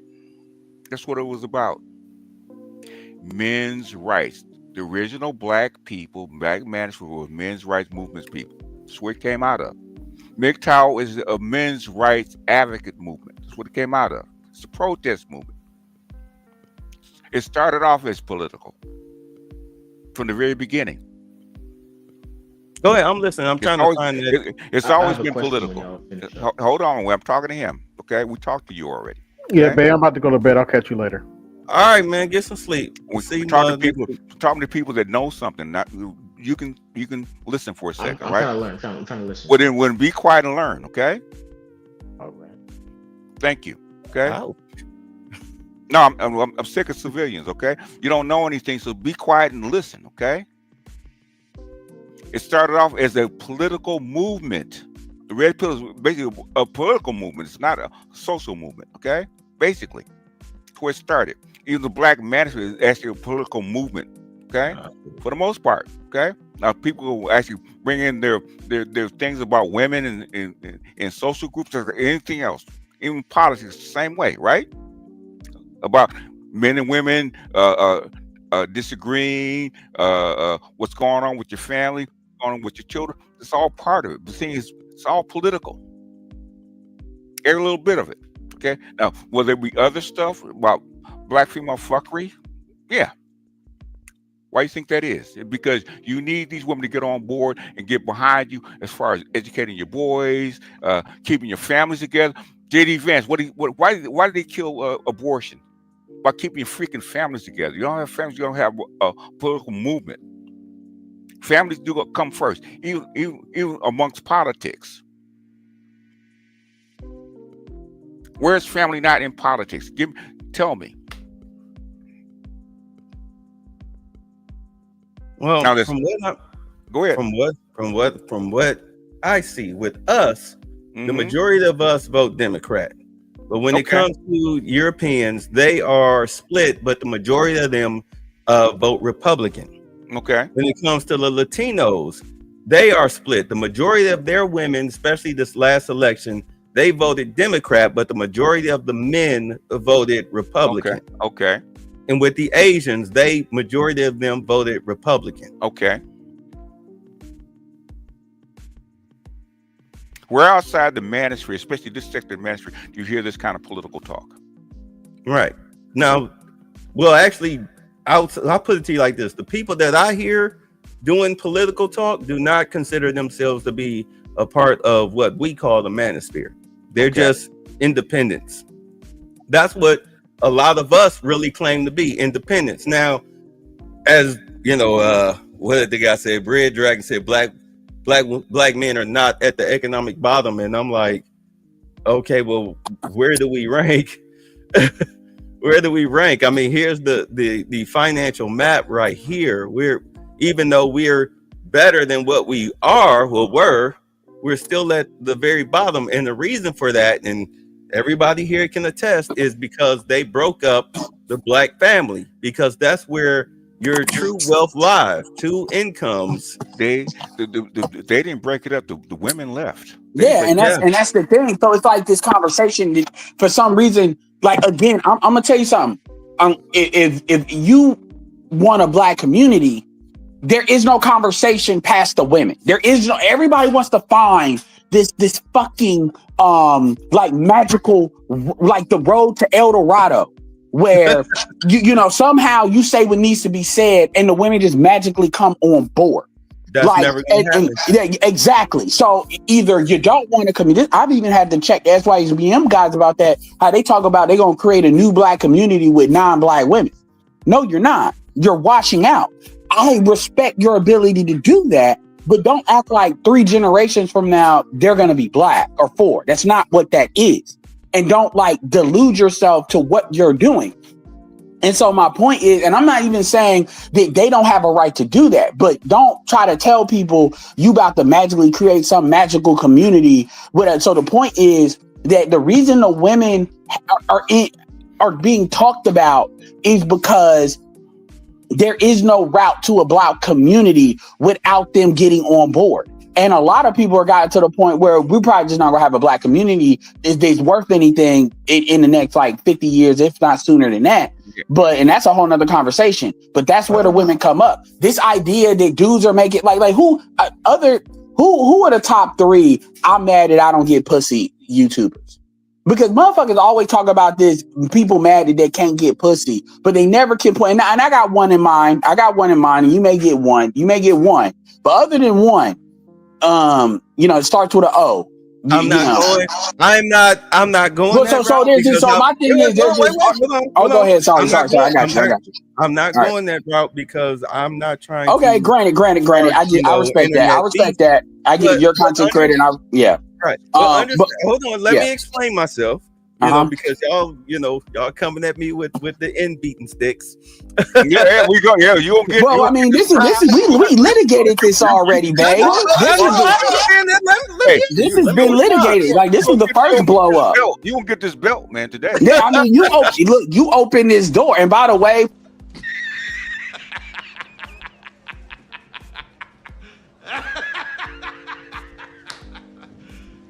You serious? Let me explain myself, please. There are people out here, because I understand why y'all taking it the way you're taking it, because whatever. But I'm not talking about you guys specifically. We all know that there are guys out here who made their bread and butter off of the backs of talking about, the whole dating thing and like the Pop the Balloon show. Yeah, the purple pill. Pop the Balloon show, all that stuff. Right. You had a whole bunch of people who made a lot of money off of dry dick syndrome. Let's not kid ourselves. Okay, I don't disagree with that, but call that purple pill. If you want to call it purple pill, that's fine. And those but people let's not. Two things can be true at the same time. Yeah, but the thing is, when most of the manosphere is not purple pill though. The manosphere is generally and everybody in the manosphere is not necessarily red pill, but the manosphere is synonymous with the red pill. At least the black manosphere is. So there's a very distinct difference between Ace Metaphor, that Trent guy, Derek Jackson, even guys like Alpha Male Strategies goes back and forth whether he's red pill or not. But the thing is, I'm not even dismissing that argument. But the reality is there is no political argument unless the women get on board. And if the women don't get on board, then black men need to go their own way and live out their life and assert themselves. And that's the real fight really is black women want to preserve the status quo and they don't want to change. And black men are starting to awaken. It's different than the white red pill folks. I gotta debunk that a little bit, and I love you dearly, Ed. The real fight is that black men are not inadequate, is that they're actually powerful beyond belief.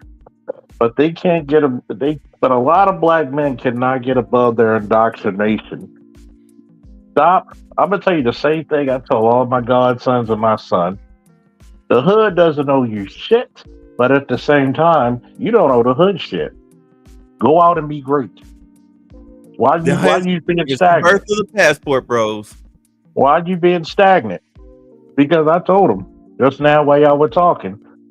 The reason why a lot of motherfuckers become stagnant is because they think they got a super saver hoe.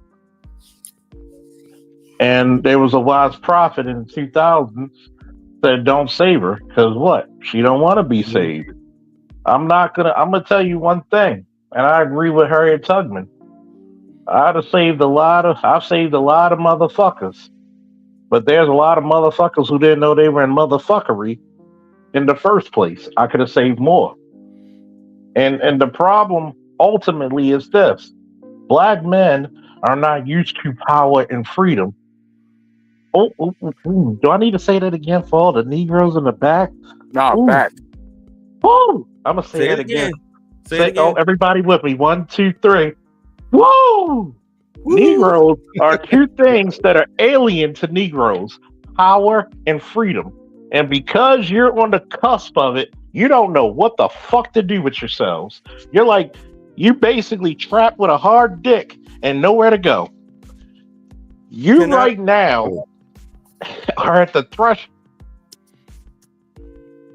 You still there? You got him. Oh. Yeah. And by the way, babe, I call the purple pill people emotional dope dealers. Okay. They basically deal in emotional dope with these women and to extent these men having never-ending conversations like we all about to get together. Like, it was funny.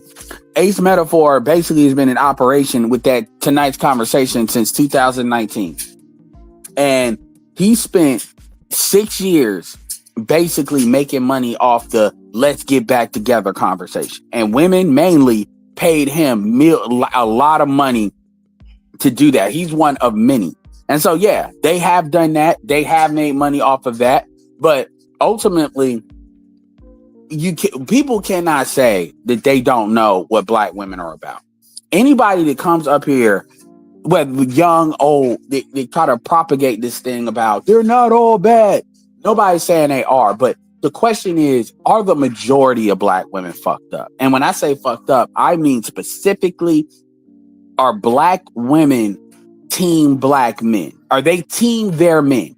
Every woman, you can make an argument, is, unless y'all can correct me if I'm wrong, is team their men, at least the majority.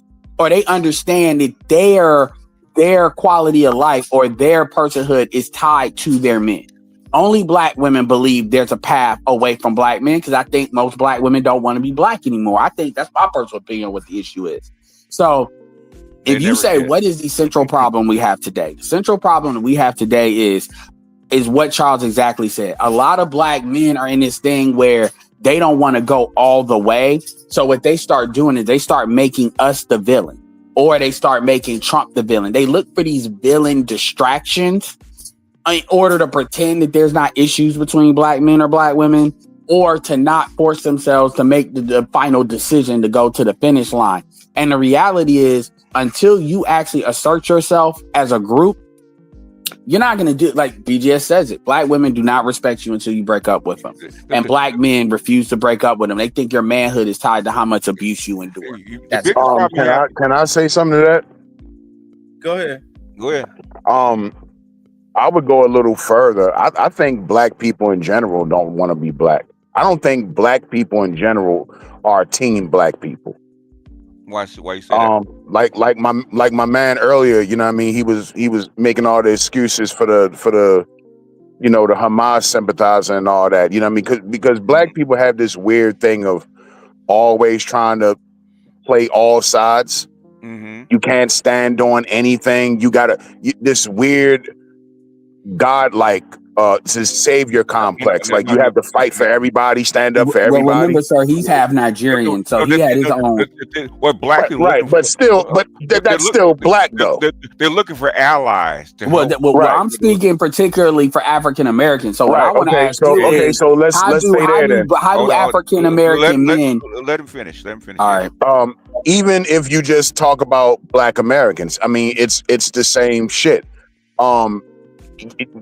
We always, and men and women both do this. You have to attach something to Black. Oh, I'm a Black liberal. I'm a Black conservative.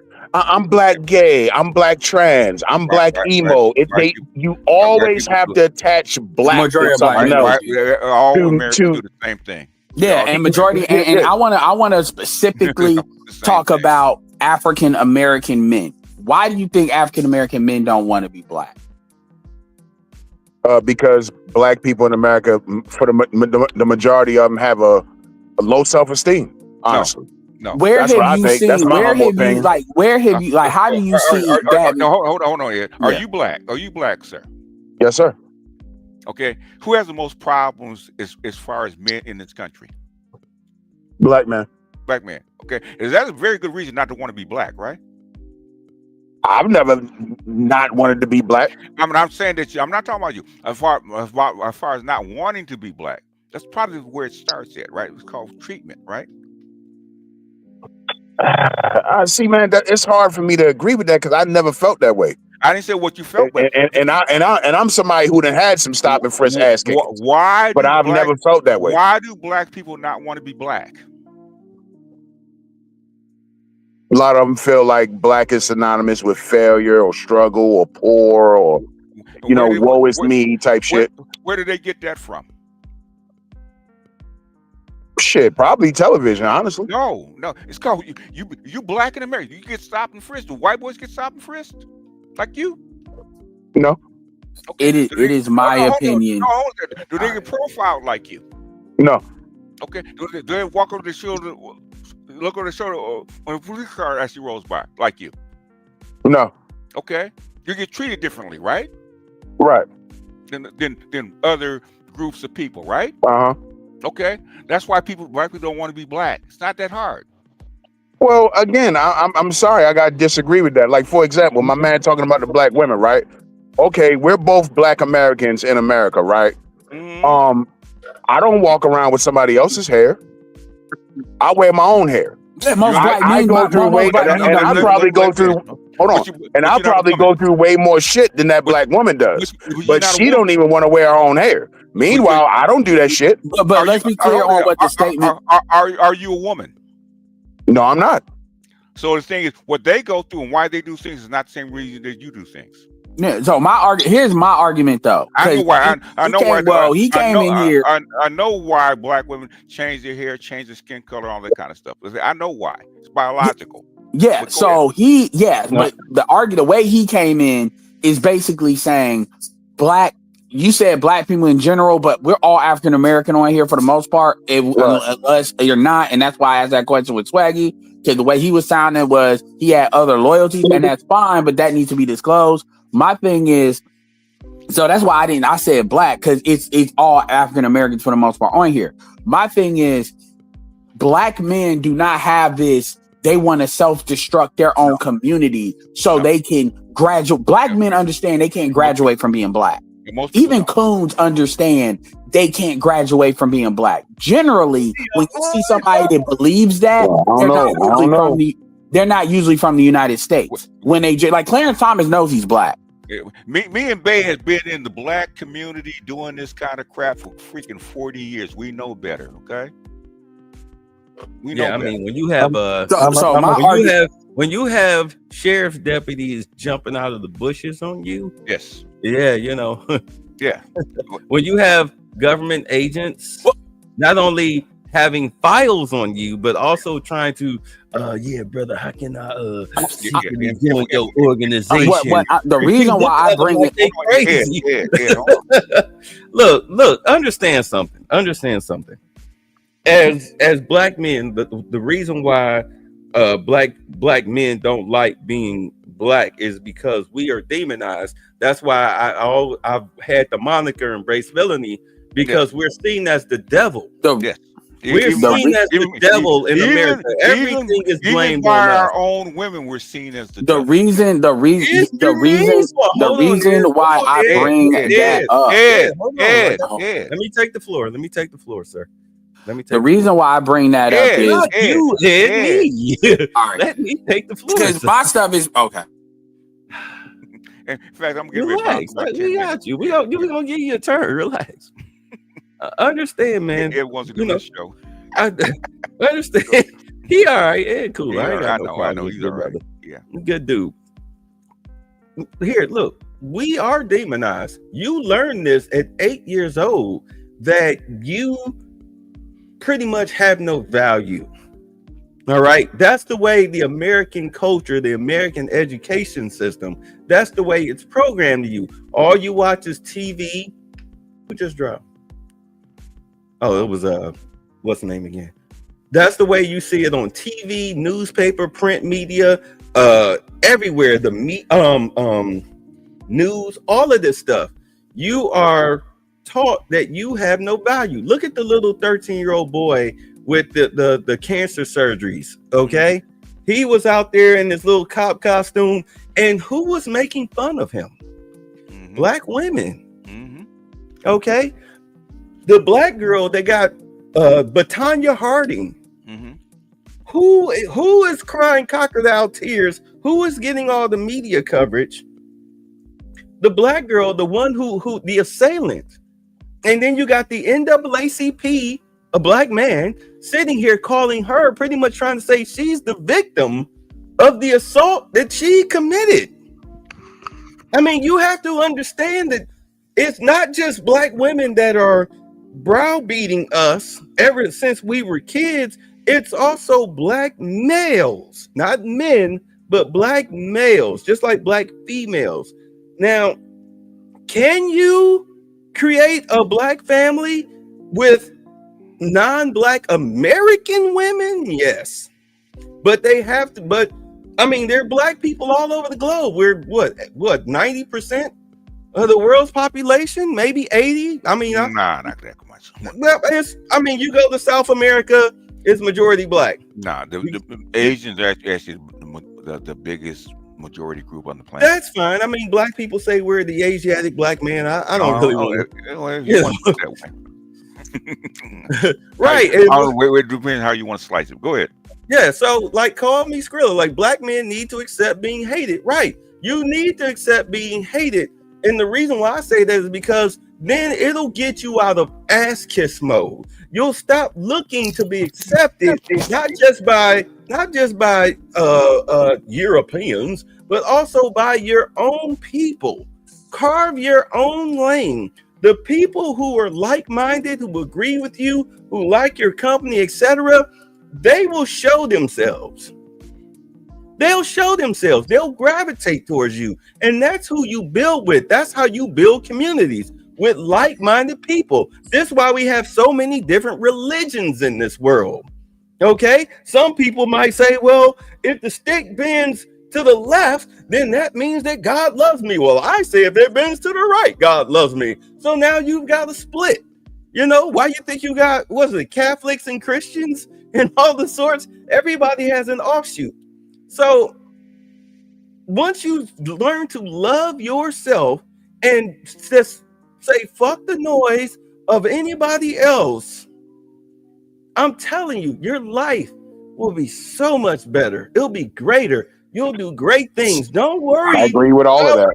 Right. I mean, my whole thing is, I'm almost finished. My whole thing is, as far as like the whole female thing, I never really tried to dive into that because I didn't give a shit.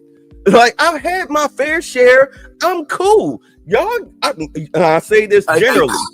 I say, hold on, I'm almost finished. Y'all can argue about that stuff. If y'all notice, I dipped out of that. Did I not, BGS? Yeah, you did. I dipped. I created my own lane. Okay. And now here we all are, come full circle, 4 hours and 33 minutes into it, having a political discussion, and now we're in free fall and nobody's arguing. All right, I'm done. Go. The reason why I bring that up, as far as the black women don't want to be black, the concept basically comes from black men are a manifestation of their blackness in their mind. So a lot of stuff that they do to black men, a lot of this hatred and vitriol they have towards black men, and they try to act like is deserved because apparently we've all, assaulted them in some way, or for it's either what we've done to them or not done for them. And we're all guilty of that. What that all common denominator comes back to is, especially when the fact that they get white women and white men off the hook, the blackness is the common denominator. So basically, they do this because they're really trying to attack and destroy their own blackness. Black men are a manifestation of that, which is why black men are constantly attacked. And you can literally draw a parallel between how much women, I've even heard women say this, how much women hate themselves to how vitriol they have towards black men. We know some black women have grievances against certain black men. We understand that. But this overall thing, that's where that comes from. And black men do not do that to black women in the same way. The black men, I'm not saying you never said they did, but I'm just making that clear. Black men do not take all the stuff that y'all said, the stuff BGS said, the stuff you said, as far as the legit reasons why they might not like being black, and they don't transfer that into the women like the women transfer that to the men as it's our fault that they're black. That's kind of, just to be clear, that's where that comes from. As far as the conversation, and I'll leave it, the conversation, again, I get it, but I'm gonna say the same thing I said before. There is basically, if people say that I refuse to talk about, I'm not saying you have to talk. You talk about what you want to talk about. That's not what this is. But when people try to make it sound like the woman argument is like some kind of, well, let's just not have that conversation. That's really, we're not fixing the issue at the community level. Now, what you're talking about is at the individual level. You're absolutely right. But at the community level, the macro level, that requires more. And that's why I don't focus really on what the women are doing as much as I focus on the men needing to do what's in their best interest. And even BGS said it even on his platform. I forget who it was, but they were talking about, well, what about the women? Like the stuff you said, Bay, you just said that whole speech, it was BGS said something similar. And then it was a couple of people, and these are smart people. They was like, well, what about the women, though? I'm like, what are you talking about? What about the women? That's the problem we're trying to solve. So we're on the same team as far as getting black men to do what's in their own best interest. And, you know, you can obviously focus on politics, and I'll focus on basically letting these niggas know in the way that I do. But that's the issue. That's why I said that statement earlier about we need a young black conservatives movement because we need a counter to feminism. Well, the reason black women's number one problem is feminism. Create it then. The reason. No, hold on here. You create it, okay? You create it. Right. And I'm gonna tell you, dude, the reason, and it's already. We need, but the thing is, you have the same access. And let me answer the reason you technically have it to a certain extent, but the reason you don't have it in the bold way that I guess you want it to be in, because that's really what it is. People want it big and bold and everywhere, so it's undeniable. I tell you why, because you don't read enough and study enough. Okay. Well, that too. Well, that may be, but my part of it is you want somebody else. You have a gynocracy problem. Black men being assertive and being conservative goes directly against the black gynocracy, and a lot of black men can't let that bitch go. I mean, that's really what it comes back to. They don't want black women. This is where, again, Bay was talking about not caring what people think in and out of your community, embrace villainy. I'm repeating it to let you know I hear what you're saying, and I'm not just listening. You know where black male political independence actually started? With Dr. Neil in the Black Manosphere on YouTube, okay? In 2020. That's where it started. Yeah, but they want it. I get it. I mean, people want everything big and bold and undeniable, and I can understand that. Where else did it start? It didn't start outside. It started here first. That's why he got in trouble at Wake Forest because of that. Okay, it started here first. We're actually ahead of the curve. Yeah. Well, the thing is, BGS is a lot of people want stuff big and bold and undeniable, and if it's not that, it like doesn't count. And as it being there, because again, Swaggy just came up here talking about what is the shift to right about. So clearly he's feeling some disturbance in the force. I explained to him what his perceived shift in the right was. He didn't accept it. Okay. Yeah. Well, I'm just saying that he clearly saw a shift, which shows it's there. So he saw a shift from a Democrat to a Republican. He didn't understand it. And honestly, man, you college students need to do better because ChatGPT is out here. It's not hard to get this information. You could ask ChatGPT these questions; they'll provide you some better answers. But my thing, though, dude, is your issue. The thing is with the conservative movement, that gynocracy is omnipresent, and black men are gonna have to, understand what that is because you can even be a passport bro and leave. I call it DICE. Dick investigations and customs enforcement. And you don't believe me that exists? There's passport bros. Yes. What? It's not new, babe. You've been gone, but I've got my acronym. I've been gone. BGS. If I'm lying, I'm dying. Did they not tell you that black immigrant women are being paid to talk shit about black men? I told you that because I had 4 guys tell me that. Yeah, and we've already chronicled black women going to Colombia. Now they're getting their ass beat, by the way. Going to Colombia, going to these places, following like Thailand. Fuck black women need to be in Thailand for. This has been, and I've seen it outside of this space, by the way.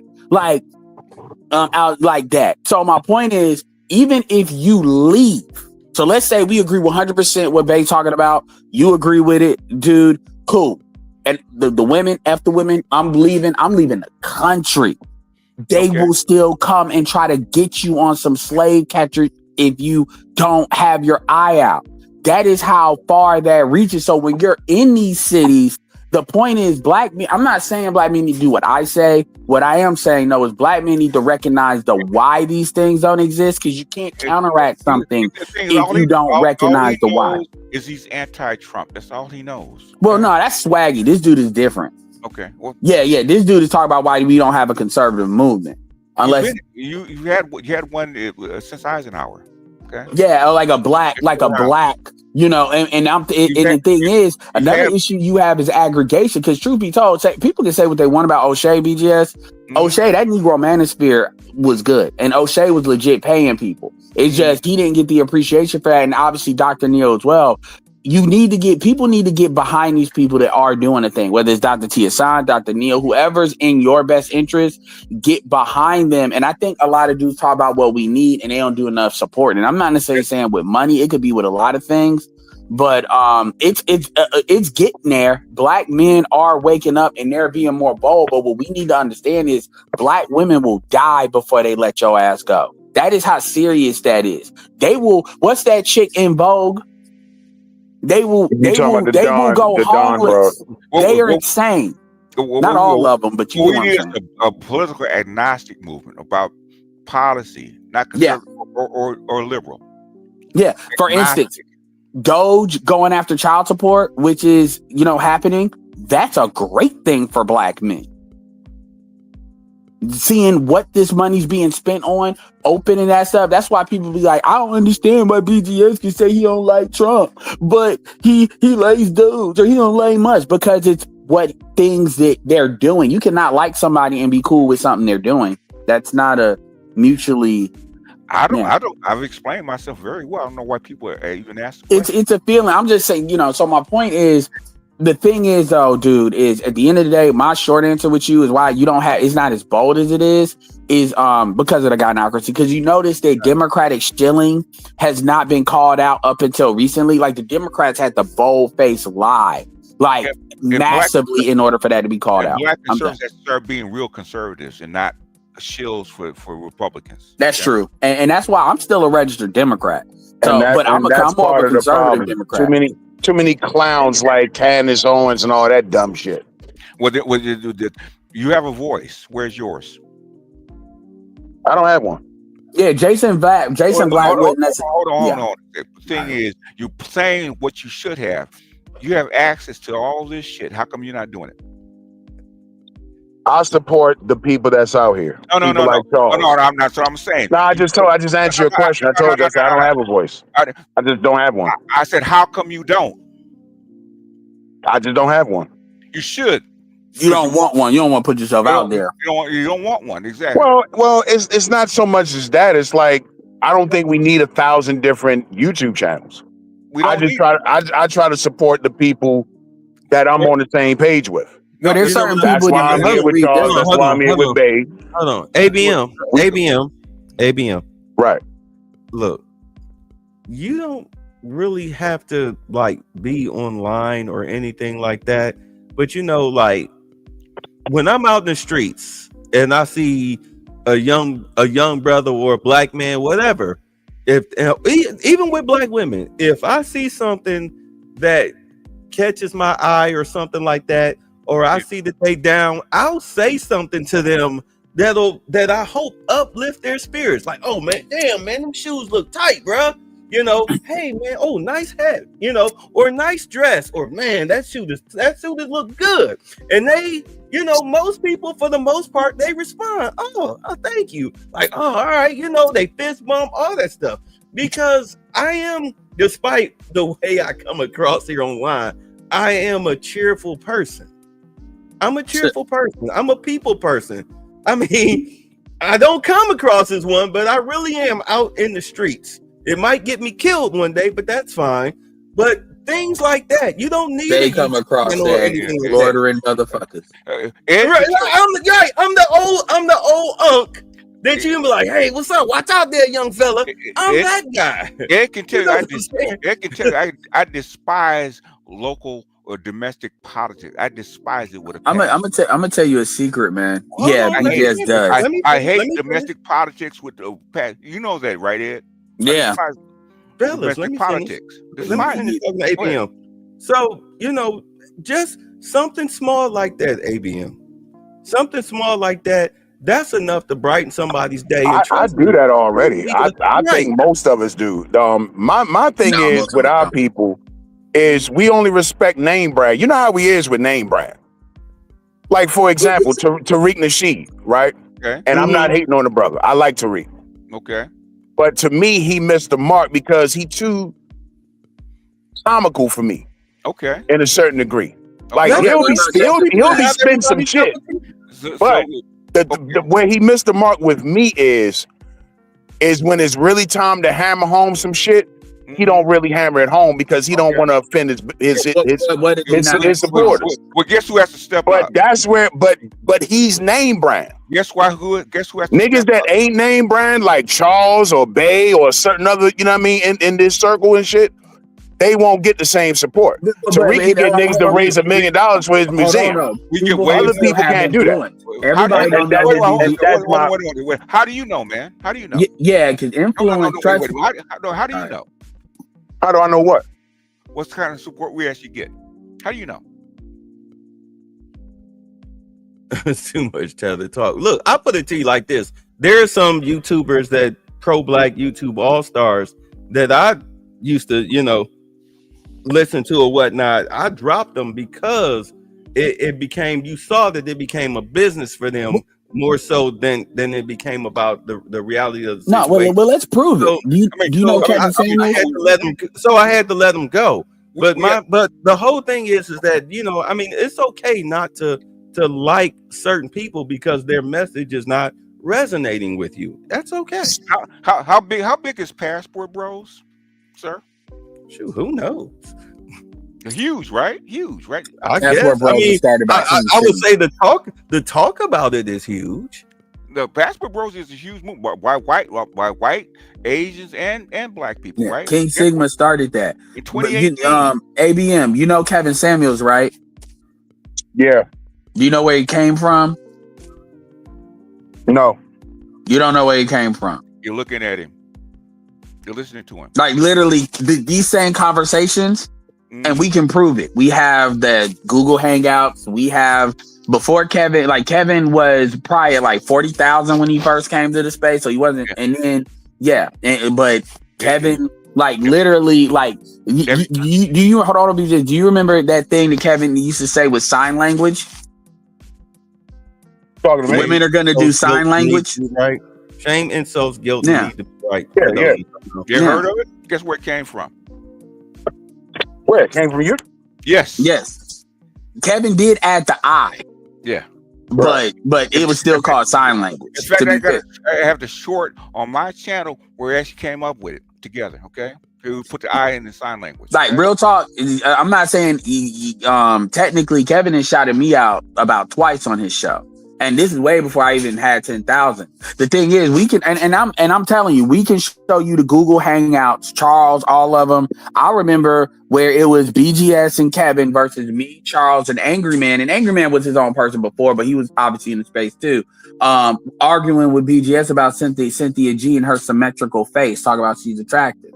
My point is, we can go years like in 16, 17, 18 before Kevin blew up. In fact, do you know that Kevin's mission, even when it comes to like pushing the way he pushed to talk to women in the way that he did, came from BGS for women? Like literally, and so we're not trying to take credit, but like for the influence, but like a lot of the little isms that you hear from Kevin, and Kevin had his own stuff. A lot of that came from these and I get what you're saying, and I know you're not trying to insult. I get that. Name brand channels, and the point of telling you this is, influence can be leveraged, and so the stuff that everybody knows now that doesn't exist without Kevin, hitting lightning in a bottle and pushing it up to the level it exists. But it also doesn't exist if he wasn't over here, because Kevin was talking about he was talking, and I supported Kevin before, but Kevin about clothes. He was talking about men he was doing the kind of father channel, business channel, corporate channel, getting stuff together as far as being a better person and that stuff. The women thing didn't come until he came here. Yeah. Yeah, I forget the dude that's like his counterpart, but yeah. He found his niche. I'll give him that. He definitely found his niche. He had and he's not the only. He had the suit. Yeah, he's not the only one. And like Anthony Brian Logan. Yeah, Andrew, he came through and Brian Logan. Yeah, he did. Because the dude died of a heart attack. Smoking. Who was coughing? That was me. It was me. My old man cough. I mean, my subs actually finding receipts going from Kevin. Okay, going all the way back. Shout out to my man, Angry Black Man, one of my one of my local yokels, fellow Baltimorean, and I'm gonna tell you, you know, and that's why I shout out a lot of people. Kevin has, you know, shouted me out. So has Bay. So has BGS. Hell, even Angry Man. But do I get the support that some people get? No, because I'm shadow banned. Yeah, we're And I understand that.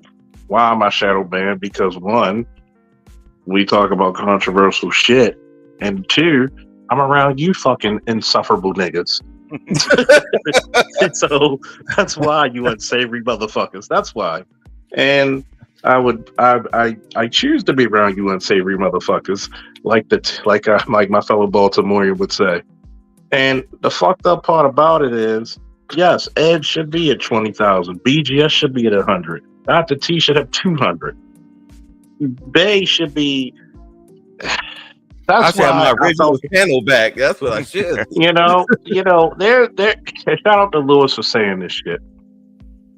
There's a lot of motherfuckers in this space who brought this space to form, and not just Kevin. And Kevin would say that if he was still living. Hell, he said it when he was. Yeah. There's a lot of shit that Kevin got from you, me, and other people, and shouted us out for it. Because hell, even BGS said, I hated the fact that you said black men are the garbage men of the I was public enemy #1 for 2 whole weeks till niggas had to virtually shake my hand and was like, nigga, you never lied. Yeah, that's true. And it's funny because I'm a big proponent of saying give people their flowers while they're still above ground. Because there's not one part. As funny and great as I can be some days and some lame others, I'm only a cog in the machine.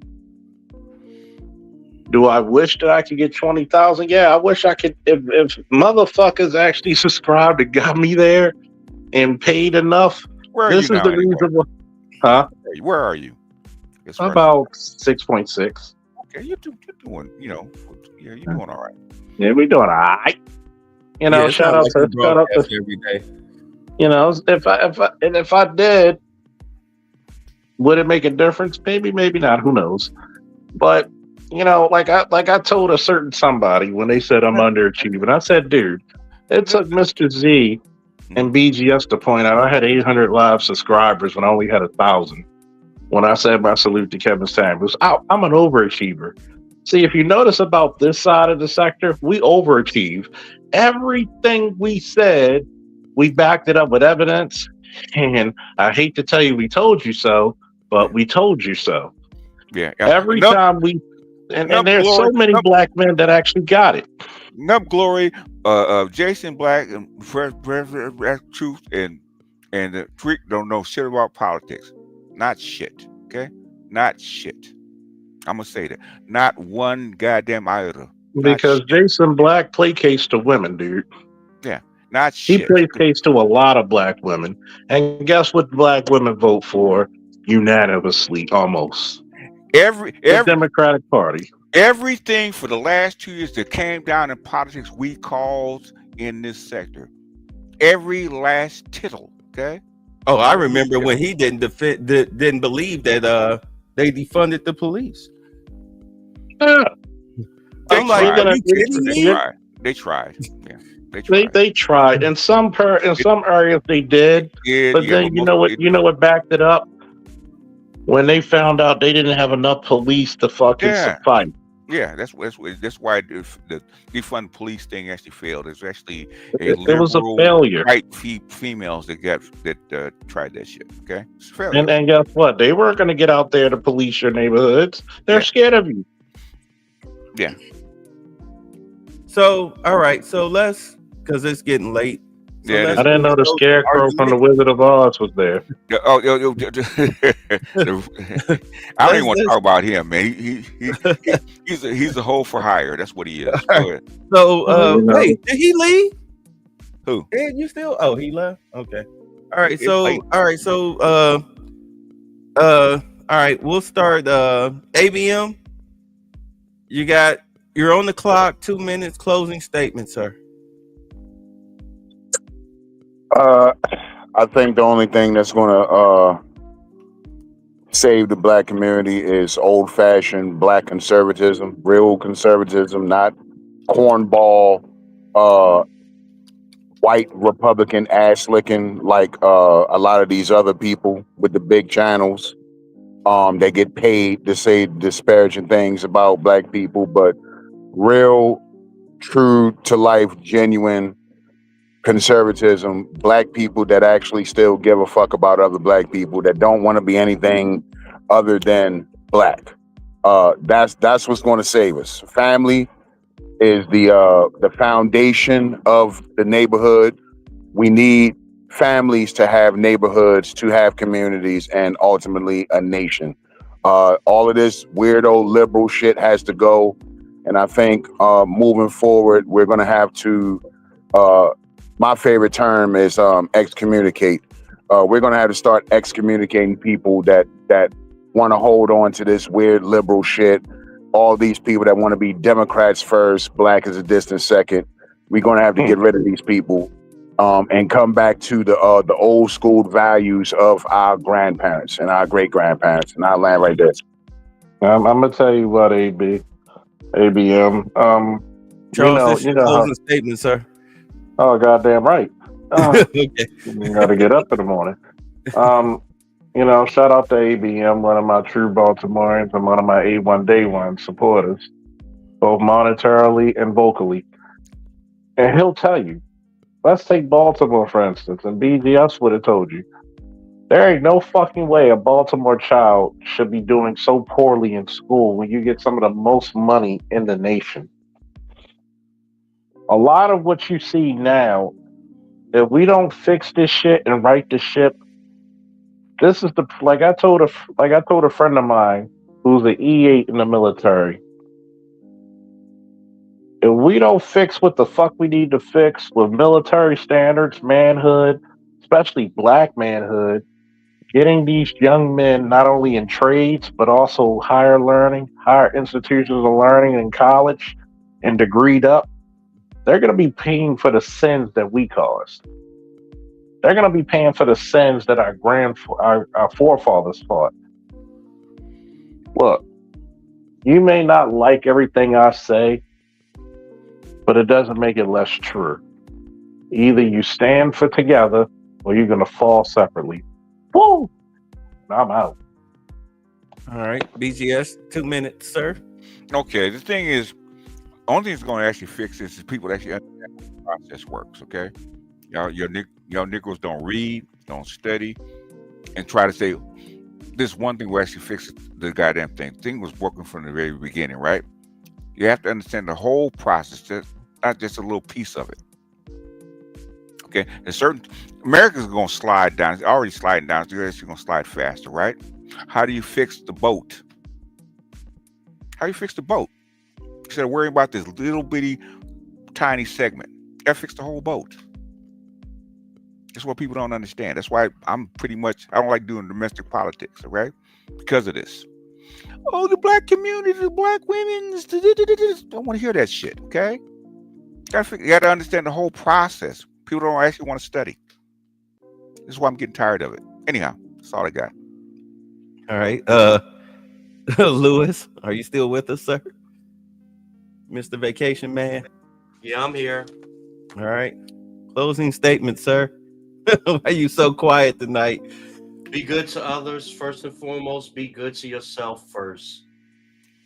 Enjoy the ride. Yeah. That's it? Yeah. Yeah, I guess it's all on me then.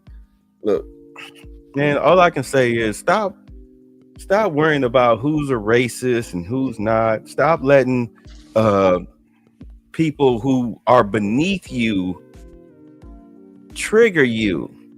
You have bigger fish to fry. We are now at a point in time where money is what matters. The only color you should be worrying about is green. Put the chicks aside, put the silliness aside. All right, get yourself together. I mean, I'm not discounting anything that anybody else said because it all comes together. We're all under the same umbrella, but you need to get yourself together because if you don't, I mean, this is sink or swim time. The jobs are coming, but that doesn't mean that you relax. All right? Because they may not be coming to your area. And then what are you going to do? Because Big Mama may lose her Section 8. A lot of people are not taking Section 8. They're rejecting it. They're about to start cutting off people from welfare that are of working age, that are healthy. It looks like they're finally going to do what I said that they should have been doing for years, which is to revamp it to where if it should only be for the sick, that's physically and mentally, and the elderly. That's where it looks like it's going. All right. So I'd advise you, especially those of you who live off of females, to get your stuff together. All right. So with that, we are out of here. Okay, I believe that is an L. It is, in fact, an L. It was 6 hours ago. I couldn't even read a stop sign. All right, test me again. I want to go smaller. Smaller.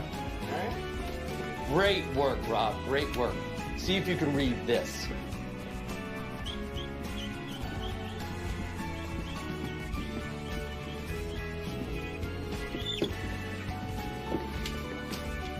You're fired.